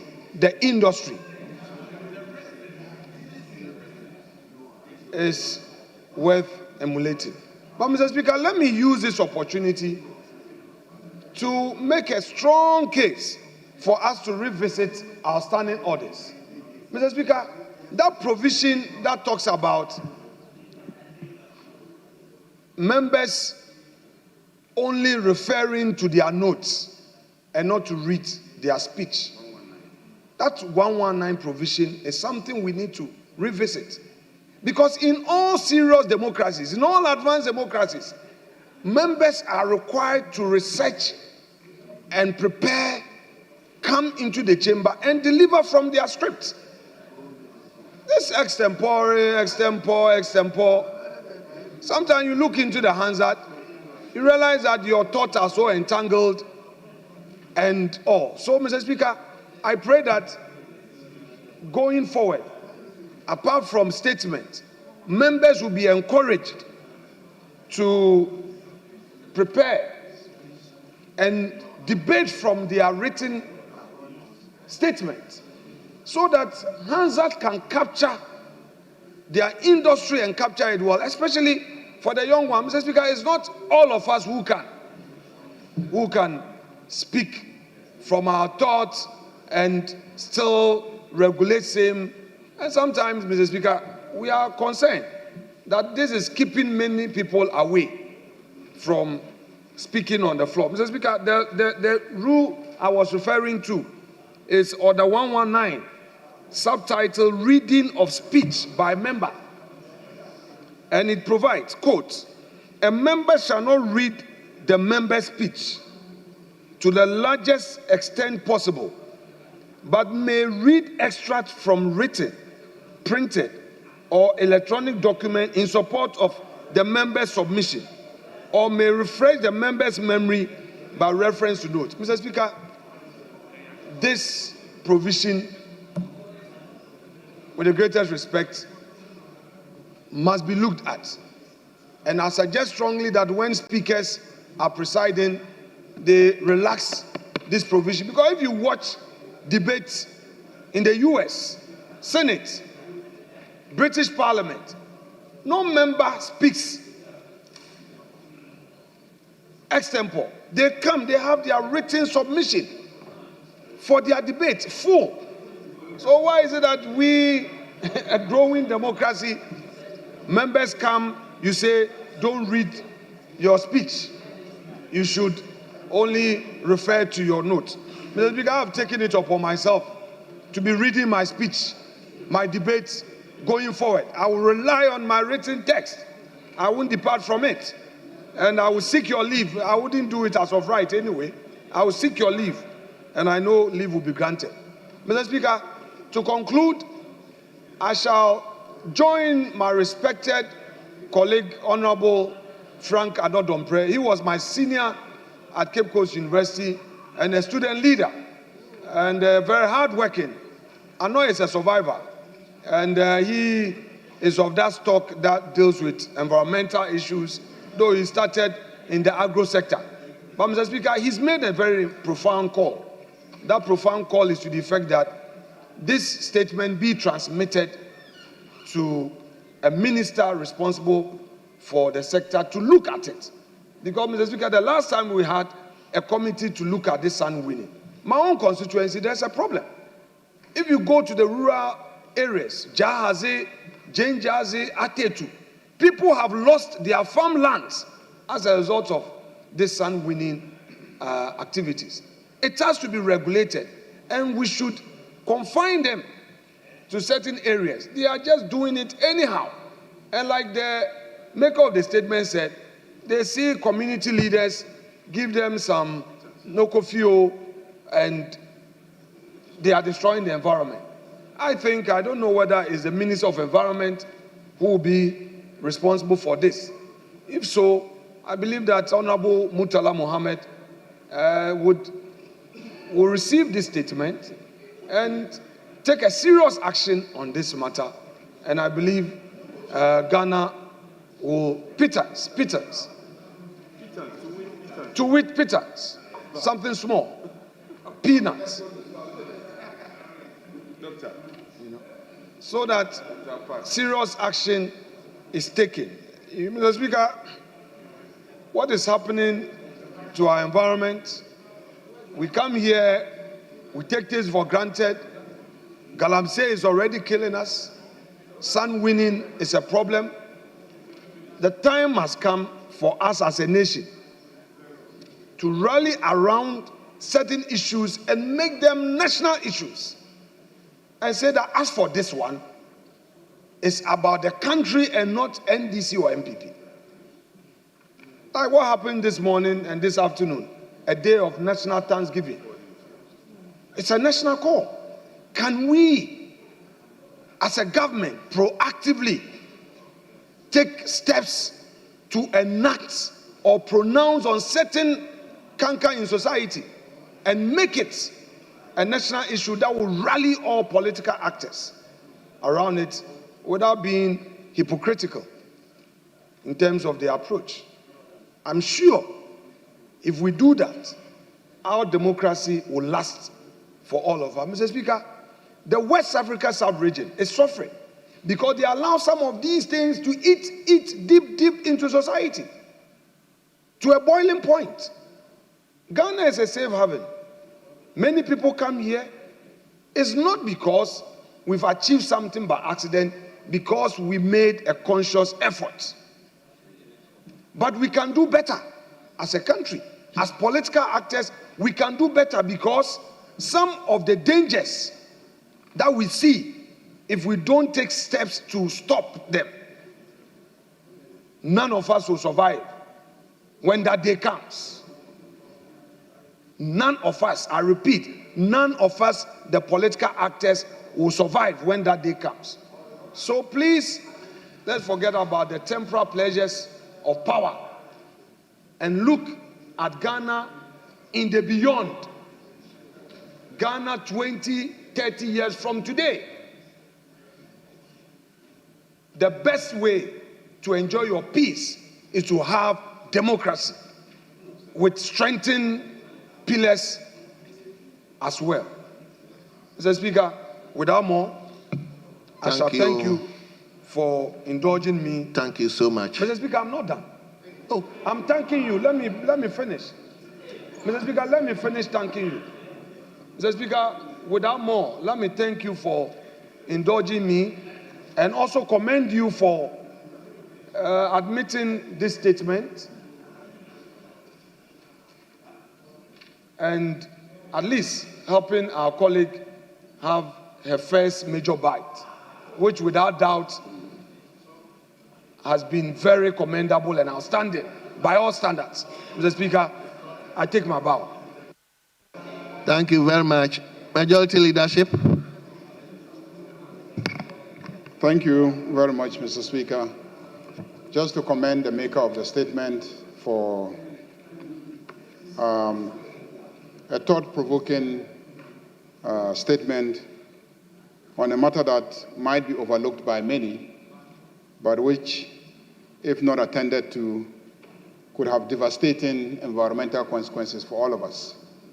I do agree that sand winning is a matter that we need to pay attention to, except to say that there are clear regulations governing how to acquire license to win sand, where sand can be winned, and the measures that can be taken to address the fallout in terms of the environmental consequences. So long as we want to build homes and we will use sand, there will be sand winning.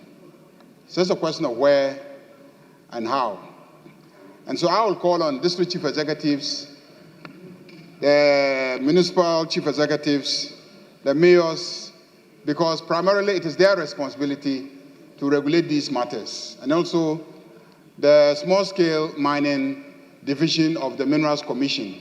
They are also responsible for regulating matters of sand winning. I do not believe that it has significant environmental pollution consequences. Scooping the sand and loading it to construction sites does not in any way pollute the environment. It's not like small-scale mining. Small-scale mining, the pollution component arises from the use of chemicals, i.e. mercury and other extractive chemicals. But in the case of sand winning, it's just the scooping of the sand and then the hauling of the sand to locations where they will be needed. I think the effects on erosion is what I think is a major issue. And of course, most of it happens along the banks of rivers and also of the sea. And those could have some consequences on settlements along the river banks and also along the coast. So those are the real dangers that relate to sand winning. But I believe that it is a matter that can be easily taken care of. Let me commend her, this being the first statement that she's made, and encourage her to build the confidence that will make the life in this chamber a very enjoyable one for herself as a first-timer, and to encourage her to be in this house. Mr. Speaker, I think that is what I will say for now, given that we have very important business before us, which is contained in the addendum, the order paper addendum. Mr. Speaker, the report is now ready. So if we can have the House take item 3, which is, yes, item 3. We laid it already. Well. Honourable members. Sorry, item 2. Item 2, sorry, item 2. Honourable members, we will bring statement to a close. My invitation to make referral of this statement has always been the same. I'm now hesitant in doing that because of the numerous referrals that have been made to the committees and no reports are being produced for us to consider. But that notwithstanding, this particular one, I will ask that table transmit this statement to the Minister for Lands and Natural Resources as well as local government to look into it and see how best they can address the issues, because we relate to the local government, the district assemblies where sand winning are taking place. They are in charge. Then lands and natural resources, because sand is a natural resources, the Minerals Commission and the ministry itself is responsible for it. So I will direct that table transmit this particular statement to the ministers concerned. I so direct. Speaker, your directives, I thought we could loaded further by adding the Ministry of Environment. Speaker mentioned lands already. By environment, because the EPA is an agency under the Environment Ministry. Very well. So please, let table add the transmitter, add the Minister for Environment as well. I so direct. Yes, Leader. Mr. Speaker, thank you very much. Mr. Speaker, earlier on, the Majority Leader made an application, which application was for us to look at an order paper addendum. I've just seen it. And,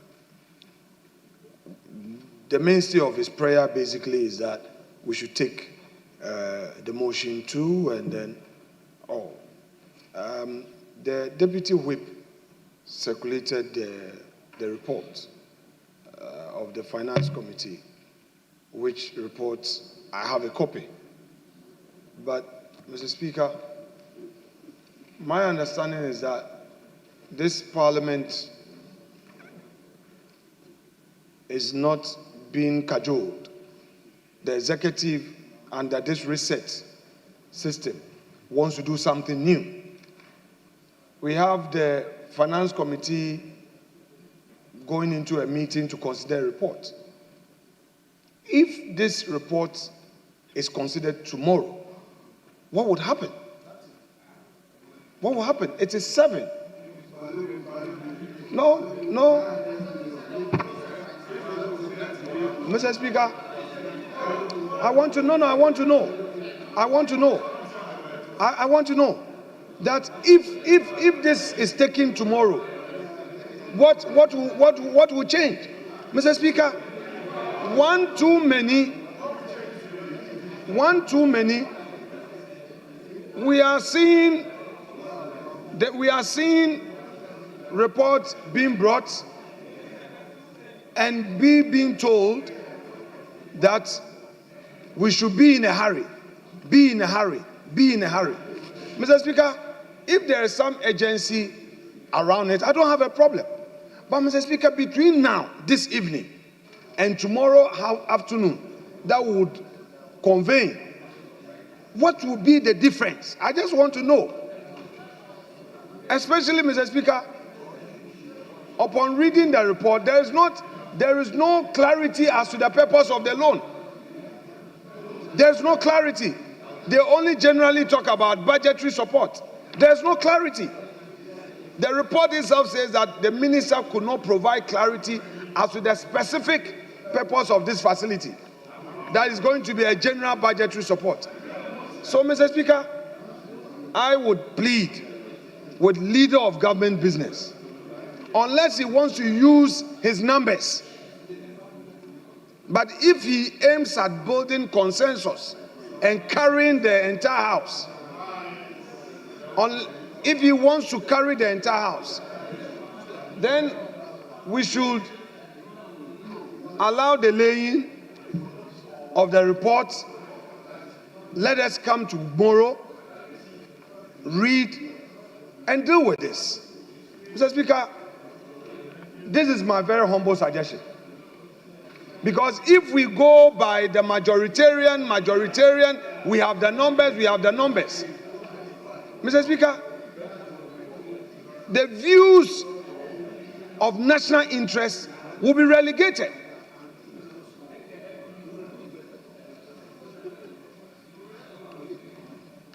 World Bank facility, if you see, they said the whole facility, if you look at the report, it says that it's just 2%, paragraph 6.4, all in cost. No, please. I'm not moving a motion. I am speaking to the fact. It's 2.5, which is okay. Meaning that relatively the cost is not too high. But we should have the opportunity to interrogate the issues. We can't just lay and say that immediately we should take it. Yes, they have briefed me. They were, but you and I were not there. I'm not talking about you as a person. The plenary, the entire plenary, is a committee that has done its work and is reporting. So, Mr. Speaker, I don't want the chief whip to be too busy. The avant-garde of government business shouldn't be too busy whipping his members that they should come at all costs. When it is 7 p.m., it's getting to 8. Don't whip people who are tired and are home. Some ministers who are working, don't bring them here by force because you have 183 to come and say they should populate the chamber. Let's go home, let's read, let's come back tomorrow and make meaningful input. Mr. Speaker, I so submit. If the majority leader wants to say something different from what I'm saying, who am I? But let us be led by the national interest.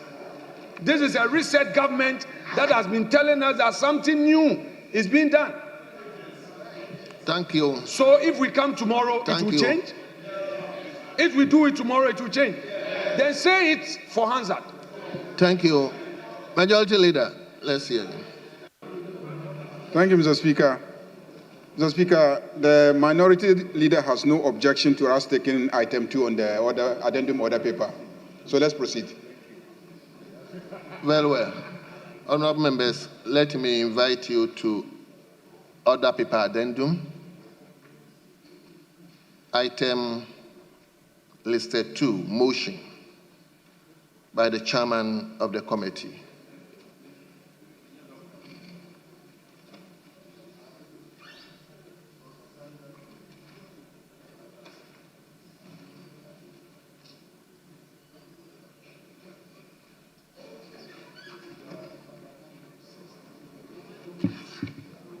Mr. Speaker, I would like to move that notwithstanding the provisions of the Order 1041 of the Standing Orders, which requires that a motion shall not be debated until at least 2 sitting days have elapsed after the notice to move the motion is given. The motion for the adoption of the report of the Finance Committee on the financing agreement between the government of the Republic of Ghana, represented by the Ministry of Finance, and the International Development Association of the World Bank Group for an amount of 360 million United States dollars, $360 million, to finance the second Resilient Recovery Development Policy financing be moved today. I so move, Mr. Speaker. Honorable members, the motion has been moved. The Vice Chairman. Mr. Speaker, I second the motion. Very well, honorable members, the motion has been moved and has been seconded. It is for the consideration of the House. And this one is procedural. Let me hear you. Mr. Speaker, this is a procedural motion. I'm not on my feet to debate it. But just for the records, the respected leader of government business and leader of the House, in praying for the motion to be taken, said the minority leader is not opposed to it. I am opposed to the motion being taken. I am opposed. I'm opposed to the motion, and the records must reflect as such. That is all. Well. Honorable members, all those in favor of the procedural motion say aye. Aye. All those against say no. Honorable members, the ayes have it. The motion is adopted.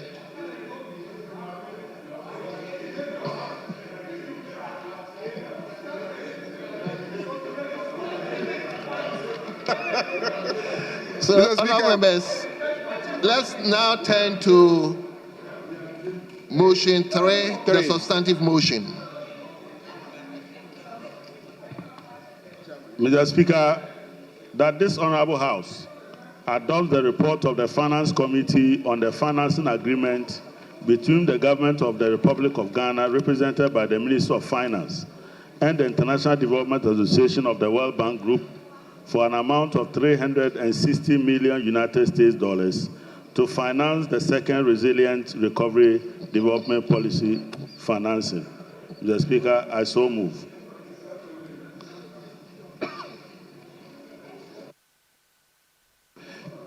But, Mr. Speaker, in doing so, I would like to present the committee's report. Mr. Speaker, the significant deterioration in public finances in 2020 and 2021 led to the 2022 economic crisis, which was characterized by high inflation, rapid depreciation of the currency, and high public debt burden. Government took steps to address the economic challenges, including seeking the support of the International Monetary Fund to implement a program to restore macroeconomic stability, debt sustainability, and to support inclusive growth whilst protecting the poor and the vulnerable. As part of the measures to provide financing assurance under the IMF program in 2023, the government of Ghana requested a 900 million programmatic development finance option DPO series from the World Bank to be disbursed over a 3-year period to support the country's recovery program. Mr. Speaker, only last year, 300 million of this facility was disbursed and approved by this House. Mr. Speaker, this facility is to seek the approval of the second tranche, which is 360 million, to assist provide financing for the government.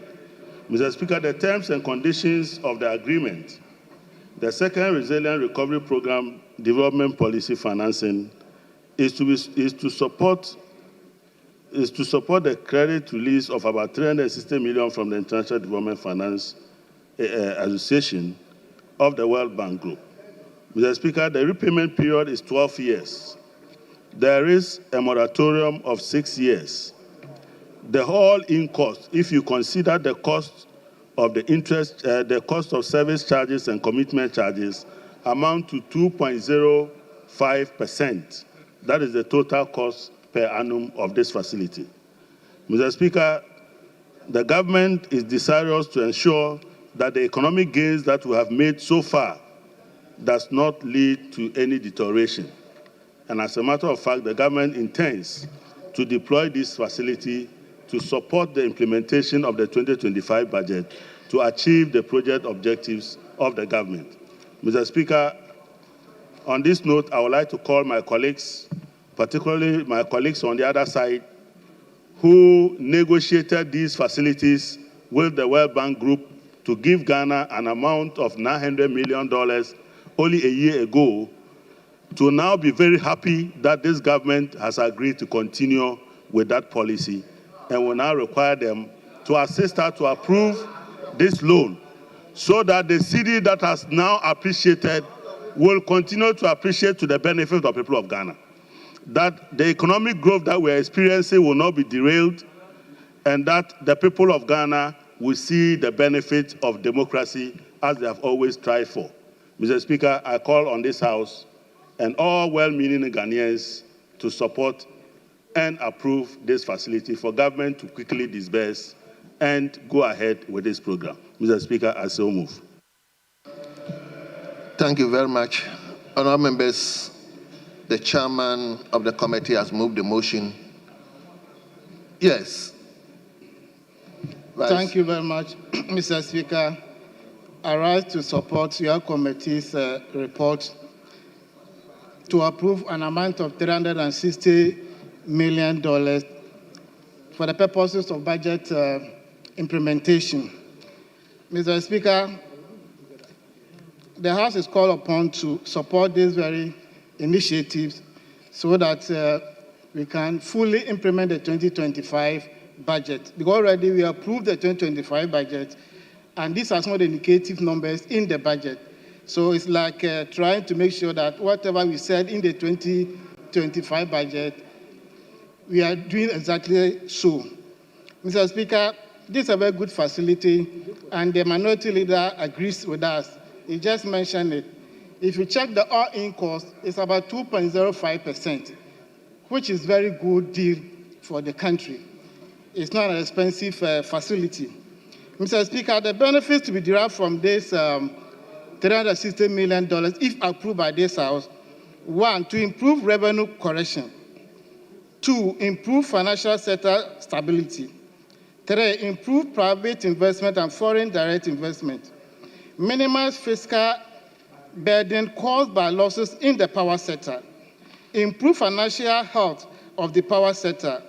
Improve power sector operational and commercial efficiency. Improve protection for vulnerable and reduce extreme poverty. Improve social safety nets and gender equality. And finally, improve climate resilience. Mr. Speaker, this is a document. Mr. Speaker, we are complaining that contractors have not been paid. Government is not spending. You can't spend if you don't have the resources. So these are some of the things we need to support this government so that there will be liquidity in the system so that we can fully implement the 2025 budget approved by this House.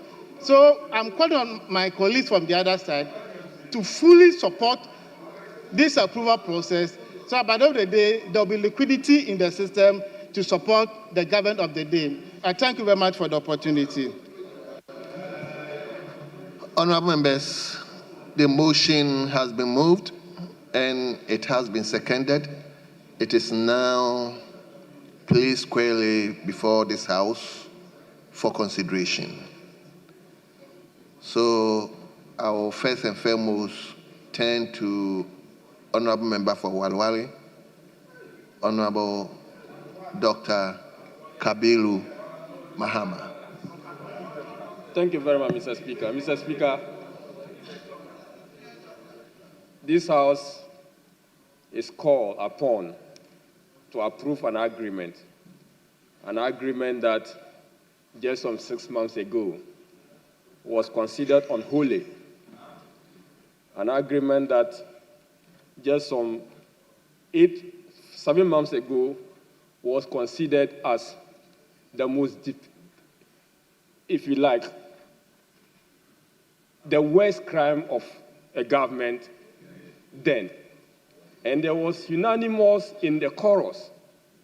The unanimity in the chorus was the fact that the government was borrowing so much and that Parliament was not going to give blessing to such an agreement, similar agreement, and it was thrown out. Today, we are brought with a similar agreement, and our part has no hesitation whatsoever. And we are putting on record, that when it matters for the development of the country, we should jettison politics and pursue the national interest. This is a point that has to be made force, Mr. Speaker. Mr. Speaker, this agreement was negotiated as part of the financing assurance under the IMF program. Mr. Speaker, the IMF needed solace, they needed comfort to the fact that when the 4 billion loan is given to the Republic of Ghana, other sources of funds will come in to support the budget because that was a budgetary support. The government came in with several interventions, and the World Bank DPF was one of those interventions to give this revenue assurance. Mr. Speaker, an amount of 900 million was agreed to be drawn within 3 tranches. Mr. Speaker, we are told today by the same people who say it was not good, they have increased it by 160 million through renegotiation. Now, instead of 900 million, we are now going to contract 1.6 billion. Mr. Speaker, we are contracting 1.06 billion. They have increased it by $160 million, United States dollars. Mr. Speaker, by the same people who said that it was not good. And we have to look at the sincerity of these politics we are doing. Mr. Speaker, for all intent and purposes, government having revenue assurance, government having the ability to pay for goods and services, government being able to prosecute the 2025 budget is well and good. That we should support. But if 6 months ago you said that 900 million contracted to be drawn with 3 tranches was not good, why do you go and negotiate and increase it by 160 million and asking this parliament to approve 360 million of this particular tranche? Mr. Speaker, aside that, we need to note that my honorable colleague and the deputy chairman for the committee has noted the importance of fiscal stability, revenue improvement, energy sector, financial discipline, and what have you.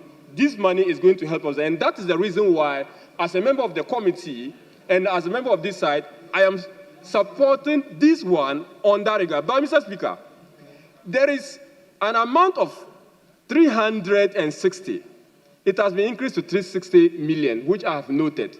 This hollow chamber will bear witness that 300 was rejected, but today 60 million has been added to it, and that 60 million is in excess of the 300 million that this House was trying to prove. Mr. Speaker, there is also this particular thing I would like to note, Mr. Speaker, the terms of the agreement. The chairman of the committee presented and said that there is a moratorium of 6 years on this contract. Mr. Speaker, that is not the details of this contract. That's not the details of this loan. There is moratorium of 5 and 6 years, depending on whether we are drawing on credit B or credit A. The credit A is a short-term financing, and the credit B is the long-term, which is about 25 years. That one has 6 years moratorium, and the first one has 5 years moratorium, Mr. Speaker. And that will start paying. Admittedly, we must admit that under the financing regime, being thrown out of the bond market, having access to the capital markets being difficult, a 2.05% all building cost is something good. It's something good in terms of the financial regime. But, Mr. Speaker, what should be established as a matter of fact is that the debt stock of this country has been ballooned by 160 million. By this government, that is saying we shouldn't borrow. Mr. Speaker, what should be established as a fact is that the Minister of Finance came to this Parliament, and even before the vetting committee, told the members of Parliament that we can actually devolve this country without borrowing. But within 6 months, they cannot pay contractors. They have to go and borrow 160 million in excess of the 900 million that was contracted. Mr. Speaker, there is also this thing we need to note. There is the World Bank has approved conditionalities for this particular loan. There are conditionalities for this particular loan, some of which this House has not approved. Mr. Speaker, the Environmental Regulation Act that the Minister responsible for Environment and Science and Technology came into this House to pass is part of the conditionalities of this particular facility. Mr. Speaker, there is conditionality regarding the GIPC law. We have not done anything about it. Mr. Speaker, there are conditionality regarding the Financial Stability Fund. I remember in the last Parliament, members of the other side were against the facility because they had the feeling that the Financial Stability Fund was something that the terms and the condition that the World Bank gave, their participation in the Financial Stability Fund was something they didn't want. Mr. Speaker, under that agreement, the World Bank was expected to provide counterpart funding to support the financial sector, especially private banks, whilst the government of Ghana was to provide funding to support the public banks. They were against it. That conditionality is still on the table, Mr. Speaker. As to whether or not the government will agree to that conditionality, we have not been told by the minister responsible for finance. And the report has not also captured that. And we need to know whether or not this conditionality of the IMF interest in the Financial Stability Fund, it is something that they are agreeing to. Mr. Speaker, there is also this particular conditionality that we must note of. The revenue. It means that government would have to also improve on revenue collection, because you cannot be borrowing on the back of your budget. You cannot be borrowing to finance your budget. If government does nothing to improve, resource allocation or resource mobilization, we will not be assessing them. Mr. Speaker, the IMF board has approved this fund on condition that we will perform on the prior actions. The prior actions, some of them have not been met. We can approve it in this particular chamber, go out of the chamber, the IMF will not release the money. Mr. Speaker, finally, on the use of the money, Mr. Speaker, the government says that they are using it to support budget, but the document itself says they are using it to support the Ghanaian cedi. Mr. Speaker, they are saying that they want to use to support the budget, but their own document says that they are using it to support the Ghanaian cedi. As we talk now, Mr. Speaker, the Ghanaian cedi has gone back to its usual trend. It is trading at around 12 Ghana cedi, 12.5 Ghana cedi.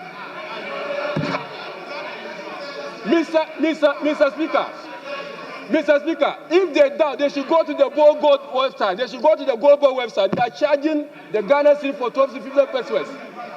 Go to the Gold Board. Go to the website of the Gold Board. So the cedi is facing challenges, Mr. Speaker, and they are counting on this particular facility to support the Ghanaian cedi.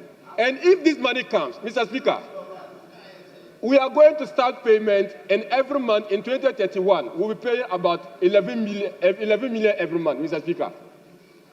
This debt is for the NPP government to pay, because in the next 4 years, in the next 5 years, the NPP government in power will have the burden of paying this facility. They are only taking the facility. And the respected leader of the House knows this. He knows that it is the burden of our government to pay this level. So, Mr. Speaker, I'll urge them that they should prioritize the payment of contractors who have not been paid due to the lack of money. And with this few words, Mr. Speaker, I thank you for your attention. And thank you very much, Dr. Kabiru. Yes, let me give the opportunity to the chairman of the Economy Committee. Thank you, Mr. Speaker, for the opportunity. I rise to support the call from the Finance Committee. Finance Committee for the Honorable House to adopt and approve this report on financing agreement between the government of Ghana and the International Development Association, IDA, of the development, of the FDA, the group of the World Bank Group, of amount of $360 million US to finance the second resilient recovery development policy. Mr. Speaker, my friends from the other side, from the minority side, they are behaving as if we are going outside the Appropriation Act of 2025.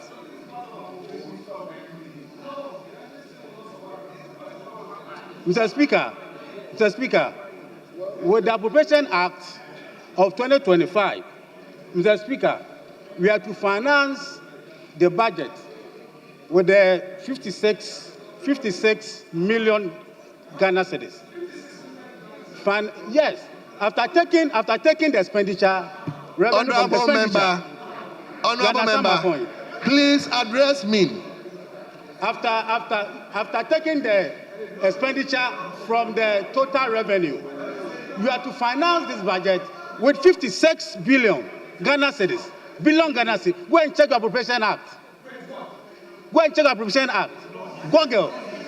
Mr. Speaker,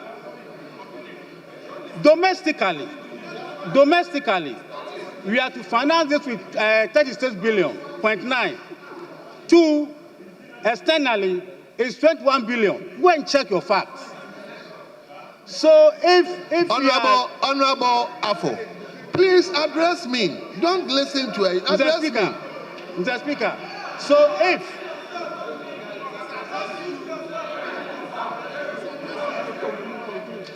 Mr. Speaker, so what we are saying is that the government is within the Appropriation Act of financing the budget. So I don't know why they are saying here and there. So what I want to lay emphasis, what to say is that we need to do more by adopting this report, approve this report, so that we can fully finance the budget. Two, Mr. Speaker, we all know in this House that within the budget, we have to finance the capital expenditure of about 32 billion Ghana cedis. Go and check. 32 billion Ghana cedis.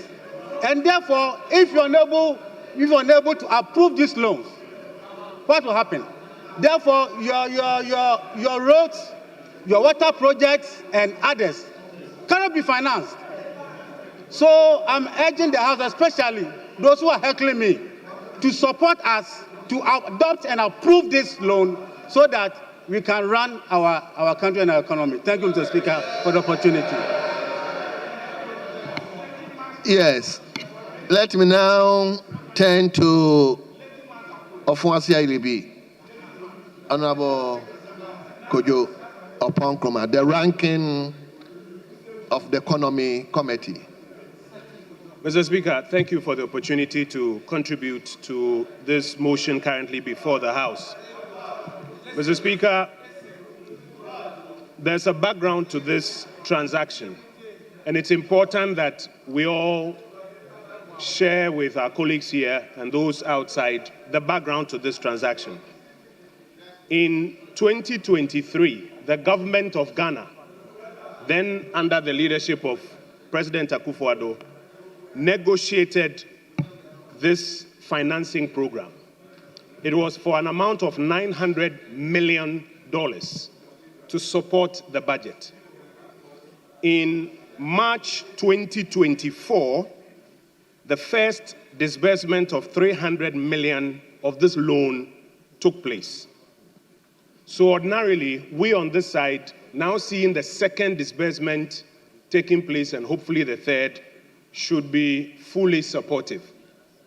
But I would like to draw attention to a few things that are changing even in the framework that is being brought before this House. Mr. Speaker, first is the subject of candor. It is important for the government to exercise candor and full transparency with what you are doing.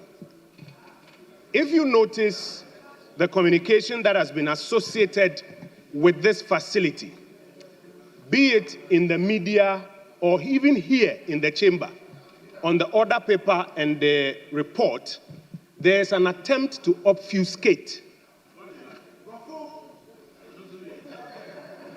Minister, this is a loan of $360 million that this government is taking.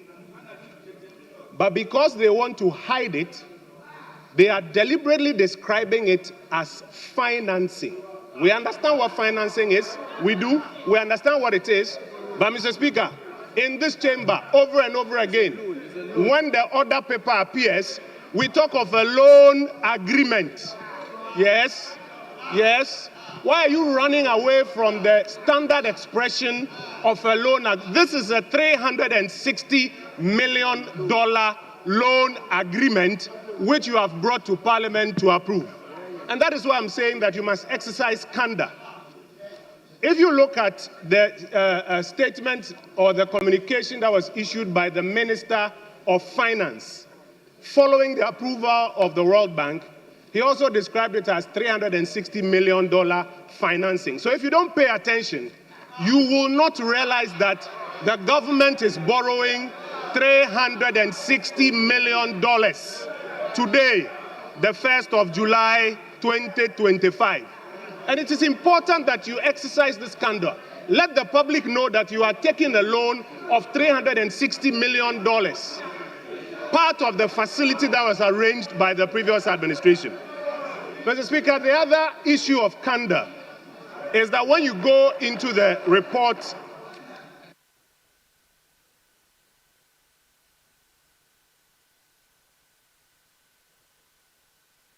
Honorable members, please.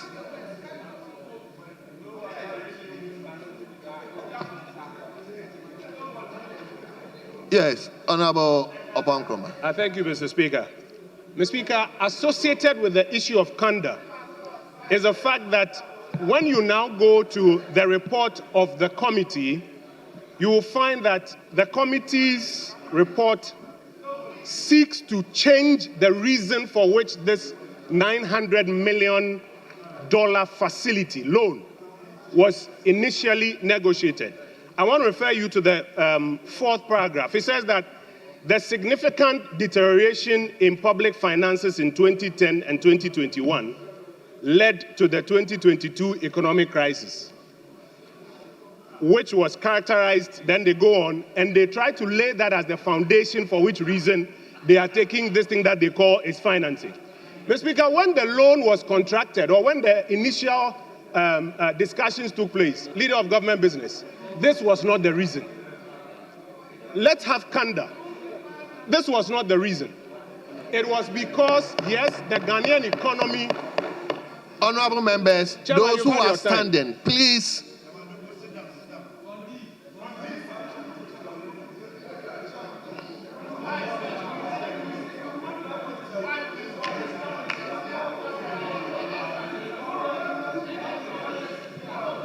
Honorable members, Honorable Kojo, let's hear you. Mr. Speaker, still on the matter of candor, when the original $900 million facility was negotiated, it was negotiated as complementary funding coming from the World Bank to complement what the IMF was doing as part of that program. It was not because of these reasons, but there is obviously an attempt to obfuscate and change the reason, and that's why I'm saying that you must have candor. But Mr. Speaker, this is not the first time that the government side is trying to obfuscate. You recall when they came to this chamber with the 8% levy on fuel. To hide it, they told Ghanaians that it was 1 Ghana cedi per liter, because they didn't want to say that it was 8%, because they know that when they state the percentage, everybody's attention will go to the fact that it's a high percentage. So, Chairman and your members of the committee, please exercise candor when you are bringing these documents to Parliament. Mr. Speaker, the second thing I want to speak about is the utilization of funds or the use of proceeds. I have in my hands here the parliamentary memorandum by Thomas Nyako Ampim, MP, Deputy Minister for Finance, on the proposed 360 million facility. Mr. Speaker, I would invite the House to look at page 11 of 24. And here they talk about use of proceeds. Chairman of the committee, if I have your attention, use of proceeds. He says, Cabinet will recall that in the 2025 budget, we programmed to spend 13 billion cedis owed to contractors. The full amount, Mr. Speaker, the full amount of the 360 million from the DPO2 will be used to finance part of this 13 billion cedis. The Ministry of Finance has begun discussion with the World Bank for the third tranche. Mr. Speaker, they told Cabinet that the full amount of the $360 million from the DPO2 will be used to finance part of this 13 billion payment to contractors. It wasn't going to be used for goods and services. Now let me show you your own report that you have brought to this chamber. I'll take you to page 8 of this report. Mr. Speaker, now that they got cabinet approval, when they came to Parliament, they now say that they are going to use the money to improve private investment and foreign direct investment, to minimize fiscal burden caused by losses in the power sector. Mr. Speaker, you recall that when they introduced the 8% levy on fuel, they told us that power sector issues, they needed that money for it. When they came to Parliament asking us to amend the Energy Sector Levies Act before Parliament rose the last time, they told us power issues. They went to Cabinet and told Cabinet that they are going to use this money 100% to pay contractors. Now you are telling us that you are going to use it for power sector issues. They are going further to tell us that they are looking to deal with the financial health of the power sector. They are looking to deal with operational and commercial efficiency. They say they are going to deal with protection for vulnerable and to reduce extreme poverty. Mr. Speaker, now in Parliament they are saying that they are going to improve social safety net and gender equality. In fact, they go further to say that they are going to use this money for climate resilience. All of this is on page 8 of your report. All of this is on page 8 of your report. When you went to Cabinet, you told Cabinet that you were using this money essentially to pay contractors. Yes, we understand that there are contractors in the energy sector, contractors in various sectors. But if you now come to add to it issues of safety net for social safety net, gender equity, extreme poverty reduction, you are deviating from the original purpose for which this 900 million facility was negotiated. Mr. Speaker, by the way, if they are going to pay contractors, the contractors on the Akimo down to Ofansi Road, they are waiting for their payment. Dr. Gideon Buako was telling us a few minutes ago that the contractors from the Boma to Tepa Road, they are waiting for their payment. Honorable Speaker, members, please do not divert honorable members, Honorable members, it's better we keep quiet so that we can listen to each other. If you heckle him, you will speak and somebody else also heckles you. Please, let's help each other so that we finish this exercise on time. Yes, Honorable. Thank you, Mr. Speaker. Mr. Speaker, so as I was saying, if they are paying contractors, the contractor from Akimo down to Ofonsi is waiting for his payment. The contractor from Boma to Tepa is waiting for his payment. But, Mr. Speaker, in essence, what is happening is that this loan is going to add $360 million to the debt stock. A few months ago, and this $360 million excludes the interest. A few months ago, when the MPP came to this chamber requesting for $300 million, which obviously would add to the debt stock, our friend said $300 million addition to the debt stock was bad. Today, $360 million added to the debt stock is good because you are in power. Continue. Mr. Speaker, we want to conclude by drawing the attention of our colleagues on the other side to the reasons for which this 900 million facility was contracted and urge them to stick to those reasons and not use it for goods and service expenditure purposes. I thank you, Mr. Speaker, for the opportunity. Thank you very much. Nobody from this side, let me have identified well. Yes, honorable member for Efia. But before you begin, give me 2 minutes suspension.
Yes, honorable members, thank you for your indulgence. Yes, honorable member for Fear. Thank you very much, Right Honorable Speaker, for the opportunity to comment on this paper that is being presented to this House.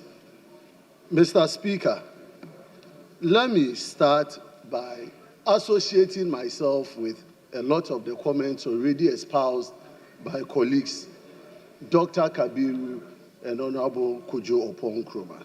Suffice to add that, Mr. Speaker, when government went into this loan contraction, government agreed to perform some conditions. And so when you go into the agreement, there are conditions precedent to the releases of these funds. We've indicated some of the conditions that have not been met. And actually, at the committee level, government accepted the fact that some of the conditions have not been met. The issue is that if you don't meet those conditions, you cannot draw down on these resources. What are they? One of them is the GIPC, amending the GIPC Act. Mr. Speaker, this GIPC Act had come before this House in the last Parliament. And efforts were made to lay it in this House, but it couldn't pass the test of time. Now, 6 months down the line, government knowing that this is also a condition precedent to the drawing of this particular facility, what has stopped government from presenting to this House the amendment of the GIPC law in conformity with this particular agreement? And so it baffles my mind that government, in contracting this with the IMF, knowing that there are certain conditions that has to be fulfilled, and those conditions are our part of the bargain, which the previous Parliament had taken steps to that effect. Yet, as we speak now, you are coming to this House to draw this facility or ask us to approve, and yet the condition precedent subject to them have all not been met. So the question is, when is government going to ensure that these conditions precedent are made? Mr. Speaker, the second issue that I want to outline is the issue of the amount involved. Yes, we've mentioned that the first time 900 million was originally meant to be contracted. Now it has ballooned to 1060. In fact, there's a correction. If you go to the document, the report that was submitted to this House, page 7, it says that if you read the final part, it said the facility was reviewed upward 300 million to 360, DPO3 also to be reviewed by 300 million US dollars to 400 million, bringing the total to 1.6 billion. It is not 1.6 billion. For the purposes of record in this House, it's $1.060 billion. And the question is, what actually informed government in revising this particular facility? Because at the end of the day, it is adding up to our desktop. And we cannot deny that fact. Government has told us over time that they want to manage the debt of this country. They said they are not going to borrow to increase the debt stock. So what has changed? What has changed? Why are we increasing the debt of the people of Ghana? Because at the end of the day, it is the debt stock of this country that we are piling. And generations would have to come back and pay for these loans. And so, Mr. Speaker, when we contracted 900 million, you have seen the need to increase it to 1.06 billion. The additional 160 million is also going to add up to the debt. So if you couldn't approve 900 million, 300 to be drawn down, and now you are increasing it, then you have to explain to the good people of Ghana why you want to increase it. Now, Mr. Speaker, finally, let me draw government's attention to why we have to be careful about these facilities. Why? Government has told us that they are going to improve revenue collection in this country. In fact, we have the privilege of having the deputy majority leader being the chairman of Ghana Revenue Authority Board. Why is the revenue increase? Why is the revenue increase? Because if government is increasing revenue, then there will be no need to go and borrow this much from the IMF and other quarters. And so government should come with pragmatic measures to improve revenue collection, so that when we generate the revenue by ourselves, we will be able to expend and reduce the debt stock of this country. Mr. Speaker, in conclusion,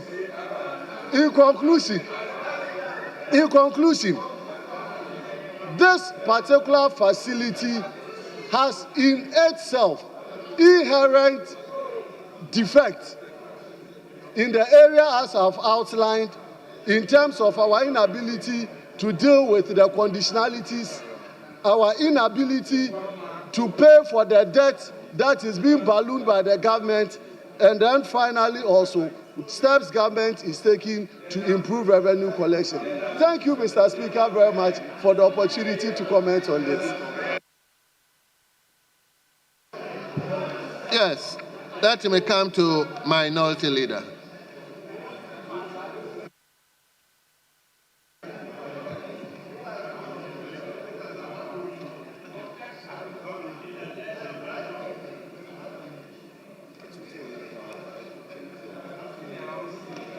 Mr. Speaker,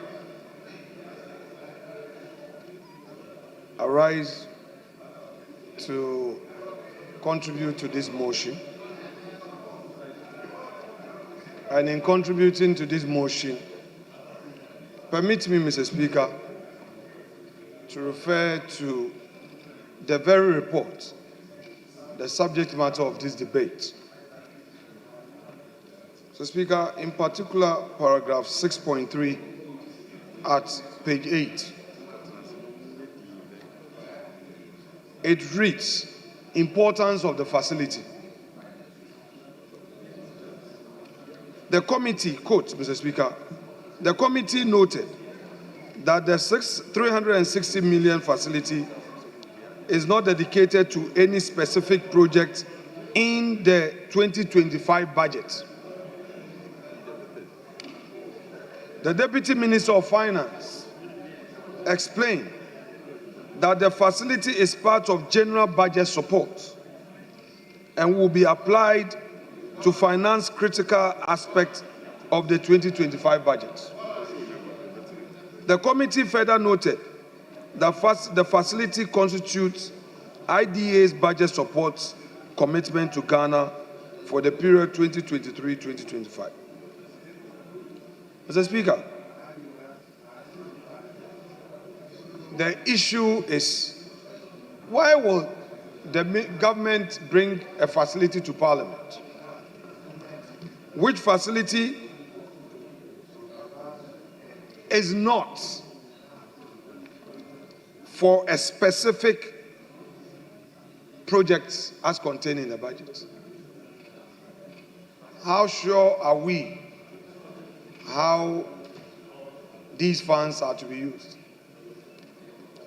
The report that was signed by the chair of the committee, Honorable Isaac Adongo, says that the committee requested for the purpose the ministry could not provide. The committee could not ascertain. The committee could not ascertain a specific project in the budget that this money is to be applied. I would quote again. The committee noted that the 360 million facility is not dedicated to any specific project in the 2025 budget. End quote. This is not me speaking. This is the committee's report, and I've circled up page 8. Page 8. It's a 9-page report. If you don't behave yourself, you don't have the numbers, so you better keep quiet. Yeah, you don't have the numbers. Well, you are there. All right, you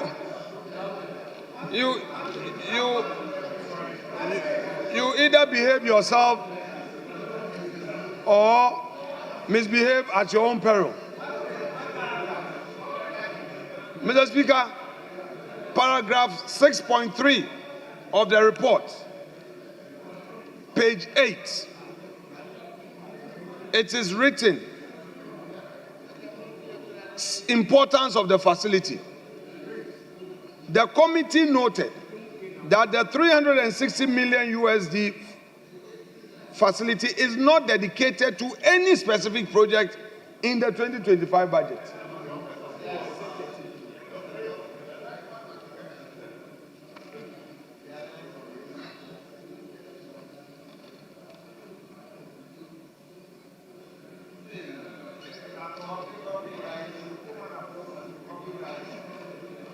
This facility, according to the committee's report, signed by the chairman, is telling the people of Ghana that it is not dedicated to any specific project in the 2025 budget. Yet you are inviting this House by a motion to proceed to approve. And because your majority is suspect, you are relying on the benevolence of the minority to have this pass. You are appealing to our conscience. Mr. Speaker, our friends in opposition said they were not going to take loans. They said they won't borrow. Mr. Speaker, we had this facility. Mr. Speaker, we had two IDA facilities. The first one we approved in the 8th Parliament. There's 250 million, which was part of the 900. I was a leader of government business. I pleaded and pleaded and pleaded. Mr. Speaker, they said they won't even allow us to lay. All the bridges that you burned, you come back one day. Today, all the bridges that you, Ampim, Deputy Finance Minister, you were part of the Finance Committee. You see, what they call posterity, what they call karma. Oh, you see, Ampim, see the way you are mobile today. Now you are wearing mask, Ampim. You remember, I was begging you. I will call you and plead. Your then chief whip will say that if you lay, there will be chaos in the house. Those were his words. There will be chaos. Hansa recorded him. And then today, you have the government. You have the government. And you are introducing this same facility that you criticize. You bastardize the Akufo-Addo government. Where is your principle? Where is your consistency?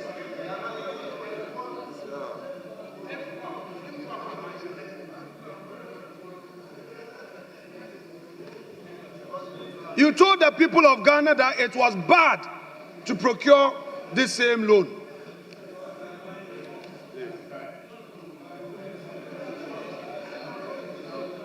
You promised that you were going to repeal some taxes at the port. Today, the spare part dealers, they are wondering. You promised them. Mr. Speaker, even ministerial releases, MDAs, have not received their releases. I have some ministers in this chamber. I dare them to speak for Hansa to record whether they've received their releases. If they have, they should challenge me and say that I am misrepresenting the fact. They should rise on a point of order. Their integrity will be at stake.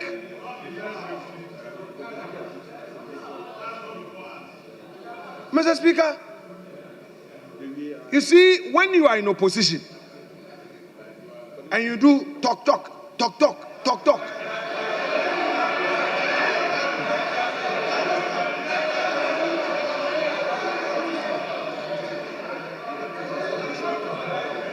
you better be calm, eh?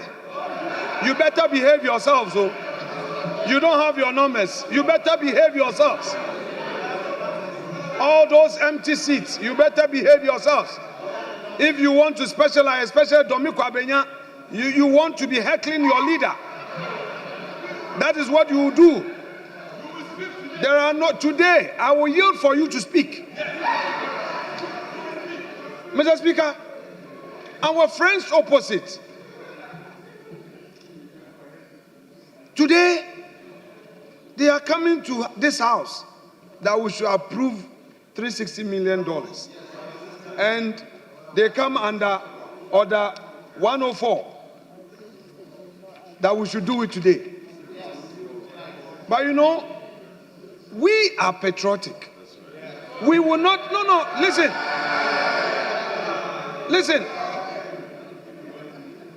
We will not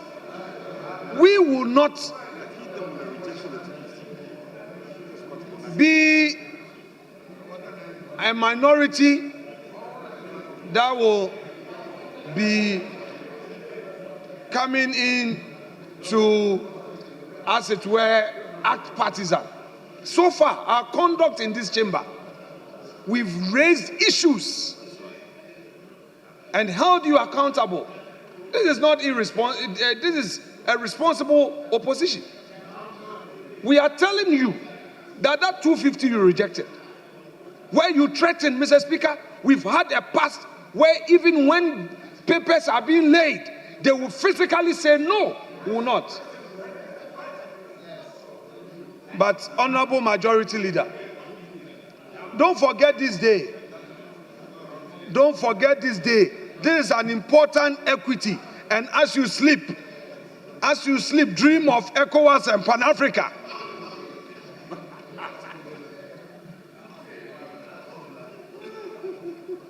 Leader of government business, member of parliament for Boko Central, a respected member of the bar, Harvard trained, etc., etc. This day, this equity from the minority, as you don't have your numbers, please dream of ECOWAS and Pan-Africa. And I know that when I talk to my colleague, a leader, in a language that he understands, he will give meaning to that language. Mr. Speaker, today, it is clear that this government is not living up to its own bona fides as it promised the people of Ghana. Where is the 24-hour economy?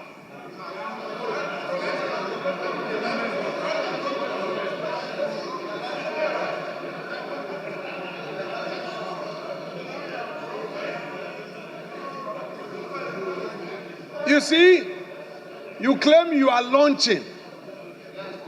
The 24-hour economy did not find expression in the 2025 budget. The president promised in the SONA. He couldn't deliver it in SONA. He then told this house that the finance minister will bring it in his budget statement. When the finance minister came in to this house, he again said, oh, the 24-hour economy is being worked on. So what it means is that for 2025, zero. Where is the 1 job, 3 shifts? You said you are taking away 1D, 1F. What is alternative policy for the private sector?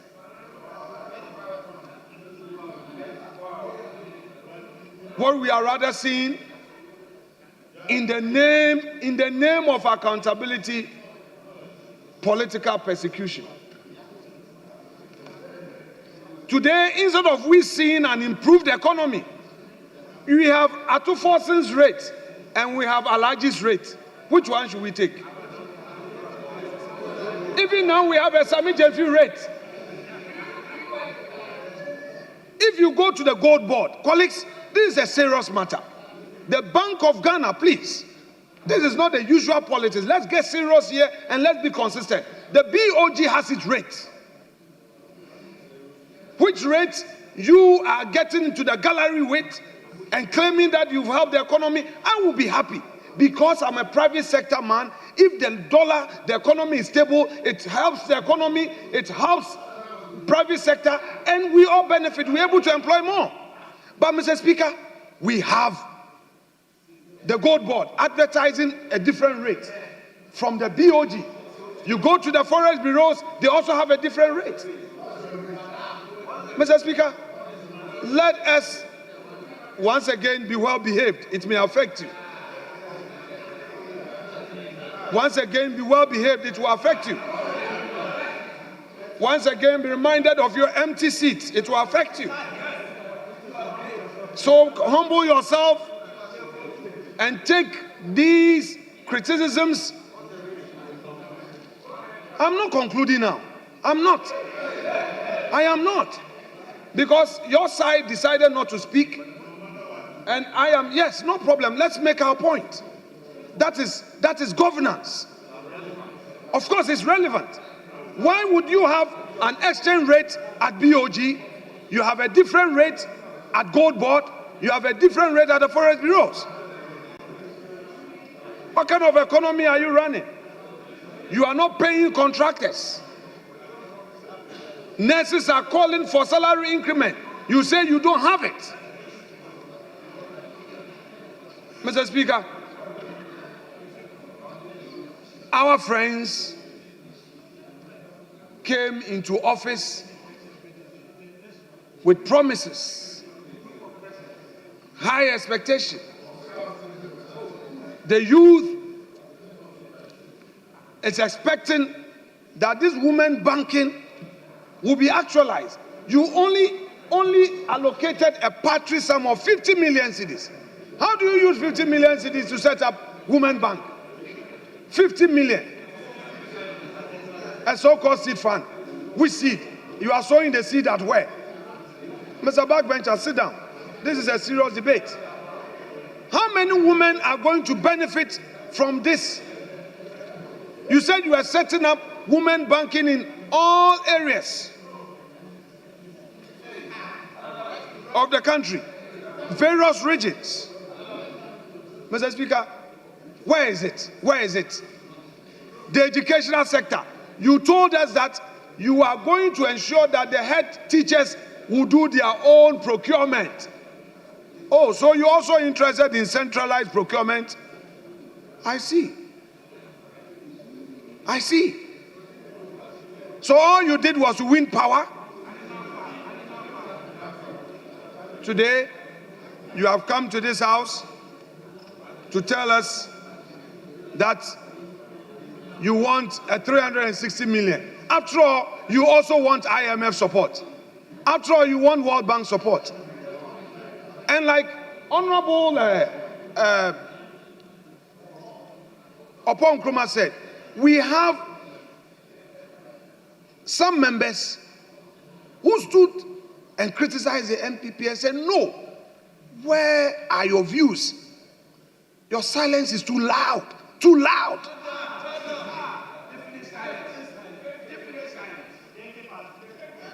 What is your attitude towards women? Are you giving them equal opportunity? The many women you have on your side, 40 of the women.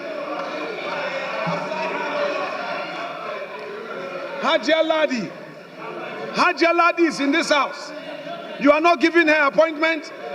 Honorable Helen Intosu, no appointment. Member for Domi Kwambenya, no appointment. Mr. Speaker, what is this government really up to?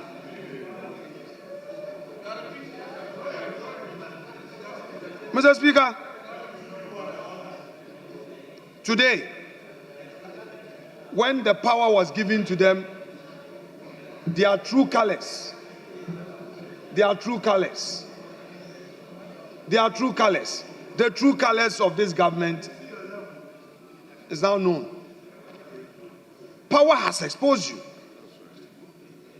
Power has exposed your weakness. Yours is campaign talk, not governance. Mr. Speaker. Leader. Mr. Speaker. Leader. Mr. Speaker, I need to speak my heart out. Mr. Speaker, in the report, they are talking about using some of the money for improved social safety net and gender equality. They also say improve protection for vulnerable and reduce extreme poverty. That's where I want to land. Mr. Speaker, I am concerned about the vulnerable women and youth in our Zongo communities. I am concerned. The Zongo communities, the poor farmers. Mr. Speaker, I expect them to walk the talk because they themselves have spoken about this. I want them to dedicate some of these funds to some of these communities where our women need the support.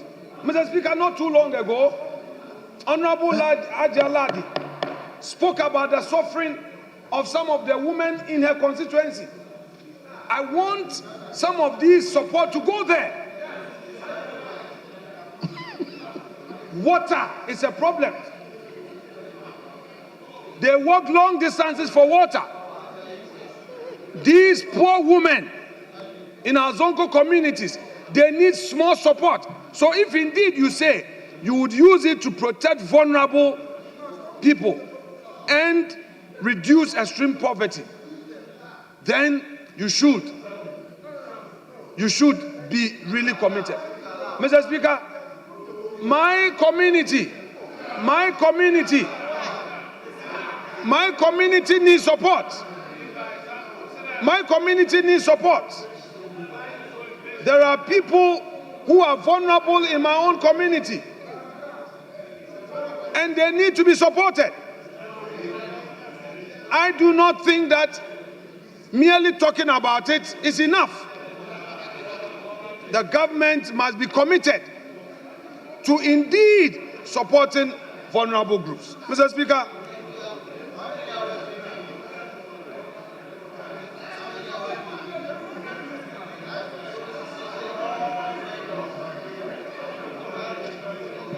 Leader, are you done?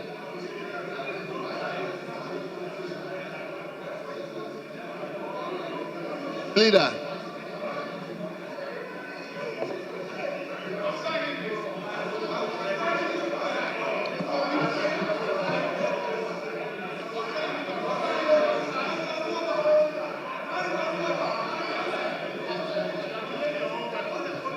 Leader, are you done? Mr. Speaker, they are making noise. Please, can you conclude for us? Mr. Speaker, yeah, gabble and let them. Honorable members, silence for leader to conclude. Mr. Speaker, please. what they have forgotten is that after me, their leader will also speak. So at least you relax and be calm. Mr. Speaker, I shall conclude by urging government to approach governance with utmost sincerity. We saw them at display when they were in opposition. And we are seeing them again now that they are in government. We say to government that upon approval of this facility, they should endeavor to bring before Parliament how these funds were spent. It's part of the accountability that the deputy minister who is standing in for the minister should commit to it for our records, that they will bring to Parliament how they spend this money. Mr. Speaker, that said, I shall rest my case. Yes. Honorable Deputy Minister, may you conclude for us. Thank you, Mr. Speaker. Mr. Speaker, the minority leader has just contributed to the approval process. And he spoke about the dollar rate. He spoke about the 24-hour economy. In his concluding remarks, he also spoke about the Women's Development Bank. He spoke about the true colors of the government. He spoke about water problems. At a point, I was wondering what we were doing here.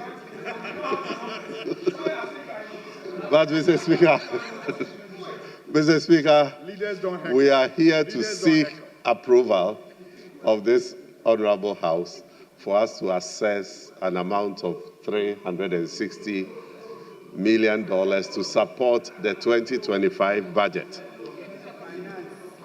Mr. Speaker, that is a simple task that this House is being called upon to perform.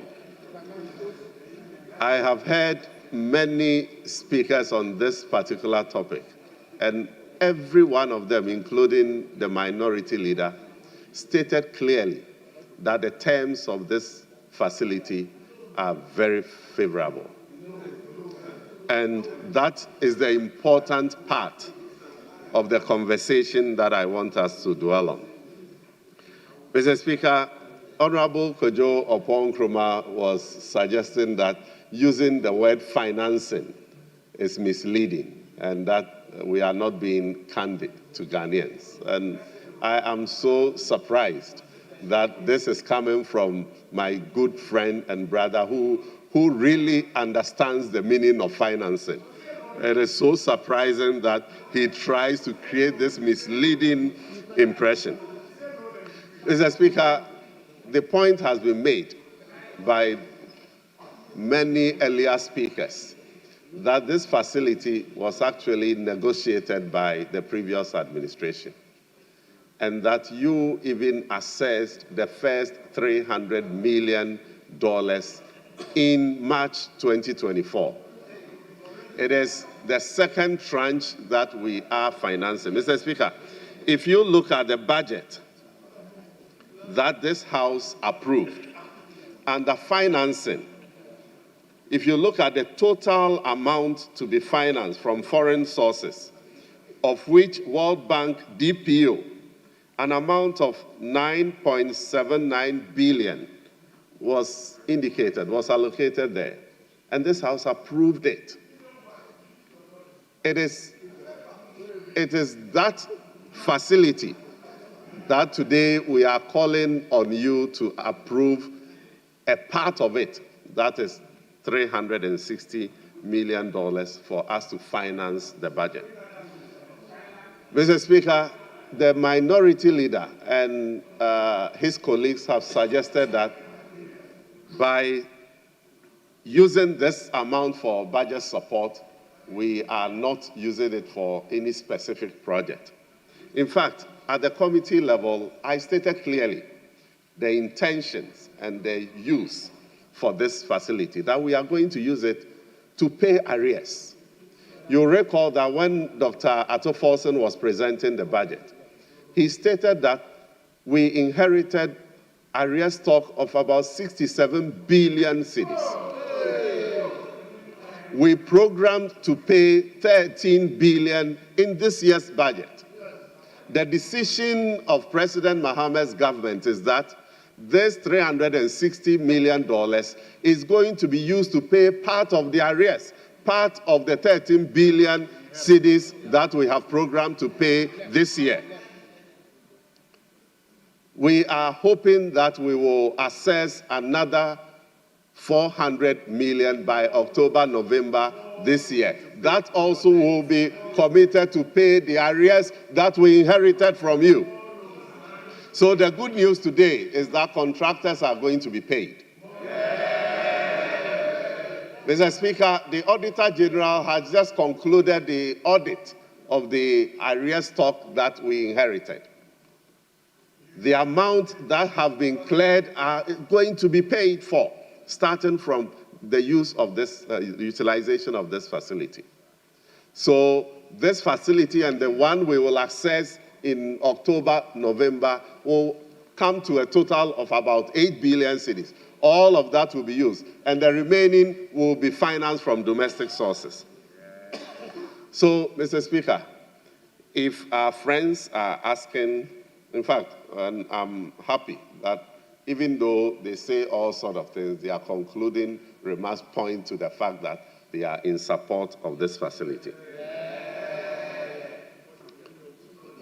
Kabiru was quoting some exchange rates. In fact, the official rate is 10.3. You are those who told us that Sika and Pedede. So stop the Dede about the Sika. Yeah, stop it.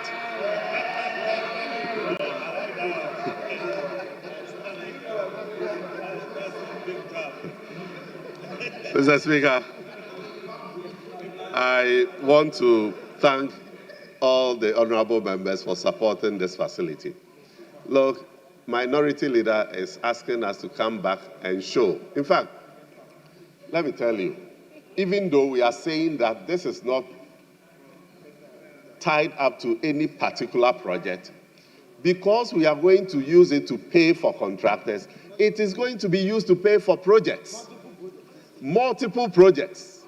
So this 360 billion is going to be used to finance many, many projects. What we did not want to do was to tell you that it is going to be used to finance Ofwasi-Ayirebi Road or to finance this particular road. We are going to use it to pay arrears that are linked to specific projects. So at the end of the day, you will see many, many projects that have been financed from this facility. So, Mr. Speaker, thank you. I want to urge all of us to support the approval of this, and we will be back to let you know that the amount has been put to better use. Thank you very much, Mr. Speaker. Thank you very much. Honorable members, at the conclusion of the debate, the question is all those in favor that motion listed 3 in today's order paper addendum. All those in favor say aye. Aye. All those against say no. Honorable members, it's obvious the ayes have it. The motion is carried.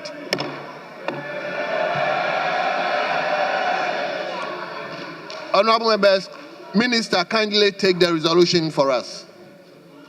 Item listed 4. Mr. Speaker, the minister was in a hurry to leave this chamber.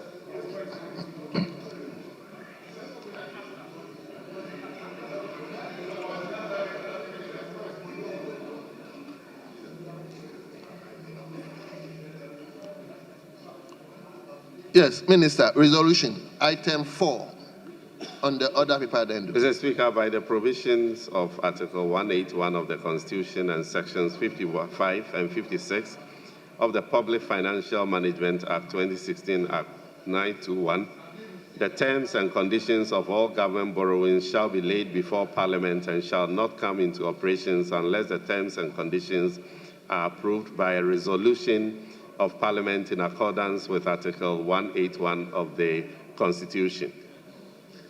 Mr. Speaker, so you move. So move the resolution. Huh? So move.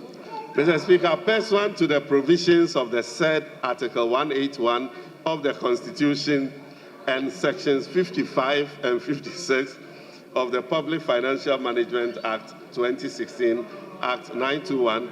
No. Just move. That the House of the Government of the Republic of Ghana, acting through the Minister responsible for finance, there has been laid before Parliament a financing agreement between the Government of the Republic of Ghana and the World Bank Group for an amount of $360 million United States dollars to finance the second Resilient Recovery Development Policy financing. Mr. Speaker, I move. Thank you. Honorable members, the minister has moved the resolution listed for in today's order paper addendum. All those in favor that the resolution... Yes, let me hear who is seconding it. Mr. Speaker, I second. Very well. Honorable members, I second the motion. Honorable members, the resolution has been moved and it has been seconded. All those in favor that the resolution listed for in today's order paper addendum, all those in favor say aye. All those against say no. Honorable members, the resolution listed for is hereby adopted. Yes, leader.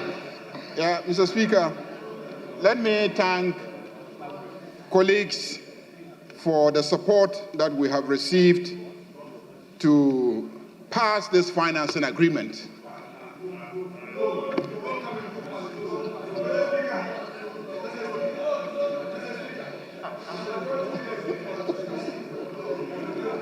Mr. Speaker, clearly, in the not too distant future, in the not too distant future, contractors will be smiling to their banks.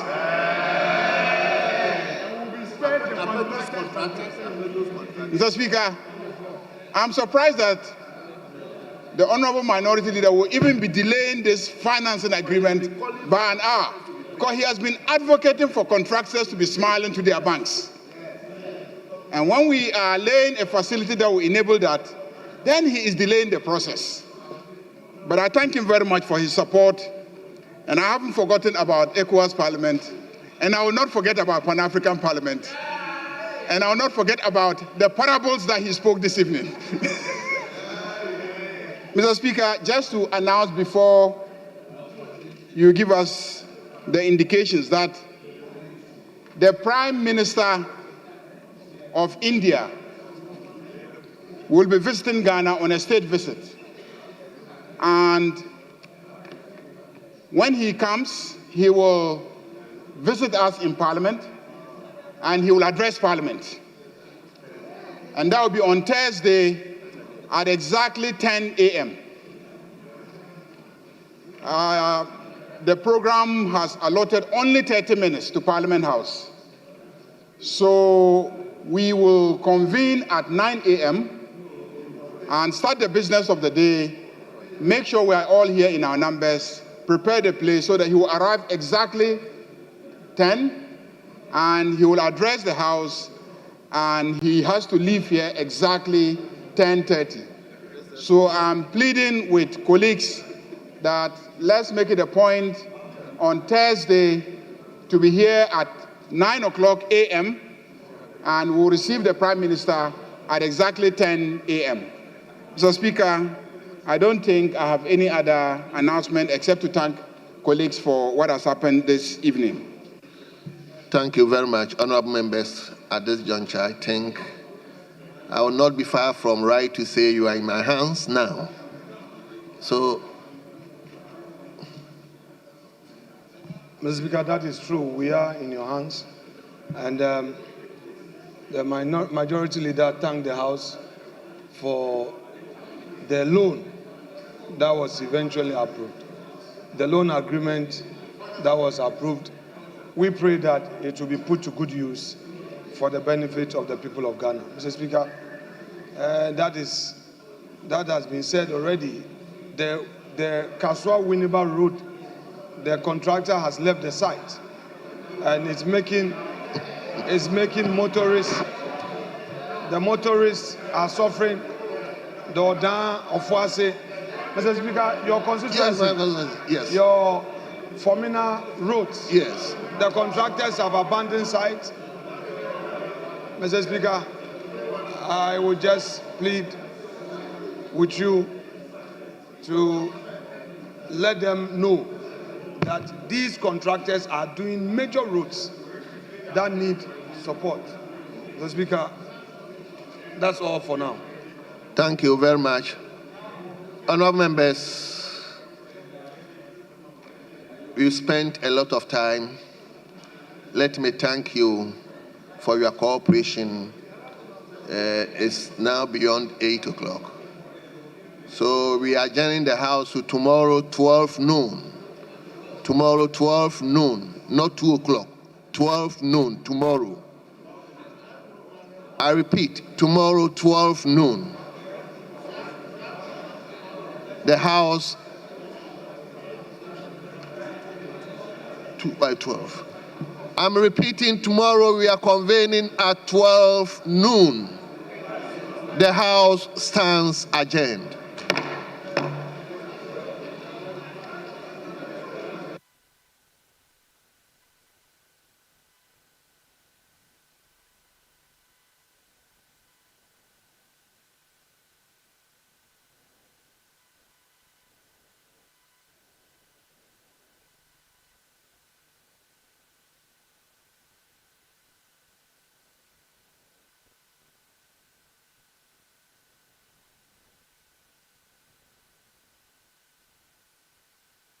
Let's